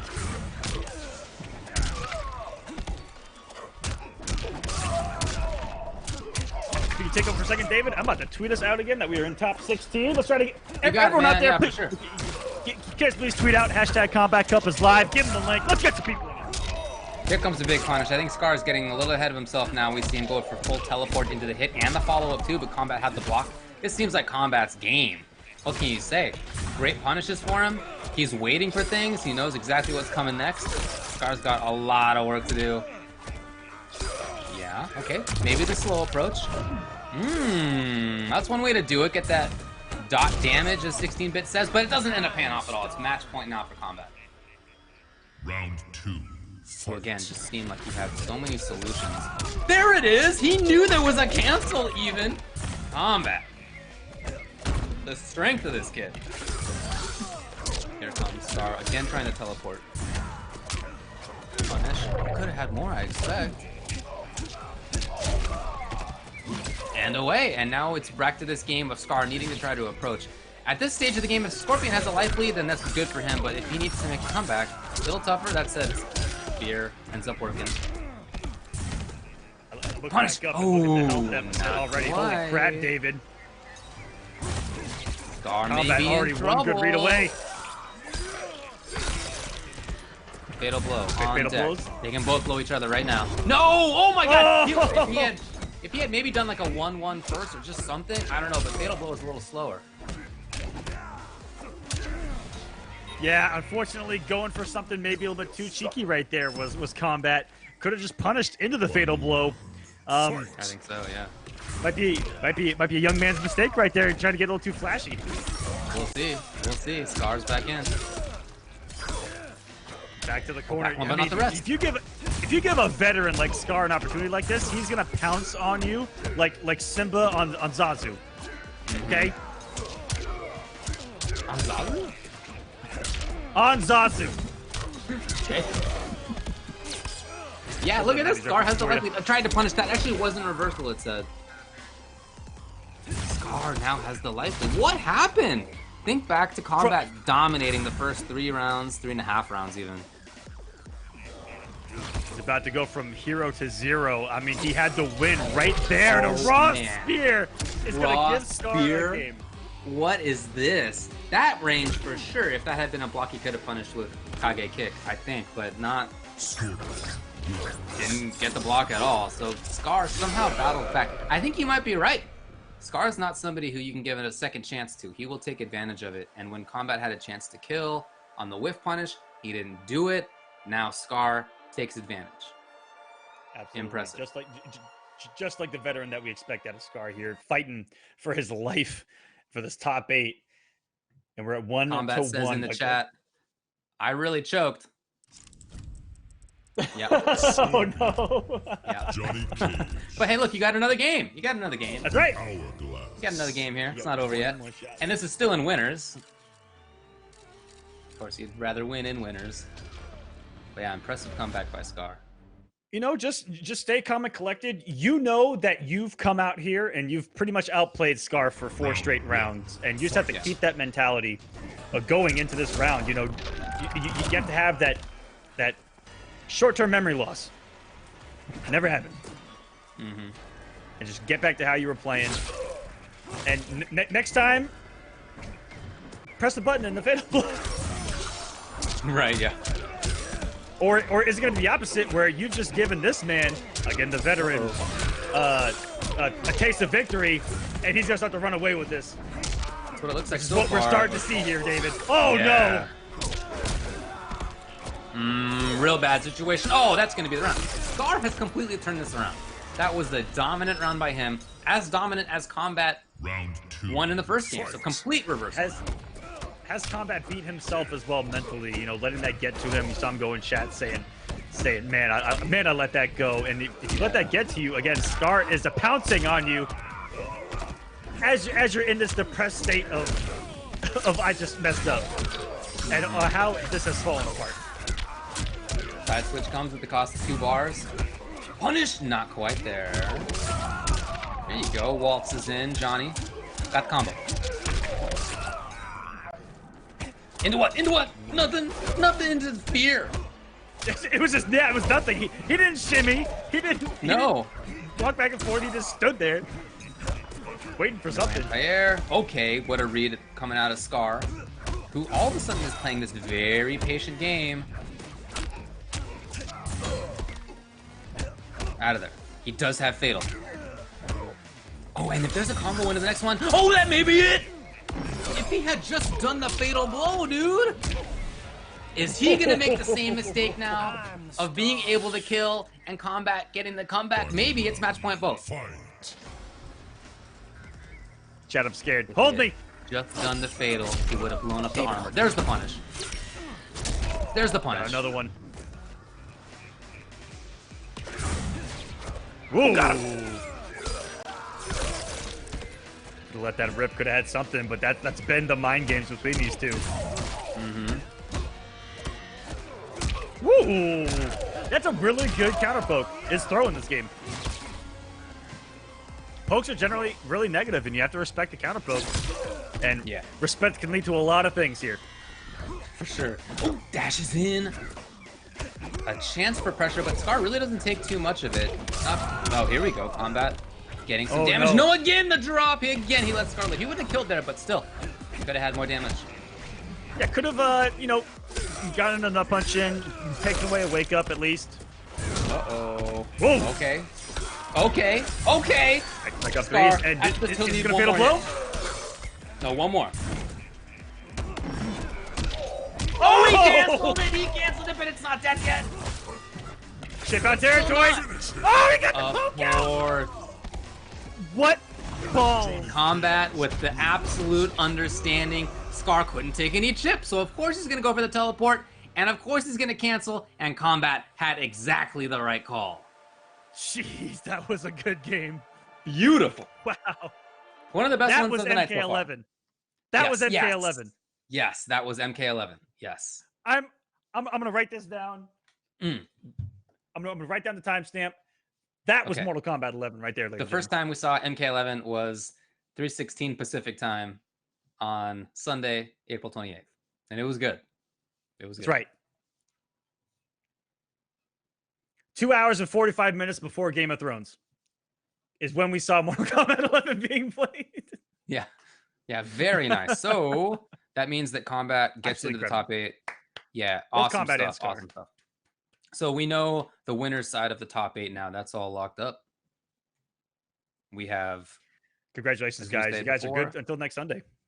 Deoxys versus Biohazard. And on the top side, it's King Gambler against Combat. There you go. Some people made it in there who, you know, again, I thought that I'd see Honeybee up there. I thought I'd see Hayate, Silverai, Gross, a couple of guys who were DQ'd / lost / were eliminated.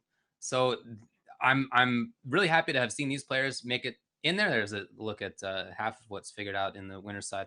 I'm really happy to see that they have made it. And in doing so, they've showed us a lot of really cool stuff. And guys, there you go. Here on the loser side, we're gonna have Cosner versus Jay. Our first time seeing Cosner too. I really want to see what Cosner's up to. This man's been cooking. And Scar going down to face It's Delicious, so he might have to face Mama Blade right in the eyes for top 8. And then we'll have Tigers versus either Hayate or Gur or Splash. Gur is facing Splash right now. Gur is up 1-0 in losers top 32. The winner of that faces Hayate. Winner of that faces Titanium Tigers. Very we tough got Audi in the top 8. Yeah. Audi versus Kevo Demand right now. Winner of that's going to face. Sorry, no. Carbonation. Audi versus Kevo versus Stay Hungry for top 8. And we will see Stay Hungry versus the winner of that. We're not going to see that match itself. We're only going to show the matches for top 8, it looks like. Yeah. And right now we're going to go with Cosner versus Jay. Let me get some invites out. And also, guys, please, shout outs to Synapse for sponsoring this event for Combat Cup's Road to Combo Breaker. I'm going to toss out some invites. David, if you want to go over what Synapse is, take it away. Yeah, for sure. You have a great drink here. As Aquaman's been saying, this is a tasty drink. It's got some ginger in it, meant to help you refocus on that memory. I know that's something that Aquaman has really needed in the past. So this is a great deal that we have going on here for him specifically, but it can be good for you as well. My memory's ass. So thank you so much for sending me this. Yeah. Oh yeah, absolutely. Absolutely. Zero caffeine in that guy. No, yeah, that's great. And thanks to them for all the support in putting this on. Could not have done this without them. Keep in mind, winner will get a trip to Combo Breaker, or if they already have a trip to Combo Breaker, they'll get $1,000 to reimburse them for that. And I'm not too sure if all the codes were used up. If you click that panel below my stream, go there, hit claim, and use code Road to Combo. See if you can get a free 4-pack of the product sent to you. It's that simple. The first 50 people get a free 4-pack sent to them. I don't know if they're all used up. I have no clue. So I had a chance to play against Cosner in the beta for a while. He and I had a long little set. We just happened to get matched up.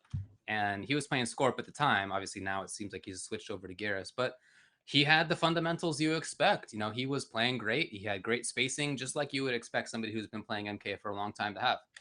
Not a surprise to me to see him doing well in this game. If he wants to take it seriously, and it seems like he is, then he can definitely do good work.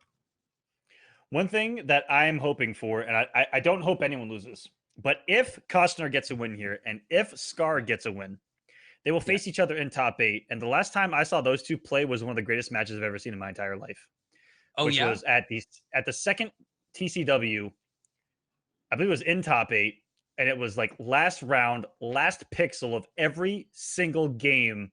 Just the most stupid reads I've ever seen in my life. Sector versus Smoke. It was just ridiculous. It was probably the best match, one of the best matches I've ever seen in my life. So I hope that they play. But I also hope that Jay wins. I hope Delicious wins. I hope you guys all win. I love you guys. Of course, yeah. We're not trying to pick dogs in these fights. You know, we just want to show you the good matches, and I think we have seen some really good ones so far tonight. Got more coming up. It's going to be Costner, Garrus, and Jay with the katana, as we've seen. Did you see if Costner picked New Era or Infinite Warden? I didn't see which variation. We'll be sure. I did not. I was kind of popping off about it fast. Yeah. Sindel cared for you above all else. What could you know of my mother? You would disappoint her now. Round 1. Wow. Fight. That is a jerky thing to say. Infinite Warden. So again, not the command grab Garrus, but a lot of strength in this one as well. He does have the down back one kind of teleport thing. Yeah, that would have been teleport. Get a hit. Oh, is he in there? Nice awareness of where he was on stage. That was beautiful. And a beautiful conversion off it as well. Walk forward forever. Gets the grab. But he's always right next to you. What a really bad goal. There was nothing else. Confirming. This is all Costner right now. He's got the corner. He's got the damage. Trying to put that lengthy down 4 right there.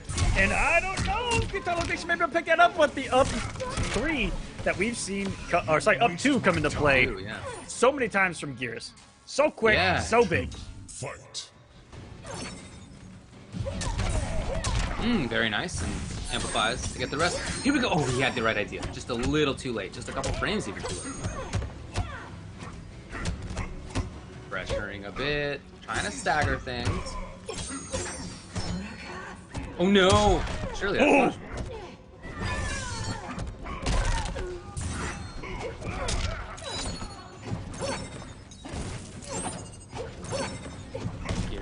walk in. And he's playing it slow. Look, this is what I was talking about with Cosner, is that he has great, patient, neutral play. He doesn't feel the need to rush in, but he picks his times wisely, and here you go. The tech from Jay. Beautifully, and a really nice check by Cosner there to recognize the space and gets another one anyway. Here's a nice little judo chop for your effort into 318 damage, and Cosner. I feel like every time I see that hit, it's a crushing blow, right? Like, all the time. It's a punish every single time, and he's gonna extend this, and I don't know if he's gonna try to do something flashy here. No, he doesn't get it, but Cosner up 1-0 and looking convincing. His Geras looks like some kind of competitive fierceness here, David. Looking strong. Man, Geras is so cool. What a cool character. They made him. I mean, I hear you guys in the chat, right? There's a lot of Geras on stream. We've seen a lot of Geras on other streams too.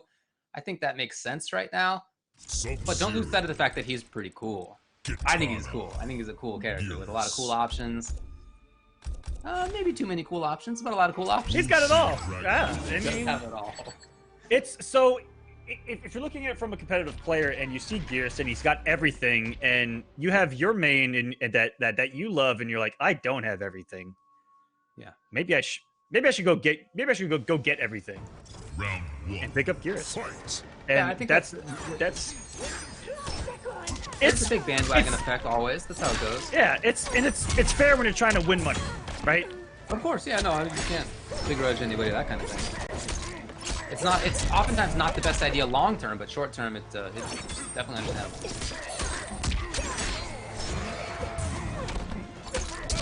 Good fallout, because we know that Katanas can get some beefy damage off of those launchers as well. Beetle is 280, 300 off one.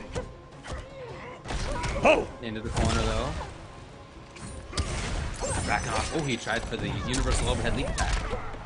Amplify's not quite enough. What was that? I don't think I've seen that string yet. I legit don't know what that is. Cosner coming off the defensive bar there. Let's see if it comes to the plate. No, the butt slam from Jay. That's got to be Jay's signature closeout. Round Just 2. Fight. get him with the booty. It's one of the good ones. Yep. Excellent start by Jay as Cosner was in full control, and that has to be as a punish. Don't think that string. Looks like it caught a whiff punish on Cosner's button. Very good stuff there. Excellent damage. Oh, whiff punish, please. That was it. Had a chance. A little too late. Okay, her own wake up 2, but not the combo. Wake up 3, and here you go. Woo! God, that is actually legit damage. Okay, Jay with a very good game 2. Evens it up. And that was convincing. These guys are back and forth. You saw Cosner with all the momentum. Now you got Jay with all of it. And it really probably just comes down to Jay avoiding Geras. Okay, I don't know if this is going to come across a certain way, but you really got to avoid Geras touching you. No, you're right. In the best sense possible. Once he can't. gets his hands on you, it can hurt. You know, we've seen it time and time again, those crushing blows in the corner, those massive BMBs. I mean, every time he touches you, you got to think that a third of your life is gone. Crushing blow or not. The thing is, it's not even just that he gets close to you. He has, in Infinite Warden at least, a low projectile that itself is like 31% damage on crushing blow, right? So it's not even just up close you have to worry about him. He has zoning potential as well, or counter zoning, maybe a better way to put it. Very good. Yep. And isn't it such a unique projectile that also closes the gap in zoning as well? It's like you can say it's kind of a counter zoning tool. Yeah, definitely. But not going to work on Katana if she's constantly airborne. So maybe that's the adjustment that Jay has made here. Punish. Ooh, could have. Here's the forward 1 approach. Just goes for the restand. Big punish. That is very punishable right there. And Jay's keeping his eyes open on things. And as a punish, that's probably what that string does. Because it's kind of cool that I hope that you guys are trying to figure out these characters if you don't know them, along with me and David as you see them, because we're over here trying to piece them together as well. Yeah. Trying to get the down back 1 out is Cosner. Yeah, you do have to aim it correctly. It's not like an auto-aiming projectile. Wow, beautiful out of Jay. And I think that we've seen the adjustment. It's the instant air fans that Cosner can't counter zone. Fight.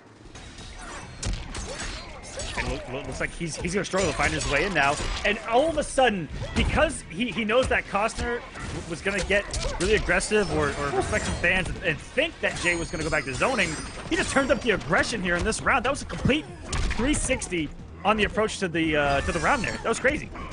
That said, this does a lot of pressure here for Cosner. He backs off, and it's a rollback anyway. Right back into control here for Jay.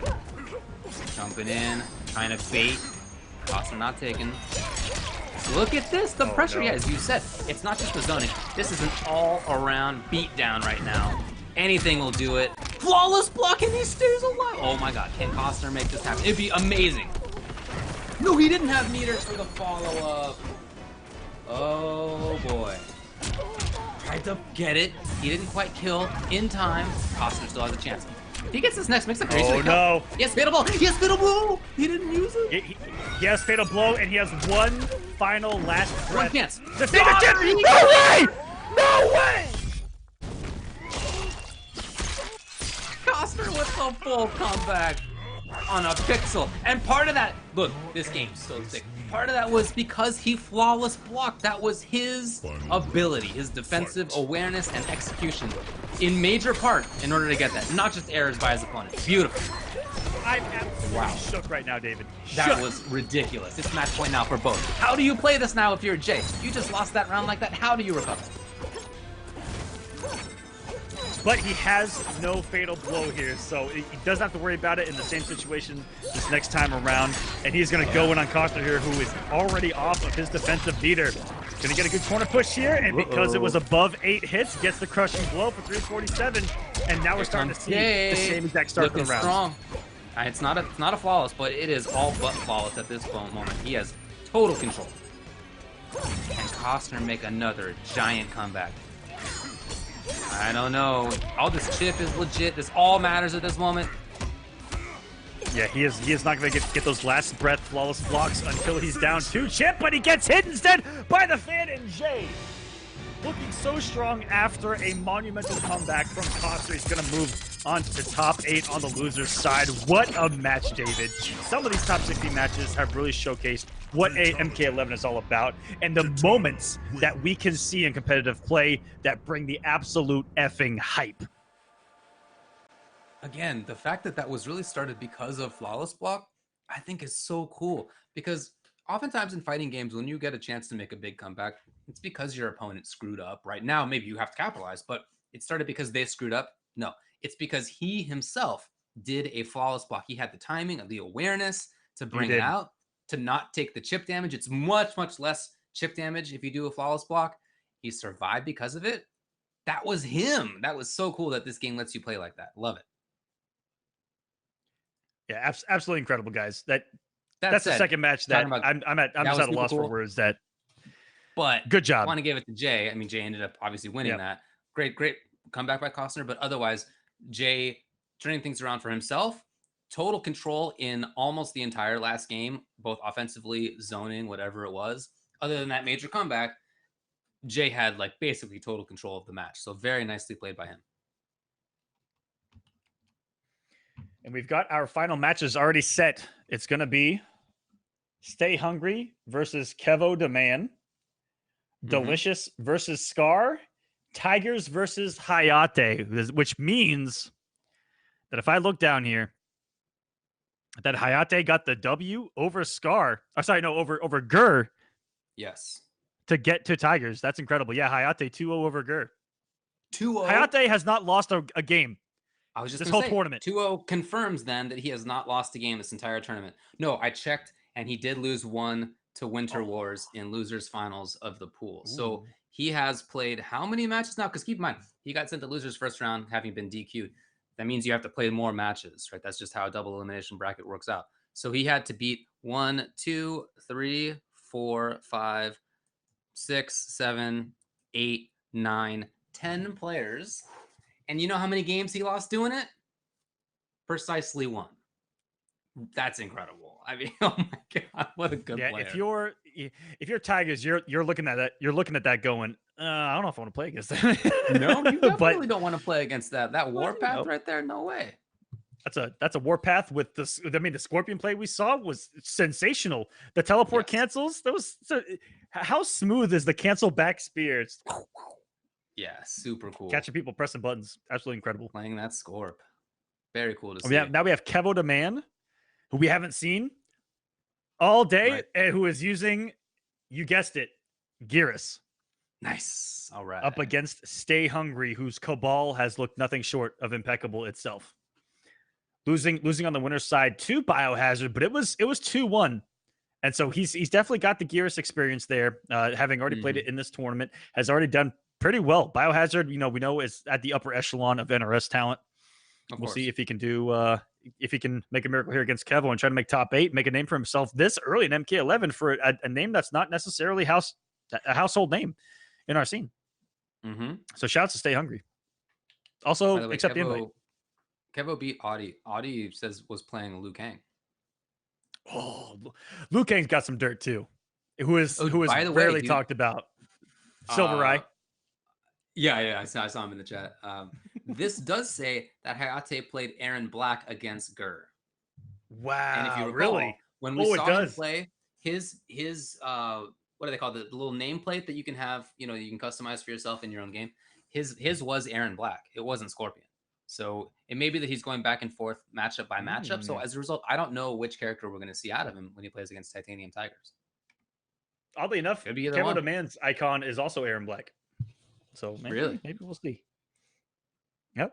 All right, Stay Hungry. Just getting in here. We got ourselves our next match for top 8, ladies and gentlemen. 3 matches to go for the entire tournament today. Top 8 will pick up next Sunday. Just a reminder, top 8 will not be tonight. Next Sunday, we're going to come back and do this all over again. Top 8, double elimination bracket. It's going to be awesome. The 4-on winners are already set. The 4-on losers being determined now. Jay already getting in there with an epic over Cosner. Now we got Kevo the Man versus Stay Hungry. And this Kevo the Man with the pick of Aaron Black. And now we're going to get some more character variety. A character we have not seen on stream today. Interesting. Now, I know a lot of us are talking about Aaron Black as being one of the stronger characters in the game. What do you think? Absolutely. Okay, this is...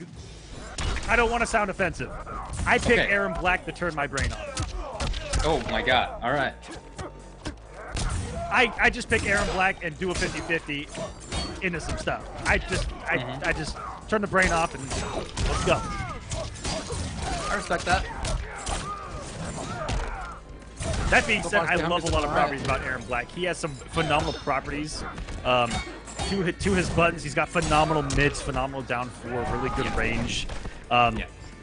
He pretty much has Kotal's God Ray with no recovery with the Acid Puddle. Full screen mix-ups that freak you out. The fact that he can amplify his overhead is disgusting. Let's get into this matchup and start talking about how disgusting I think Aaron Black is. Yeah, in the meantime, yeah. Oh, meanwhile, Fatal Blow, he went right through the low projectile. I think Sanger just wasn't thinking about that as an option at that range because nobody else has. Well, very few other characters have that option there. What? Oh, he's survived! No! The boots. I think I felt that in my chest, David. Oh, no! Wait! Did you notice that the requirement carried over to the next round? Yeah, it does. That is interesting. I did not know that. No, it does that for all of them. I think so. Yeah. I wasn't sure about that.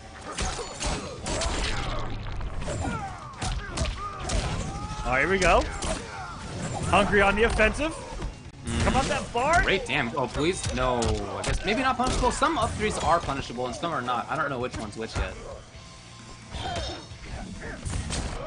Oh, of course, the meter burn. Yeah, the amplification, rather. Yeah.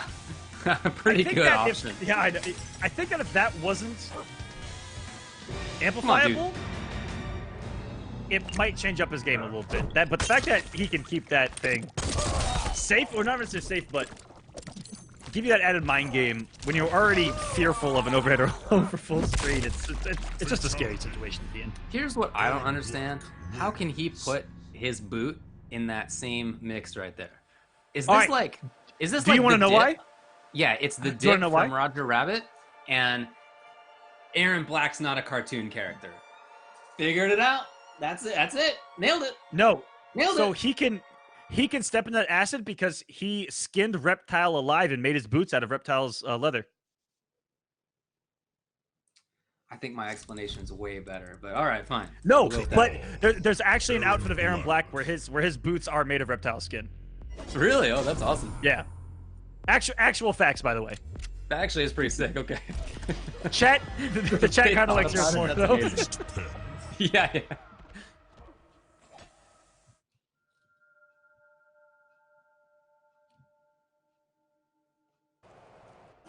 Round 1. All right, here we go. Round number 2. So Kevo looks pretty good. I still liked a lot of what Stay Hungry did. Man, that's it's so far. It's fast. Oh man, it's tough. This right is back a into very the bad spot to be in. Look at all this health dip dwindling hanging out on the over the ground. acid bubble. Okay. Oh, tried to punish it, not quite there. No, and wow, not punished. Actually, And then it kind of made a hit better. A little lucky, but Kevo will take that. Round 2. What a start to that round for Kevo, man. That was one of the quickest rounds we have seen tonight. And going for the crushing blow off the double forward 4. That's okay, he's going to pick up a massive combo. He's going to put the acid down, and this is all mixed up. Down forward control with the 4-2-1. So obnoxious. With the 4-3. Jeez. Oh, you gotta feel for Stay Hungry. He just got ripped open. It's not even over yet, and I'm talking like it's already a fate complete. Oh my goodness. It's over. It was over 10 seconds ago. Oh my god. It was over 20 seconds earlier than that. Jeez. The music cut out and everything. That's I know. He's Yeah, done. he He's killed gone. it. He killed it. Peace. I'm out of here. Look, I mean, That again, a lot of people are talking about Aaron, and I think you could hardly see why right there. Very strong options. Very strong. and Cabal is good. 5 seconds. This is not like an issue with Cabal. Cabal is fine. Very strong. But that was dominant. He started out the game with slide, right? Like it was just him blitzing through the entire time. Yeah. And that was it. So that was it. Yeah. That's Aaron Black is so good about that kind of situation where you get that one hit and everything changes. Like he can actually like snowball you in that sense. It isn't set play, but he does have a very big snowball effect on your health bar. David tried to sneak in a bite and we got him. I think the producer did it on purpose. I think the producer did it on purpose. Yeah. Do you think we can go back? Do you think we can go back to that? Yeah. Hey, who did you say made top 8? It looked to me like the players who had made top 8. Oh, there they are. Hey, cool, awesome, thanks. I looked up at the screen. I see David shoving food in his mouth. We got Combat, Gambler, Deoxys, and Biohazard on the winner's side. Jay, and as you see there, Kevo Reborn, also known as Kevo the Man. I call him Kevo the Man. With that utter obliteration of another human being in Mortal Kombat 11 to make it into the top 8 on the loser side. We got 2 more to set. 2 more to set, guys, and let's see who it is going to be. So up next, we are going to have Titanium Tigers, or no, I guess we'll have Scar and versus It's Delicious first. And then can anyone out there tell us? Oh, go for it. Titanium Tigers versus Hayate. Does anyone have any intel on It's Delicious? By chance? I don't know. I have none. And he and or she, because I'm not going to assume, has been cooking with Sonya Blade. So if you guys know anything about them, please let us know. It's a tall order to face Scar, who is I mean, he was a hit for making top 8 on the winner's side, and he's looked pretty scary so far in this tournament with that Scorpion. Yeah, for sure. And this is our first time seeing Sonya Blade as well. I've heard nothing but horror stories about Sonya Blade, but I haven't seen the horror yet. Yeah, I haven't played against her. I have seen other people use her. She seems to have very good mix-ups, very good damage, good movement. You know, she just seems to have a lot of different options. She has the ability to do crushing blow from far away with the little hold onion rings. Second hit will crush by itself. She's got a lot of stuff going for her. On that one, only the second hit hits you, right? And that's the crushing blow. Yeah. Yeah. But you can delay the second hit, so that's how it works. Really? Okay, so my admin said that that according to his sign up, he's from Florida, so he's a Florida boy. Okay, so wow. All the Floridians out there claim their mans. Claim them. There you go. Yeah, I mean, I can't really get into conversations as the chat is about which characters seem like they're better than others, especially when you're talking about like among characters who seem strong, which ones are better than others. I don't know yet. I mean, maybe you can make statements like, we know that, as Aquaman says, Kotal is probably one of the best characters in the game, but does he factor in against Garrus? Is he better than Garrus? Is he better than Sonya? It's hard to be certain about. Shocking how we haven't seen a con tonight. Shocking how we haven't seen one con tonight. We did. Oh, we did. Shocking how I haven't seen a con win tonight. Let me. I see. Okay, so it is going to be Sonya versus the Scar still. I mean, the Scorpion still for Scar, rather. Also, the chat said that the bite of your food was longer than the Aaron Black match we just saw last. Oh no! Oh man. Feels bad, man. Well, but let's go. I'm about to go back for the 3 myself. So. I'm skipping the intros. These guys are ready to get into it. It's delicious. Scar for top 8 on the loser side, and already Mama Blade kicking some ass out of the gate. Scar looking in a mirror right now, going, ah, crap. Yeah, I'm curious about this because Scar on Twitter has said things that he doesn't think that Sonya seems like she's that great, or that she doesn't need nerfs in any case. So I wonder if he knows something about her, and if so, will he expose it here?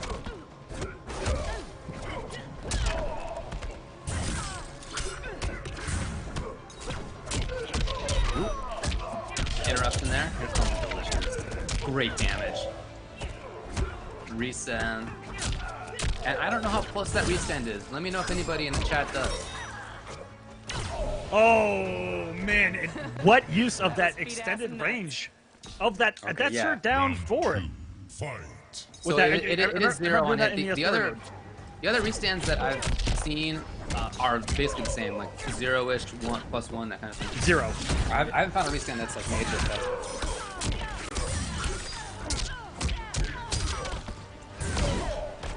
Ooh. Chat said, David, it's either +0 or -0. Oh, got it. Okay, it's one of those two. But Delicious has been mixing Scar so far, off to an excellent start. Scar looking for something here.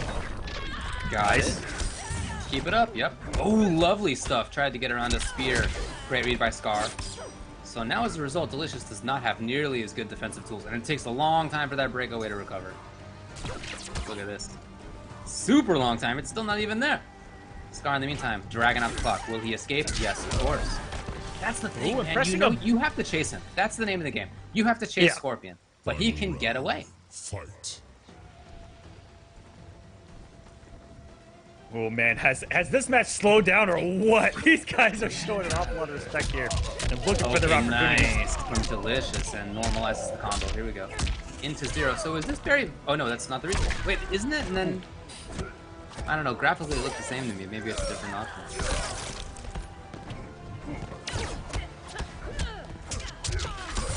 That's a beautiful confirmation if you saw that by Delicious with the wake up. Looked like it maybe been down 3. I can't fully tell those apart yet.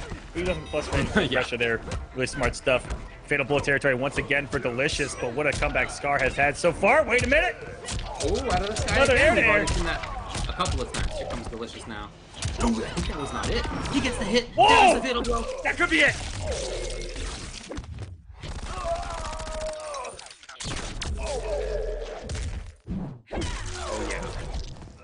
Oh no, the survival! My goodness. Oh. Scar actually got... Oh! Oh, dude, when he does that, yes. So when you take a bit of chip that's going to kill you, the game will let you survive, but take away your defensive meter. It's not that it rebuilds later, it's gone. But, it's called Last Breath. But as Scorpion, your ability to cancel your teleport is tied to your defensive meter. So if you do Last Breath, you can't do teleport cancels anymore. There were like 4 things that happened there that was very high level MK11. That's wild. Scar actually got the defensive call out on the fatal blow twice to lower the damage twice. and that was enough damage to save him in the first place. That was before all of that. I didn't even notice. Yeah, okay. Yeah, he got defense twice on it, lowered it by I think it's either 5 or 10 per. But wow, absolutely incredible. That's awesome. There was so much. There was so much technical stuff in the final moments of that match that my brain hurts. Yes.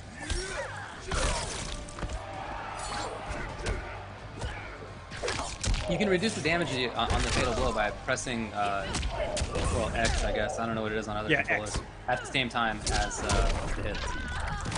Also known as 3. 3, yeah. Corner we go. Whoa! Good reaction by Scar. Anti-air jabs seem to be really strong in this game, but you have to have some great reactions. Or reads, even.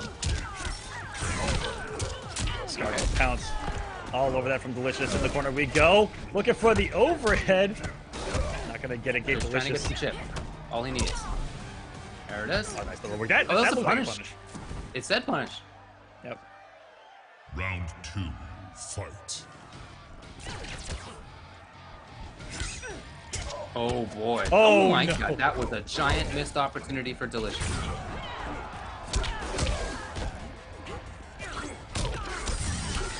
Scar looked for the trip guard right there. He was at max distance back one on that jump. He's about that life. Crushing blow to throw. This is going to be damage over time. Got her. An easy hit confirmed here. No defensive bar for Delicious, and this is going to be death with the... Oh my goodness, the crushing blow to the chest of Sonya Blade. Once you're up, I don't remember what the number of hits that's required is, but that's one of the hit combo counter crushing blows as well. That was a different Scar, apparently. Oh yeah. Yeah.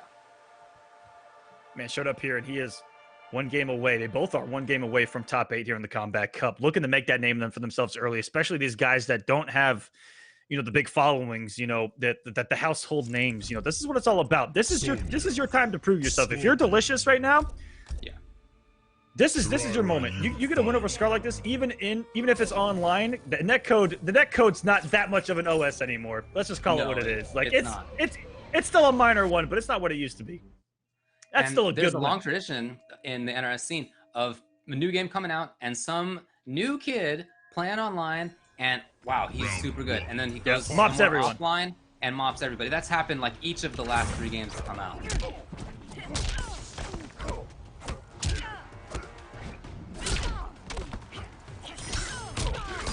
Nice. Scarlet Chat is just saying, let me cook with my day 3 Scorpion. Dang, the game's been up for like 5 days. I know, yeah, you're day 3, yeah.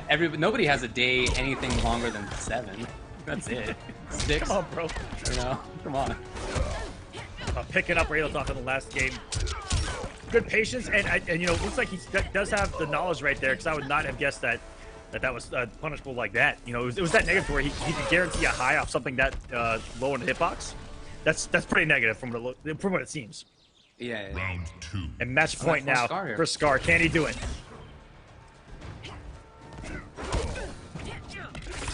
That's got a great pushback now. I really like that.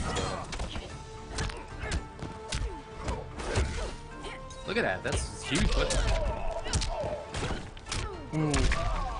They could have got some more right there. Scar is very low on resources right now. Got his offensive abilities back. Breakaway, still waiting on the defense. Delicious is very good. I don't know if he's hit confirming or not, but he is absolutely swinging off of his low pokes beautifully. But it looks like he's doing it so fast that I don't know if he's confirming it, David. He might just be swinging. So that may be something to look out for if you're Scar. Oh, that looks like a confirmation of a block to me. Oh, this may be it. No, okay, very smart. Had to escape. And bad news for Delicious. There's no defensive tools at all. Got him! Not quite. Look at that. One more hit's gonna do it. Scar gets it on the punish. I don't know if it's quick enough. David, I think it is quick enough. Yeah. There is a counter to breakaway, chat, and it is Fatal Blow. If you'd have just done Amplified Teleport Fatal Blow, it would have hit the breakaway, and he would have won. That's true. Yeah, it does break armor. So always keep that in mind. There is an answer to breakaway. If you know 100% your opponent's going to break away and you have Fatal Blow, do it. It's going to beat it. But wonderful job by Scar on the comeback. 2 straight games and 2 convincing straight games at that to make it in the top 8 on the loser's side. That man is looking strong with that Scorpion so far. Only person to beat him was Combat, and that was 2-1, and it was pretty close. It was a good by match. The end of it, in any case. Yep. Yeah. Really good comeback in that game, too, against Combat. Oh, yeah, for sure. So it was only one more match to figure out who's in top 8. Everybody else has been decided. You got... we can show the... Can we show the thing? Can we... The bracket. The man just wants to eat his food. Come on, David. Help over trying to eat your Trader Joe's tiki masala. 8? What is it? Who's in top 8? Paneer tikka masala. Yeah.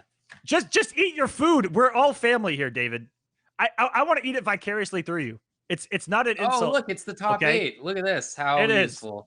I'll go ahead and take over. Why don't you go through it? Yeah, who's in there? I'll go ahead and take over so that David can do his thing because this is what behind the scenes looks like, ladies and gentlemen. We're not serious at all.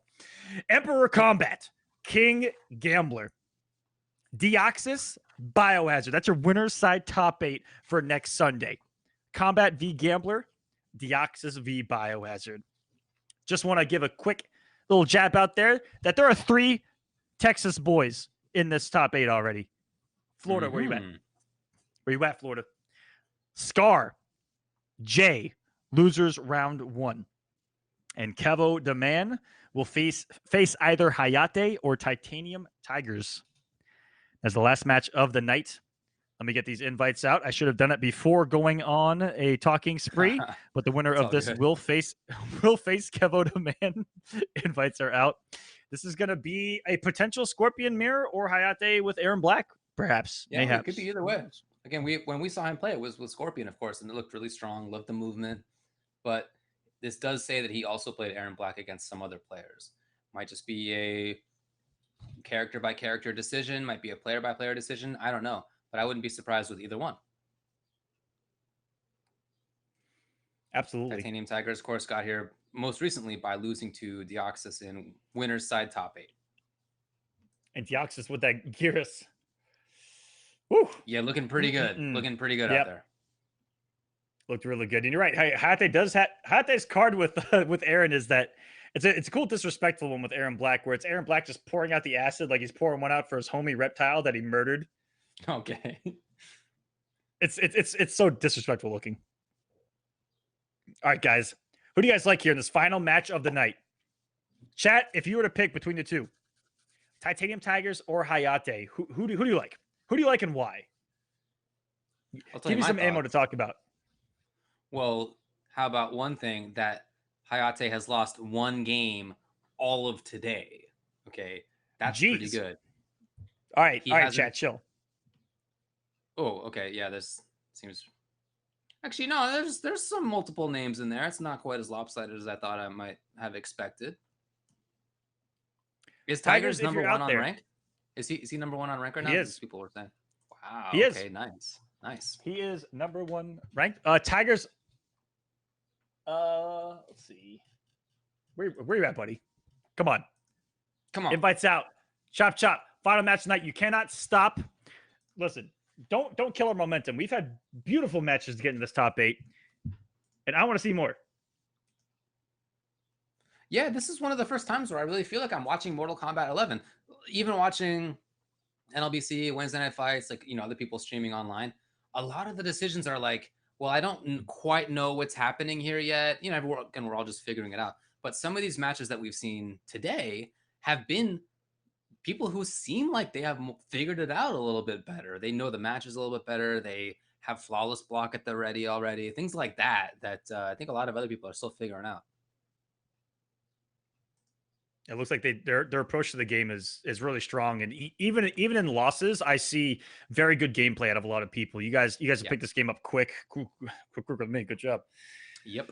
But just it's beautiful to watch. We were watching. Man, again, my memory's good. But the boiled walnut earlier. Even though we saw him lose with Jackie, The gameplay I thought was absolutely incredible. High level, the movement was fantastic. You know, the execution, couple drops here or there, that's going to come with time. You know, you aren't going to get those combos that where you're hitting them 100 out of 100, especially when they're very strict or there's different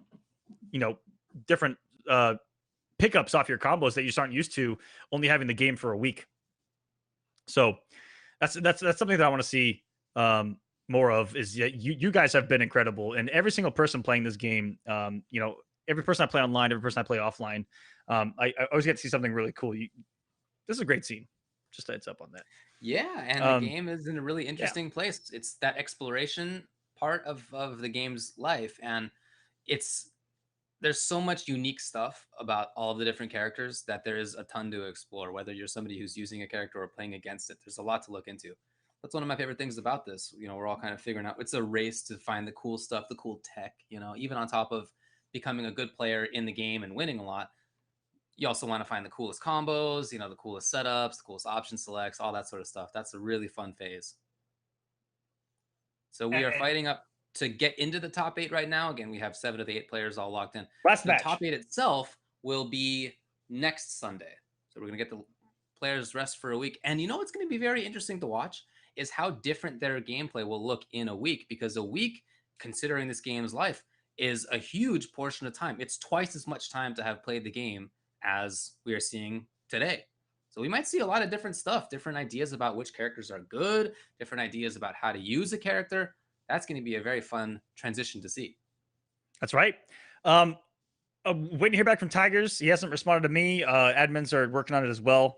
But next Sunday, 4 p.m. Eastern start as of right now, and we could be going 3 out of 5 for the entire thing. So next week, 4 p.m. Eastern time, right here, twitch.tv/Mr_Aquaman, for the conclusion to this Combat Cup for the top 8.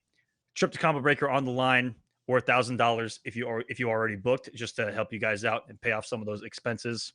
And once again, we're going to talk about it throughout the week, but most likely, I mean, you saw the reaction in chat. Most likely 3 out of 5. Let's just call it what it is, chat. All right. You know what I mean? All right. Real quick, I want to go over one last time. I want to give a huge shout out.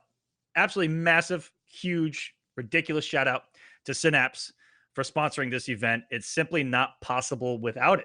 It's simply not. What is it? It's a caffeine-free, natural mental performance enhancing beverage. Benefit. You feel a boost within minutes. It's how they describe it is it's basically cognitive. It's a cognitive boost. Increases brain function, brain health. All the ingredients in there. Boost vitality, physical energy. No crash whatsoever. It's only 30 calories to it. Has a wonderful taste. Tastes like ginger and pineapple. Is how I describe it. It's nice. It's a little heavier on the ginger with pineapple on the back end. And if you're into ginger, it's fantastic, right, David?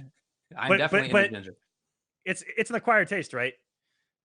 Have you found that? I don't know when I liked ginger for the first time, but I've liked it for as long as I can remember. I know other people that don't like it, I guess is what I'm getting at. Okay. Yeah. But yeah, it's got great natural ingredients, no caffeine whatsoever, only 30 calories, delicious. What is there to lose? All right. I've been sipping on this bad boy all day. You have. Every sip. It seems like every sip's fantastic. So thank you so much. Thank you so much to Synapse. They were able to give away a lot of free 4-packs for you guys too in the chat. So a lot of you guys got some free products just for watching Combat Cup, just for watching MK11, just for being here. Combat Cup's always been about, not giving back to the community and being about the community driven. We've never been in it for, we've never really been in it for a profit. And as you saw, our whole company went under and we're still here doing it. So yeah, for sure. Just very cool. I'm really glad to see that you guys are doing it again. It's awesome. You guys have a really nice community service. It's not just for people to be able to watch games, although it's great, and please give the channel a follow if you do enjoy it, but also almost 380 people entered the tournament today. That's a lot of experience for a lot of people. So congrats to you. It's really, really cool. Yeah. And just thank you all for the support and being here. It's just ridiculous. I know I speak for everyone that it's just been overwhelming again to not only bring this in particular back and for you guys to be here supporting it. It means a whole lot. Tigers did just finally reach back out to me, so we're trying to get it worked out. He just said that his PS4 has been acting up, and it has been throughout the event. Oh, and it looks bummer. like he just got it working right. It'll be all right. Okay. By the way, Flores in the chat was wondering if there are any events in Houston, Texas this year. Well, you are in luck. In just 2 weeks, there's going to be an event in Houston called Texas Showdown. It's one of the bigger events of the year, so check that one out. Yep, look up Texas Showdown. I wish I could be there. I will be at Summit, but I was just at a local yesterday that had 40 people in it. Nice. And that's just a local, and they're all going there, and so it's gonna be pretty big there at Texas Showdown. So. Hex says bought a 4-pack just for you. Thank you, sir. Again, cool. Didn't have to at all. It's just thank you for being here, man. That's what really means a lot. That's what really means the most to me. It's just being here and supporting. So thank you. I'm gonna get choked up, so I'm just gonna be quiet from now. Okay, can we move on? Yeah. You guys get me emotional, man. But dang. Yeah, we're trying to get this last match together, guys. Titanium Tigers is having issues. I apologize for the delay, but I did get to talk to you guys a little bit and be real with you. Not your fault. That happens sometimes. I hope you guys are enjoying the show and have enjoyed the show. Man, yeah. Again, some of the matches that we've seen have been the best that I've seen in MK11 so far. It's obviously just a new game, but I'm really impressed, and that makes me very happy about the future of the game too. I already believed a lot in the future of this game. I think it has awesome gameplay. I didn't need to be convinced of that, but I think it's really cool to see it actually sort of begin to play out and have a better idea of where it's headed. Really cool. Yeah, absolutely. I'm gonna try one last thing, chat. Actually, I was gonna talk to my team on that one. Okay. But I'm gonna remake the King of the Hill.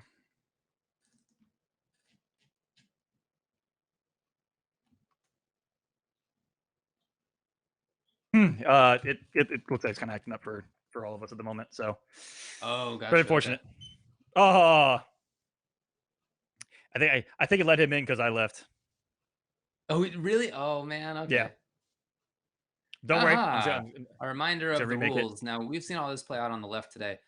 Hey, we are thinking about having it be 3 out of 5 for top 8 for next week. Hey, if it's going on production, if it's going on, I'm good. I actually don't have to be there if it's on VMix. Just so you know, if he's in, we're good. No? Okay. All right. Well, they're still figuring it out. Okay. And then the prizes, as you can see on the right, provided by Synapse, are either a trip to Combo Breaker, or if you already have a trip to Combo Breaker, $1,000 to cover your expenses for that. Pretty generous. And that's once again, thanks to Synapse. Like I said, we really couldn't have done it without them. So all the love you guys gave them, you guys broke their website. So that's pretty damn cool. Pretty cool. That's a nice hug. Oh, that's a really big one. Yeah, Wi-Fi ban. So in this game, you can see when you're going to match up with somebody online whether they have Wi-Fi or wired connection. There's actually different icons that will show you which one they're using. So we would rather have somebody playing on wired connection because that tends to create a more stable connection. And the idea of this is to have as good a gameplay as possible. So wired is preferred. And that's what's great about the technological advancement is that we can try to simulate as close to a competitive setting as possible, because Wi-Fi really does give you that, can give you that old online experience of there being intense lag and lag spikes. Wi-Fi, is the closest to that. I have played it on Wi-Fi, and it's better on Wi-Fi than pre-MKXL was on wired, for sure. Yeah. But if you can have the option between wired or Wi-Fi now, wired is still better. So we would rather have that. Yeah. And that I hate to put it this way, but we're almost telling you guys that it'll give you a good experience if you're wired. Trust us. Oh. I think we're good. We did it. Okay. Yeah. Tigers, Hayate, we're fully loaded. Match is starting. Okay. Here we go, guys. Let's do it. Which video game characters are they playing in the game? Do you know? Video game We'll find out. characters. We'll find out. Yeah, which Scorpion, Scorpion, or Scorpion? Aaron Scorpion, Black. Scorpion, or Scorpion, Aaron Black? Oh, okay. All right. Aaron Black. Let's see. Aaron Last time we saw Aaron Black, you blinked and it was over. It so was let's a blur. see if that's going to continue here. I barely remember. Yeah, we haven't seen Hayate's Aaron Black. Out. Some dip. Yeah, you see him just pouring like a smug little pour one out for the homies with the acid. Wow. Titanium Tiger's getting kind of raw with that spin, but luckily that acid wasn't around for too long. He'd have been burning in the middle of that throw animation. That's still unsafe, right? Isn't the chain throw still unsafe? Yes. Still unsafe. Oh, looking for the crushing blow, but the delay wake up and punished by Tigers already all over Hayate. Okay. Wait a minute. Okay. And then pretty light pressure. This is really more of a cage. That's a very smart option if you're Tigers, knowing that the only way to get that crushing blow is to do 2 of the 4 fours in a row. And for him to delay wake up and actually get a punish. That is something that I'm writing down in my own notebook, and I hope you guys do as well at home. Pretty cool. Oh. Rolled, but no punish. I really like Titanium Tiger's gameplay. This is so confident. And the walk speed that Scorpion has fits what he's doing so well. All of a sudden chain, and any chip's going to do it. This has just got to be a steamroll by Hayate. He's just got to get every single hit right or else he dies. Oh, maybe. Escape. Oh, he could definitely do this. No. That was a very good block by Tigers, but that should have been a full combo punish. He almost let that go, David. Not punishing slide is 101. How to get murdered by Aaron Black. Yeah. You put himself in the corner. I think Hayate just didn't expect it. What I'm really curious is what that back 2-2-2 down 3 cancel that Hayate's doing with Aaron Black is on block as well, if that's actually safe. Yeah, I have no idea. Yeah, I doubt it, but I don't know. Oh, that's a tough spot to be in. Good use of the interactable to get that escape out. Lights that flame up. Oh my goodness, the forward down under. And the amplify saves that. So, oh my goodness. What do you think the success rate is of the low after the boot? What do you think the success rate is on that? I mean, if it's not 100%, it's close. It's close. It's close. 99.99 at least. That's not going to keep hitting. Like, that's not going to hit everybody in week 2, but in week 1, that hits everybody. It hits me. Your natural instinct is to press the button after blocking that big move. Yes. We got ourselves a match here. The final match of the night, guys. Let's get some hype in that chat. Going the distance here in game number 1. Woo! It's going to be hard to come back from here. Oh, Hayate's going to be putting maybe a freak out stance. Oh my god, just does a 4-4. Why not? Is that really safe? I don't know. Maybe. I have no idea. Oh no. Oh my goodness. And it says punished. Beautiful. Again, the 100%. Fatal blows to Hayate. If he gets one more hit, no, doesn't get it. That was a big bet, dude. If that had been blocked right there, yeah, that would have been punished for sure.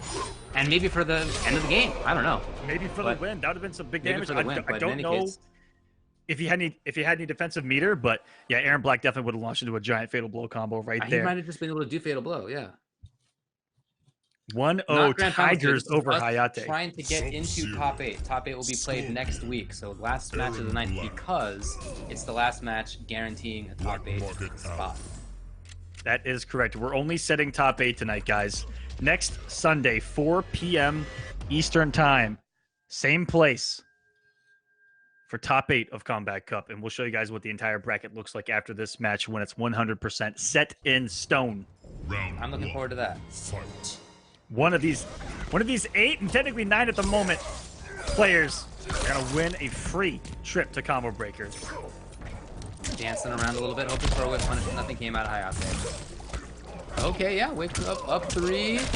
Standing in the dip. Nice. That means there's no more meter here on Titanium Tiger's side. Yeah, he's out of everything. Oh my goodness! This guy! And punish even. Hayate all of a sudden looks like he's the new man. That's it. That's it. You're dying on the acid. Oh my. That's so cheap. That's so good. when you asked me my thoughts on Aaron Black, I show you that round, and that says everything that I couldn't or did. If everything goes right, it's just a snowball effect of death, obliteration, and tears. Wake up 3. He's done that every time he has meter. He does wake up 3 in that situation. And Aaron Black has an answer for that as well. Just jump over it. He can get jump kick punish on most up 3s in that same situation. And do a full combo. Back into the mix. Is that safe on block? I actually don't know. The boots into amplify? Chat, do you guys know that? Man. If you know in the chat, let me know. Yeah, I just don't know enough yet. That's good mix up right there. That string naturally ends in a high anyway. And that's going to be Chip out. I mean, he was bleeding that entire time. And it's like we talked about. You look away, you look back, and Aaron Black can get a W. Okay, so if you do the boots and then amplify it, it's -11 on block, which is punishable. Hard to punish. But he's like way down there. I guess you couldn't start it with a high punish or anything. I'm going to have to look into that. I wonder if even some mids would whiff, because he's like lying on the floor. I'll check it out. Sub-Zero. He's definitely down there. Okay.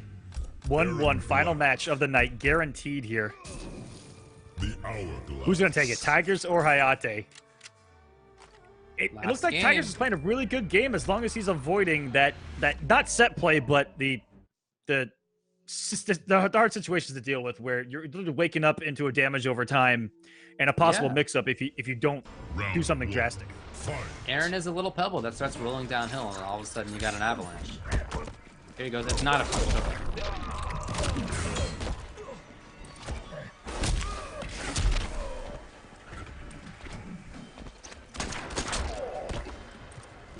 Got him. Threatening a little bit, but you can't really do that against Scorpion. No. Even on flawless block. Wow, dude, that's so much safer than in the beta. That's really nice. Got him on big damage, but this is first round still. Fatal blows there. Can he punish this? No. Thought he might have tried fatal, but no. He probably knows. Match point now for Titanium Tigers. Round 2. Fight. Very strong stuff there. And it's cool that we've seen both variations of Scorpion being played out, just like Geras. You know, joining that list of characters, 2 variations that we can see in competitive play. It's absolutely incredible to watch. Variety. Stuck in the corner now. Bad look for Hayate. Fights out. Yes. No wake up this time. That probably was up 3. Yeah. Listen, we've all been there, but when it works, you're like, yeah. Like, you do an instant jump 3 and it works? Yeah. Yeah, 100%, yeah. And this is looking like a wash, but down 2. Is this the beginning of a big comeback? There is breakaway available. Doesn't do it. Oh, no, he wants to spear Tigers! 2 rounds in a row. Got him. Titanium Tigers ends up qualifying for top 8. That means we will see him next week. Fatality. Scorpion wins.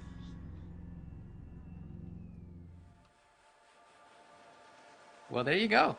That's the top 8 all solidified at the end of Combat Cup here on day number 1 of it. Again, it's going to continue next week. And ending on what would be an upset.